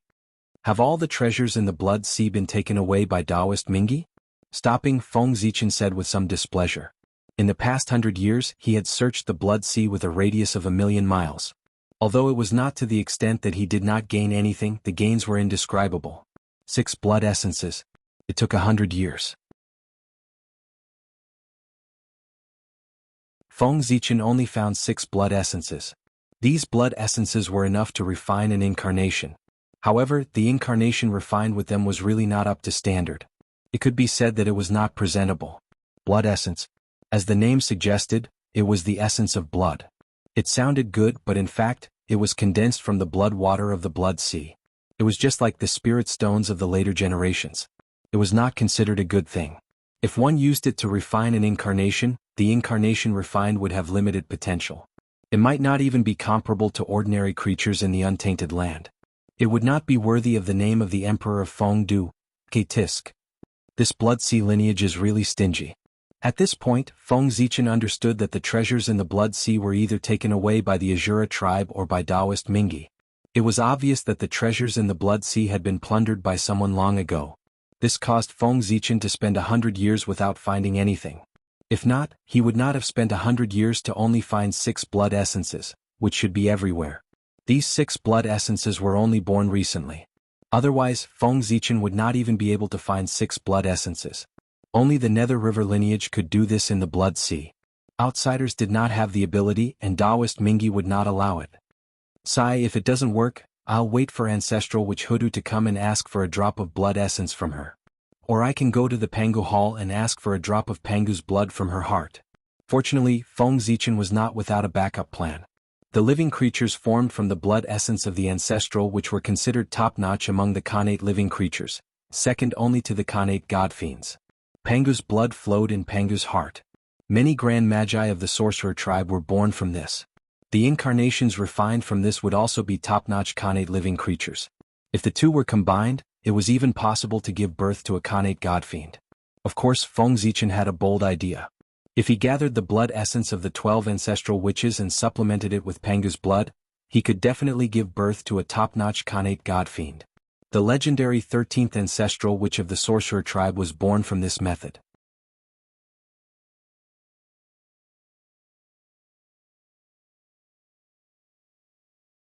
Chapter 344.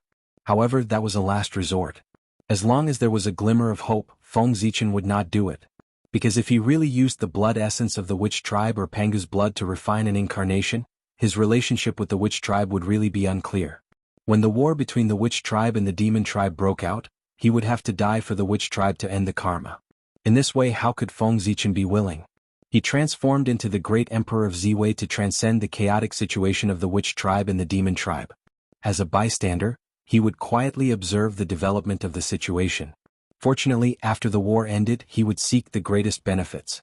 With this thought in mind, how could Feng Zichen put himself in the vortex of the witch tribe and the demon tribe for the incarnation of the great emperor Fengdu? Wouldn't that be stupid? Therefore, Feng Zichen would rather go to Taoist Mingi to exchange for treasures than go to the witch tribe to ask for the blood essence of the witch tribe or Pangu's blood. He did not owe the witch tribe anything. On the contrary, the witch tribe owed him. Without Feng Zichen, the witch tribe would never have thought of drawing the prehistoric geomancy map. Then, the witch tribe would not have the innate treasure to suppress their fate. And the path of the gods and demons was extremely important to the witch tribe. It changed the fate of the witch tribe and increased the strength of the witch tribe by several times. It also gave the witch tribe the possibility of achieving the path. Such benefits could not be exchanged with innate treasures. It was more precious than the prehistoric geomancy map. The favor of achieving the path was greater than the sky. He let Feng Zichen become a wizard because Dijiang could not think of a way to repay him no matter how hard he racked his brains. This favor was too big. It was so big that the witch tribe could not afford to repay it. Therefore Dijiang had no choice but to let him become a witch to show his respect. A witch tribe's teacher. Countless witch tribe members learned the cultivation methods created by Feng Zichen. His name as a sorcerer was quite appropriate. Sigh, let's search for another 100 years. If it doesn't work, I'll think of another way. Sighing helplessly, Feng Zichen continued to walk forward. The Blood Sea was hundreds of times larger than the great wide world. He did not believe that the Nether River clan could really plunder this place clean. As for Hutu, she was in no hurry. Sacrificing oneself, becoming reincarnated, this wasn't a small matter. It was equivalent to suicide. Without sufficient emotions, Hutu would not have made such a decision.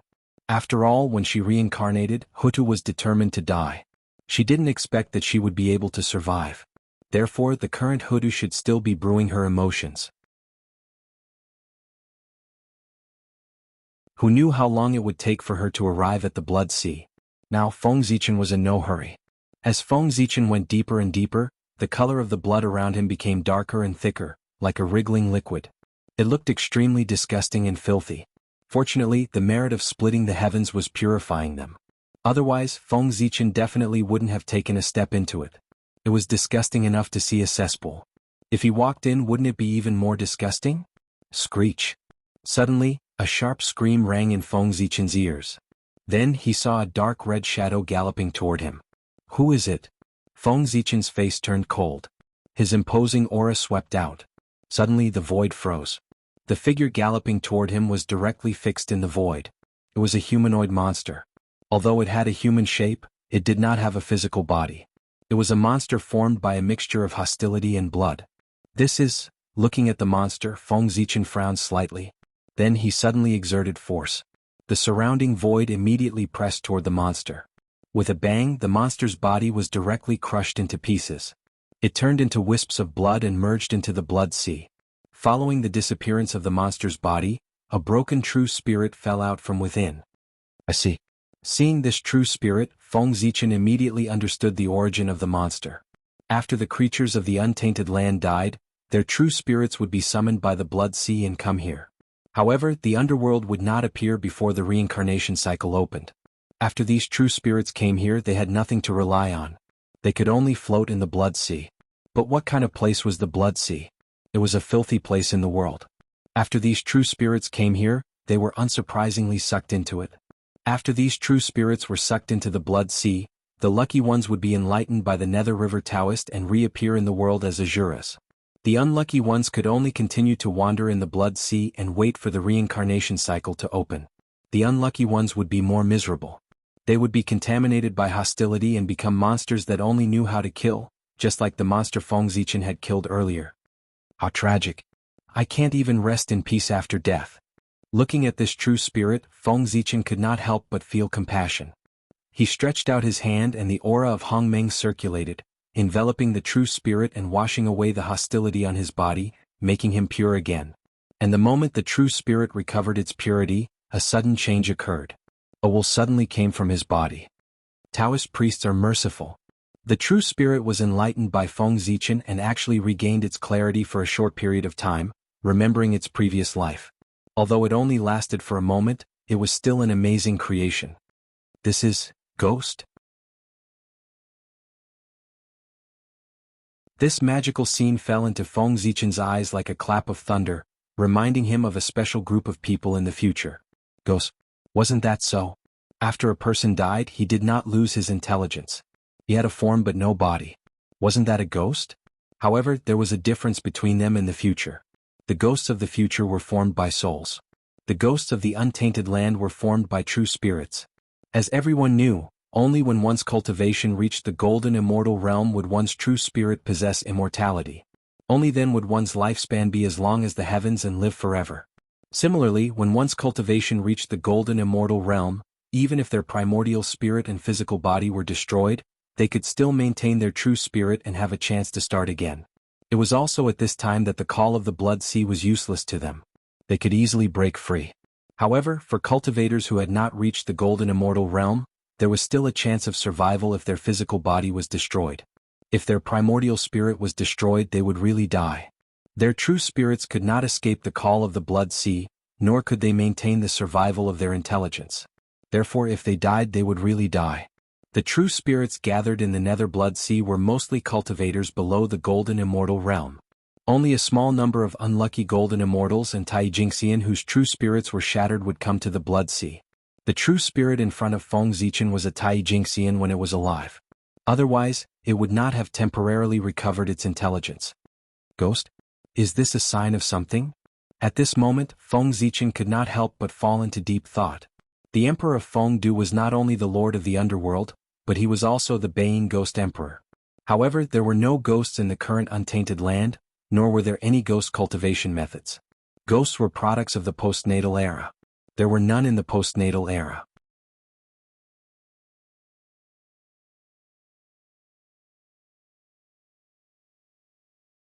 Chapter 345. Ghost, to put it bluntly, was the soul. Was made up of 3 souls and 7 spirits. But innate spirits did not have souls. They only had an innate true spirit. The great void was vast, the foundation turned into the origin, the beginning of all things, the 5 fortunes of the heavens, the distribution of chi, the origin of the earth. The true spirit existed in the vast universe and had the most primitive life functions. It was the subtle matter that could transform all things and was the origin of all things. It was the origin of life, the most essential power of the universe. Only with a true spirit could one be considered a true living being. Whether it was the primordial spirit of an immortal or the soul of a mortal, they were all special energy bodies evolved from the true spirit and supplemented by the chi of heaven and earth. It was like a placenta that wrapped around the true spirit to prevent it from being hurt.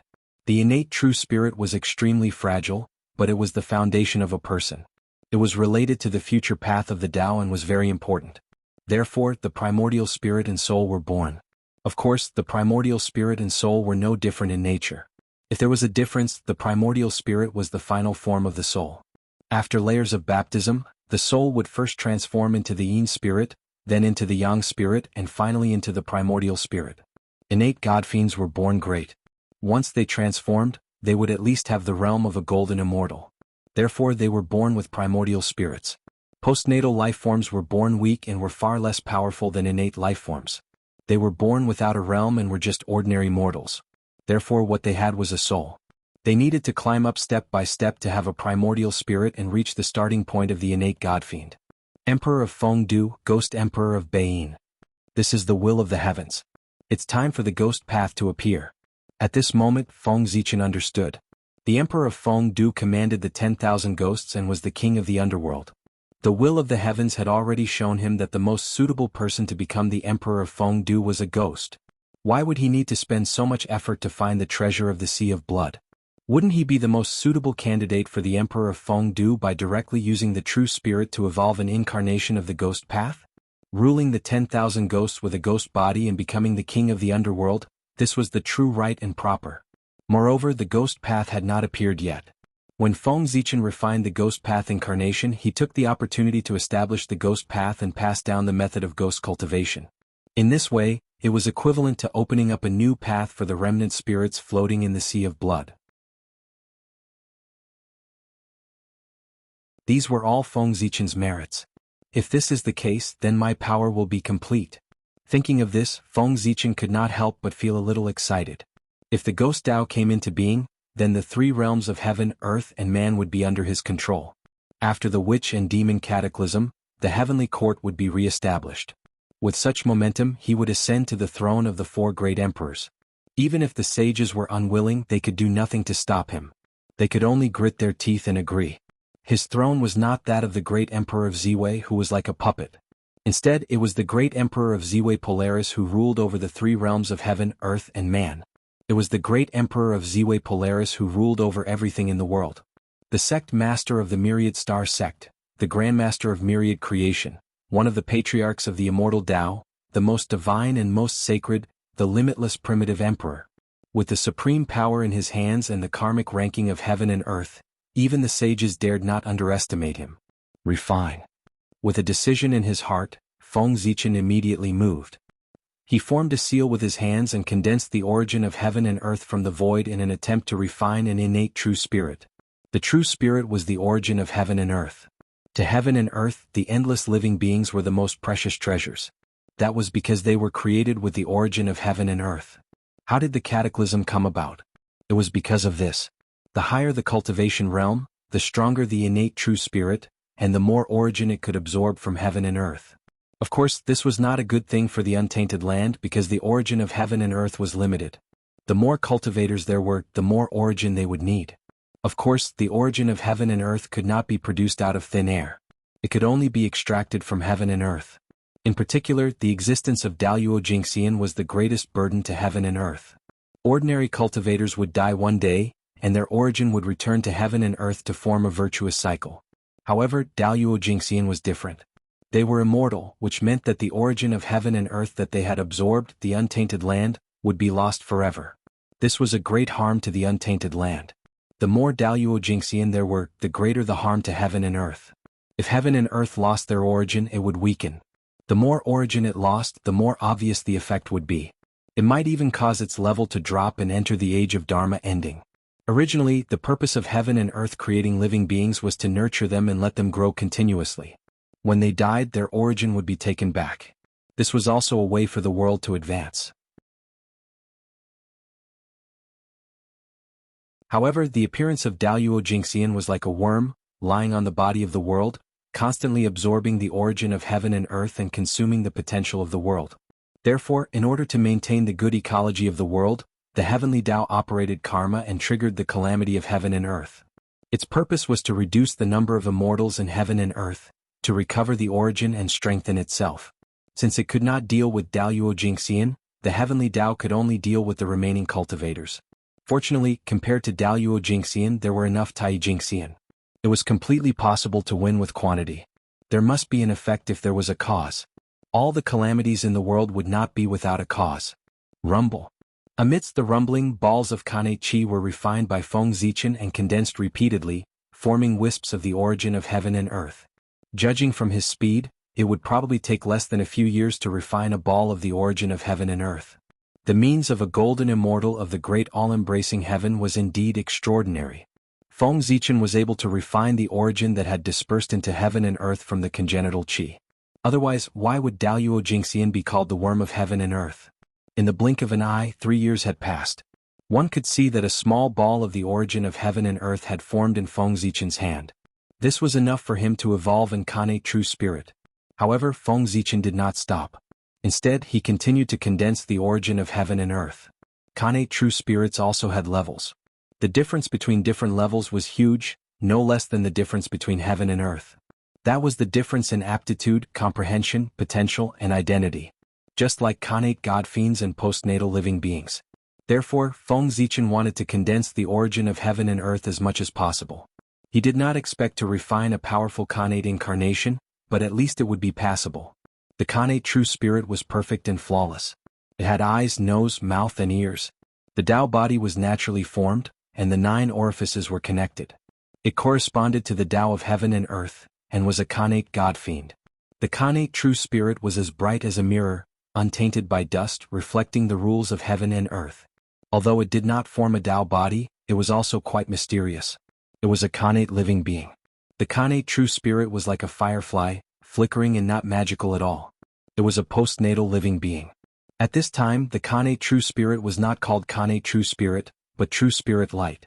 That was because it was too small.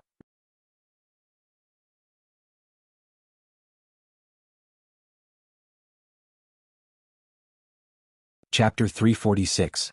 This bit of true spiritual light was the only innate item in the body of a postnatal life form. If a postnatal life form wanted to go against postnatal and become innate, prove the supreme great Tao, and cultivate into the immortal Daluo Jingxian, they could only rely on this bit of true spiritual light. This was the foundation of their Tao. The essence of the Tao of God Fiends was to constantly strengthen this bit of true spiritual light, so that it could transform into a Tao body and transform into a Kanate God Fiend. Of course, the incarnation that Feng Zichen wanted to refine couldn't be a postnatal life form. If he wanted to refine a postnatal life form incarnation, he could directly use blood essence. It wouldn't be so troublesome. The incarnation that he wanted to refine was not something a Khanate God-fiend dared to hope for, but it had to be at least a top-level Khanate lifeform. Khanate God-fiends were great creatures created by heaven and earth. Each of them was a seed of Daluo Jingxian. As long as nothing unexpected happened, they were destined to become Daluo Taoist priests. With Feng Zichen's strength, Daluo Jingxian couldn't create a Khanate God-fiend. Even if a saint wanted to create such a great creature, it would be extremely difficult. He would have to pay a considerable price. Therefore, he could only use his strongest method to refine a top-level Khanate lifeform incarnation. In fact, it wasn't that difficult to refine a Khanate God-fiend incarnation. Now, there was an opportunity in front of Feng Zichen. It was just that he wasn't willing. In the Netherworld Blood Sea, there were countless fragments of true spirits floating. If Feng Zichen could steal his heart and melt these true spirits, he didn't even need all of them. Just a small part of them could be refined into a Khanate God-fiend incarnation. However, this move was too harmful to the harmony of heaven. If he really did it, he would definitely be entangled with endless negative karma and attract divine punishment. Think about it, these true spirits were originally quietly staying in the Blood Sea, waiting for the cycle of reincarnation to open so that they could start a new life and start over. In the future, if they were fated, these true spirits that reincarnated could become golden immortals. They might be able to understand their previous selves and recall the past. However, if Feng Zichen refined them, they would really disappear from the untainted land. Reincarnation or starting over would have nothing to do with them. It had completely disappeared. Not a single trace of it remained. He couldn't imagine how big of a sin this was. The heavenly Tao would definitely be enraged and send down heavenly punishment. Of course, Feng Zichen had experienced heavenly punishment many times and had experience. In addition, he had a lot of merit on him. A mere heavenly punishment would not scare him. Most importantly, he couldn't bear it. Why would Feng Zichen attack these innocent true spirits for an innate God-fiend avatar if there was no grudge between them?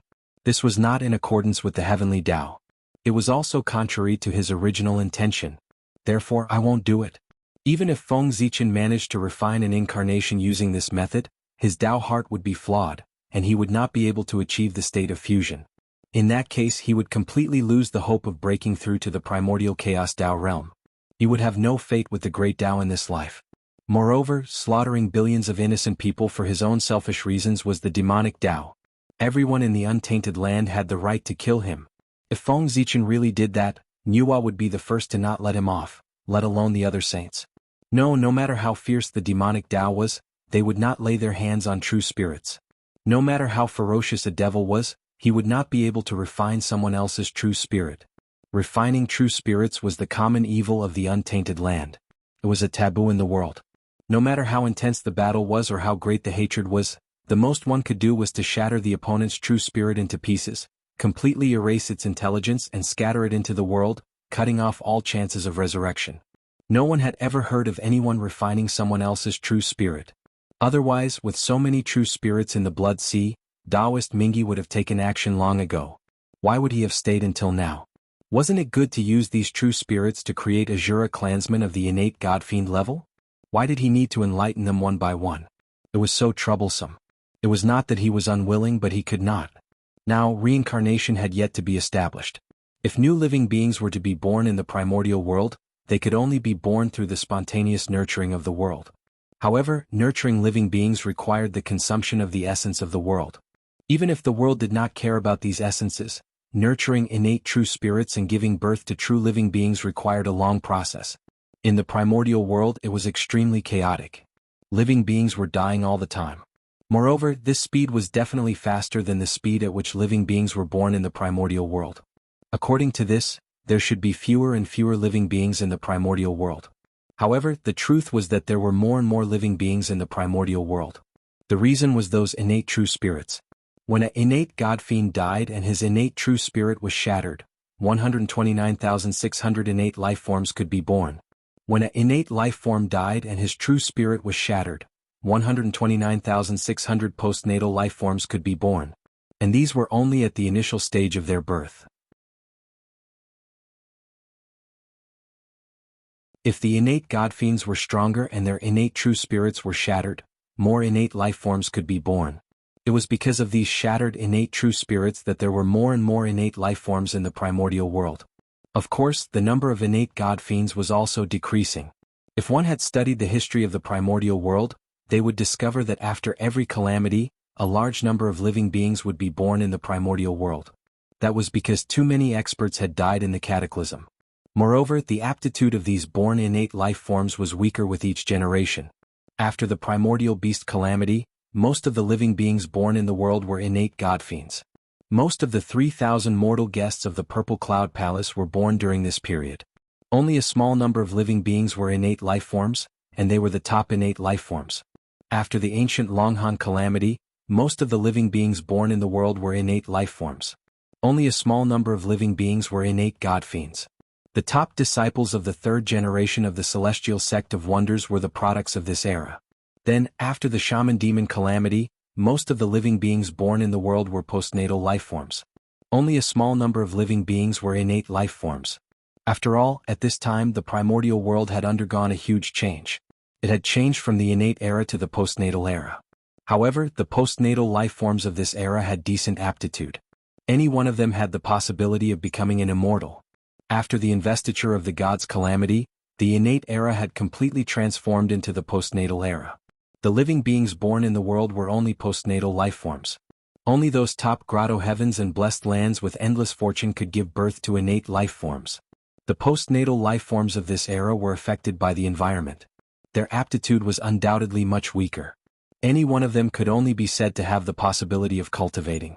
As for becoming an immortal, it depended on one's own fortune.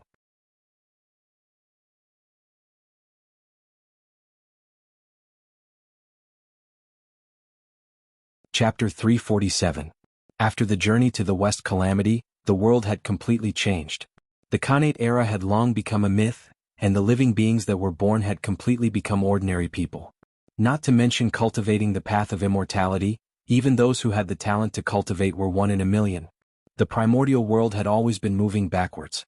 In the blink of an eye, 100 years had passed. On this day, Feng Zichen finally completed the condensation of the origin of heaven and earth. There was a ball of yellow Tao light in his hand. It was dazzling and emitted the aura of the origin of all things. The sky was black and the earth was yellow. Yellow was the color of heaven and earth. This was the origin of heaven and earth.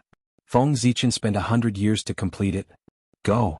Pointing at his forehead, Feng Zichen pulled out a stream of qi of true spirit and injected it into the origin of heaven and earth. In the end it was Daluo Jingxian. It was different from before. To refine an incarnation, a stream of qi of true spirit was enough. There was no need to split the Khanate true spirit. The function of this stream of qi of true spirit was to imprint his own mark on the origin of heaven and earth to ensure that the Khanate true spirit evolved from it was his incarnation and not an independent life. Otherwise, it would be a real joke if he did not refine the incarnation and had an extra child for no reason. After the qi of true spirit and the origin of heaven and earth had perfectly merged, Feng Zichen began to evolve the Khanate true spirit. He still knew how to create life. Among the 36 great divine powers of the Big Dipper, the supreme great divine power of mediating creation had the power to create life. Evolving the universe and creating life was a great divine power that could create something out of nothing. In the past, Nuwa had used this divine power to create the human race. Feng Zichen had practiced the Big Dipper 36 transformations for many years. Of course, he was not unfamiliar with this divine power. It should be said that he was familiar with the 36 supreme great divine powers recorded in the Big Dipper 36 transformations. Mediating creation. Feng Zichen formed a Tao seal and chanted a Tao voice, attracting the power from the unseen world. With the help of his hand gestures, he unleashed this earth-shattering great divine ability. Although Feng Zichen could perform it, his realm was not as high as Nuwa's, so he could not perform it as he wished. It could only be activated with a Tao seal and an incantation. With the completion of Feng Zichen's hand gesture, the void suddenly changed as if it had collapsed and huge cracks appeared. Divine light appeared. Then, from the crack, the qi of creation surged out and wrapped around the origin of heaven and earth. Star River Universal Light, rise.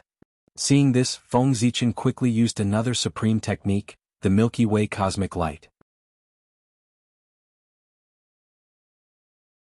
This was a supreme technique that he had comprehended from Zhouxing. It was a great technique that belonged to the way of time and space, and it had the ability to control time and space. With Feng Zichen's mastery of the mediating creation, if he wanted to rely on it to create living beings, it would take at least 100 years or even a few thousand years. This period of time was too long. Therefore, Feng Zichen used the Milky Way cosmic light to forcibly accelerate time and mature the origin of heaven and earth. A wisp of purple-gold light appeared, with the aura of time, enveloping the origin of heaven and earth and the chi of creation. In an instant, the sea turned into mulberry fields and endless years passed. It seemed like tens of thousands of years, hundreds of thousands of years, millions of years. The origin of heaven and earth and the chi of creation merged and turned into a divine fetus with the aura of life. At first, it was weak, then it became stronger and stronger. In the end, the divine fetus exploded, and a connate true spirit emerged from it. It had the outline of a human, and its whole body was white and flawless, surrounded by divine light. This was a connate life form just as Feng Zichen thought, the top connate life form. However, this incarnation did not have a physical body, and was only a connate true spirit. It was also because of this that he could be created by Feng Zichen in such a short period of time with a ball of origin of heaven and earth. Otherwise, how could a complete top-level Xiantian life form be created by a mere ball of the origin of heaven and earth?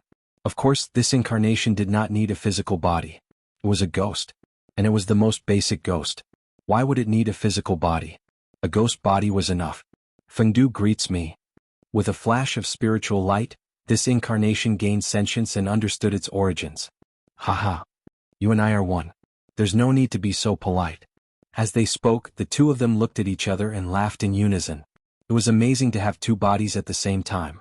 From this moment on, Feng Zichen had another nickname in the primordial world. The supreme deity of the netherworld, the Baiyin Ghost Emperor, the Lord of the Netherworld, the King of Hell, and the Emperor of Fengdu who commanded all ghosts. Dong, a long bell rang. Hongming Daozhong came from the North Star and landed between the two of them. Boundless Taoist rhymes spread out, and Hongming's aura spread out. In this sea of blood, a hazy purple Dao domain was formed. Inside, 3,000 great Daos manifested. They intertwined with each other and deduced endless laws. All the principles of the world could be found in it.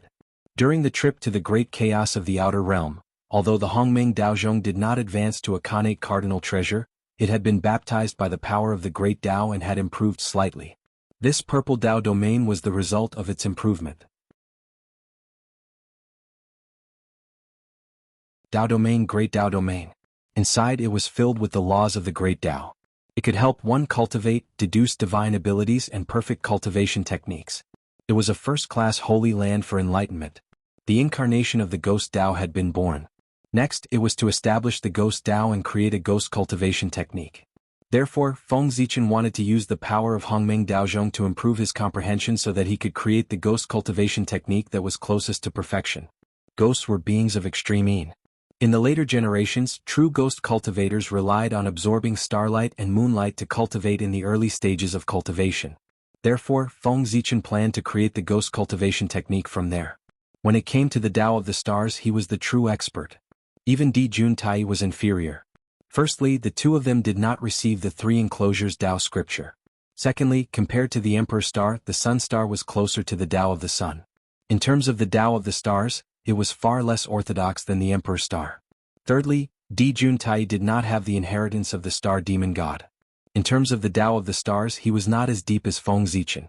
From this, it could be seen that in the primordial world, Feng Zichen's comprehension of the Tao of the stars could be said to be number one. At the very least, he had attained the Tao of the stars. As the Tao master of the stars, Di Jun did not notice. Wasn't this the embodiment of Di Jun's inferiority? Creating the ghost Tao was not difficult for Feng Zichen. The ghosts now were the innate true spirits. And the Tao of the gods and demons was the method to cultivate the innate true spirits. The Yin God and Yang God concepts inside were very suitable for the ghost Tao. If he took it out and changed it, he would not change the cultivation of the true spirit. Then, he would change the physical body into the primordial spirit. It would be almost a ghost cultivation technique. It had to be said that this ghost Tao was really fated with Feng Zichen. Back then, when he created the Tao of the gods and demons, he did not expect that this cultivation technique could be used as a ghost cultivation technique.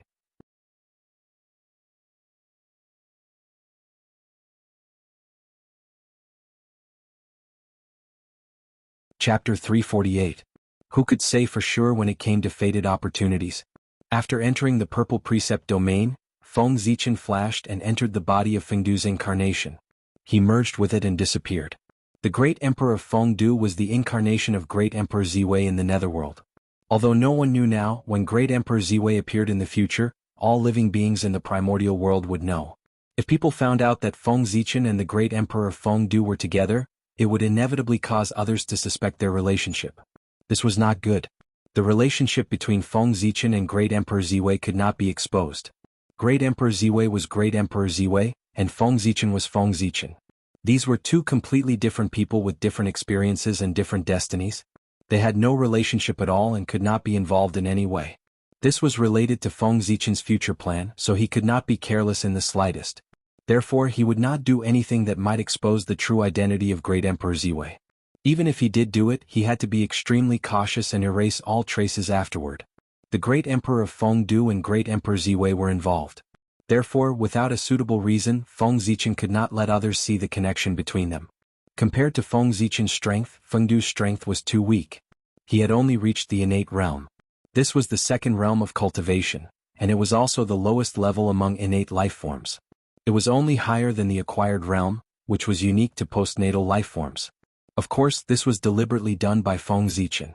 Otherwise, as the top innate life form, Feng Du's strength should have at least the cultivation of a celestial immortal. If he wanted to open up a new great path, of course he had to start from the most basic realm and feel every realm again. If he had not experienced it personally, how could he open up the most perfect cultivation method? Therefore, Feng Du's initial realm was only the innate realm. It was convenient for him to use every realm to verify the method of ghost cultivation.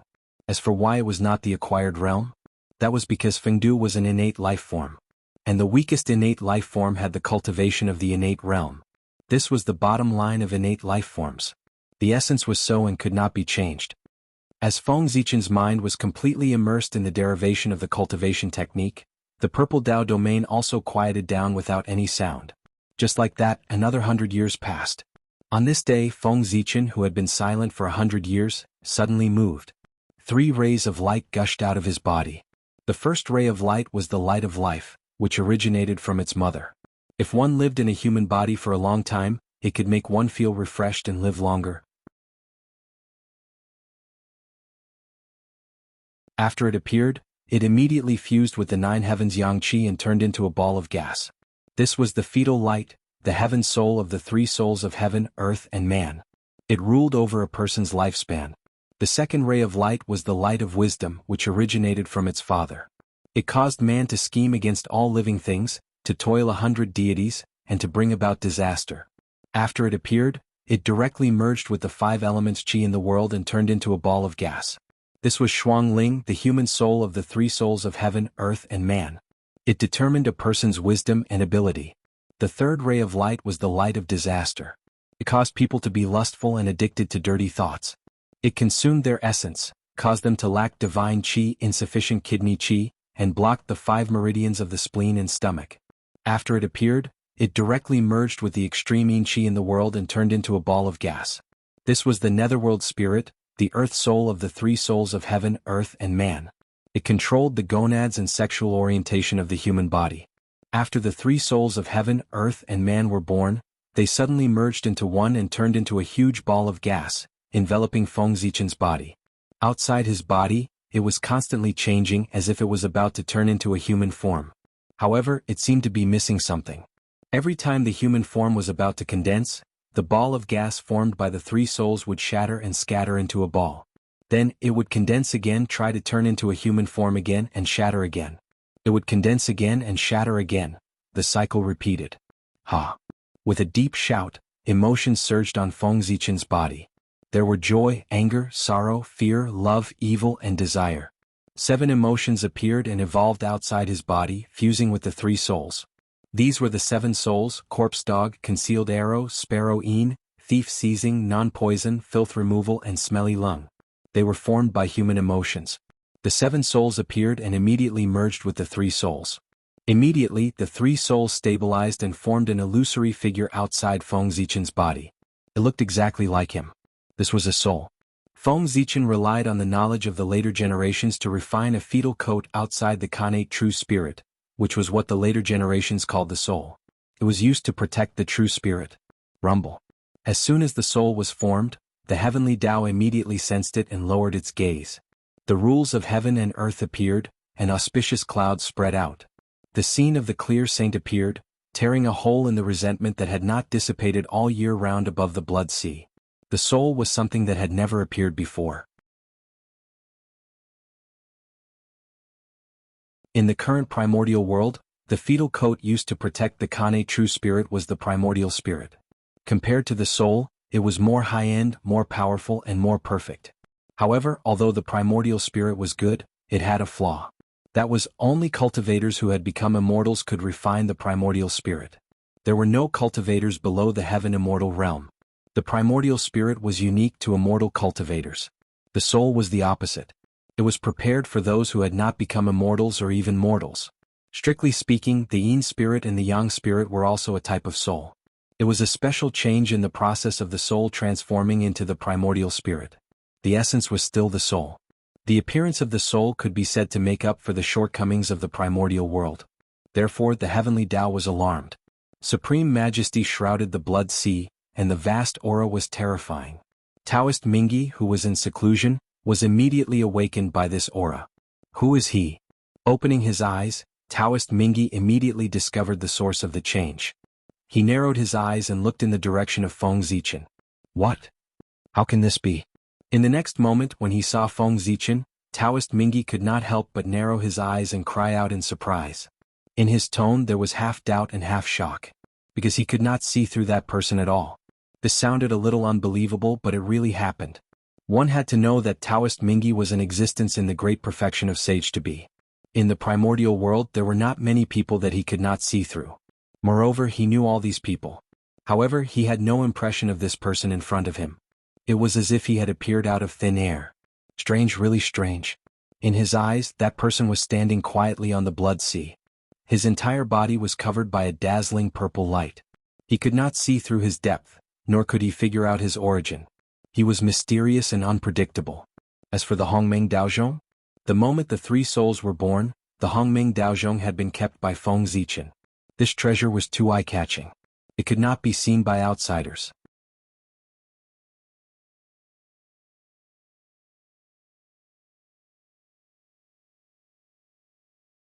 Chapter 349. Of course, Taoist Mingi couldn't see through Feng Zichen. Outside his body, it was the merit of opening the heavens. It was a supreme treasure that could allow one to become a sage. It was enough to cover all traces. Even if a sage came, he could only recognize the origin of the merit of creation. And he couldn't see Feng Zichen through him. Although Taoist Mingi was strong, he was still quite a distance away from the primordial chaos Tao realm. Therefore, he couldn't see through the cover of the merit of creation. It wasn't that he was weak, but that the merit of creation was too strong. Since a sacred object was called a sacred object, it naturally had the ability to defy the heavens. Otherwise, how could it attract the pursuit of countless living beings? Boom! An invisible force erupted, and in an instant, it swept through the entire primordial chaos. This was, the heavenly Tao had made its move. Only the heavenly Tao could release a power that could affect the entire primordial chaos in an instant.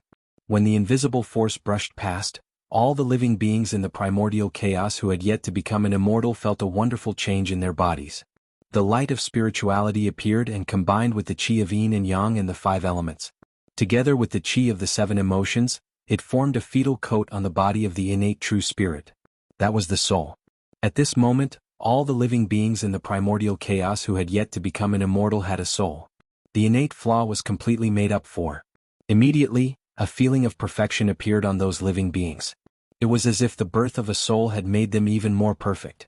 A sense of joy surged from the innate true spirit, causing those living beings who had given birth to souls to smile uncontrollably. In this atmosphere, even the world seemed to be infected. The entire primordial chaos was filled with an aura of joy. Whoosh! Golden light was like rain, dazzling and resplendent. It descended from the sky and fell into Feng Zichen's body. When the soul came out, the merit would descend. Feng Zichen made up for the deficiencies of the living beings in the primordial chaos. This was a matter of great merit, so naturally, great merit would descend. This time, in the face of such a huge amount of merit, Feng Zichen didn't refuse. Instead, he circulated his cultivation technique and absorbed all of it to improve his strength. The netherworld was about to appear. If one wanted to establish a foothold in it, it wasn't enough to rely on identity and qualifications. One also had to have great strength. Otherwise, no one would be convinced. Just like Hao Yin in the future, he had supreme status but no corresponding strength. In the end, he could only be reduced to a puppet. If Di Jun lost the throne, the living beings of the primordial world would still respect him. Because he was strong enough, no one dared to disrespect him. However, if Hao Yin were to lose his throne, all his glory would disappear along with it. Because compared to Di Jun, he was too weak.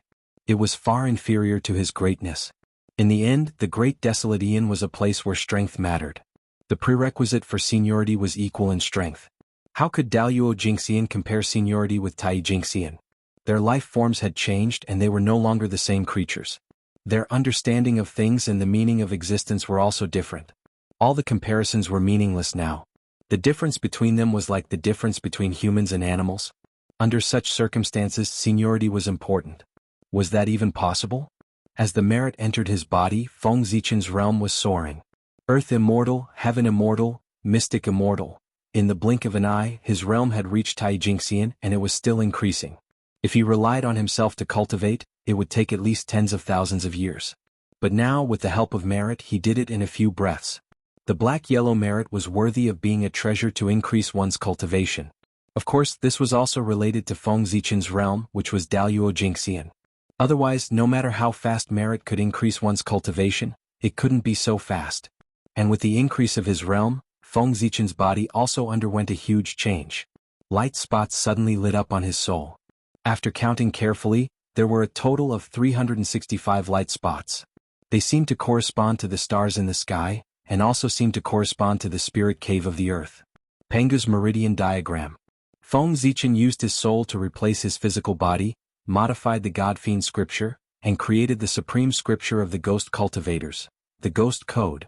The God-Fiend Tao was to open up the divine aperture in the physical body, evolve the Pengu's meridian diagram, and reverse-engineer the Pengu's Tao body to strengthen the true spirit. The Ghost Tao was to open up the ghost aperture in the soul and evolve a Pengu's meridian diagram. This was reverse-engineering the Pengu's primordial spirit. Ghosts didn't have a physical body, so they didn't need a physical body. They directly refined an innate primordial spirit. In the end, they directly reversed everything and formed the Pengu's primordial spirit. With this, they broke into the primordial chaos Tao realm and became indestructible. This was a technique that was completely different from the God-Fiend Tao. Could be said that the Ghost Tao and the God-Fiend Tao were two extremes. One completely abandoned the primordial spirit and focused on cultivating the physical body in order to cultivate the Pengu's true body and complete the magnificent feat of using strength to achieve the Tao. The other completely abandoned the physical body and focused on cultivating the primordial spirit in order to cultivate the Pengu's primordial spirit and combine the Tao of heaven and earth to achieve the Tao. Of course, the two also had something in common, and that was that they were both based on the true spirit. The true spirit was the foundation. The physical body and primordial spirit served the true spirit. Opportunity. A great opportunity. Without a doubt, if he could reverse engineer the Pengu's primordial spirit, it would make up for Feng Zichen's biggest shortcoming. Feng Zichen didn't have a primordial spirit. His true spirit was too powerful, causing no primordial spirit to be able to withstand the power of the true spirit. Not to mention wrapping the true spirit, if one wanted to get close, they would be crushed into pieces by the powerful power of the true spirit. This was also what Feng Zichen was proud of. There was no other true spirit as powerful as him in the primordial world. However, pride was pride, it didn't mean that there was no problem. The physical body, primordial spirit, and true spirit complemented each other. If one was missing, it wouldn't be so coordinated. Although he couldn't see any problems now, there might be problems in the future. He had to guard against this. However, no matter how hard Feng Zichen tried, he couldn't refine a suitable primordial spirit. There was one in the past, but that innate primordial spirit was sent into the Thunder-Locked Tao fetus and turned into the North Star Emperor. Even if he took it back now, it had been out of his body for so long that it probably wouldn't be able to adapt to the power of the true spirit. Now, the birth of the Ghost Tao had completely solved his problem. In this world, was there still a primordial spirit stronger than Pengu's primordial spirit? No. Moreover, his goal was Pengu's true body, which was the most compatible with Pengu's primordial spirit.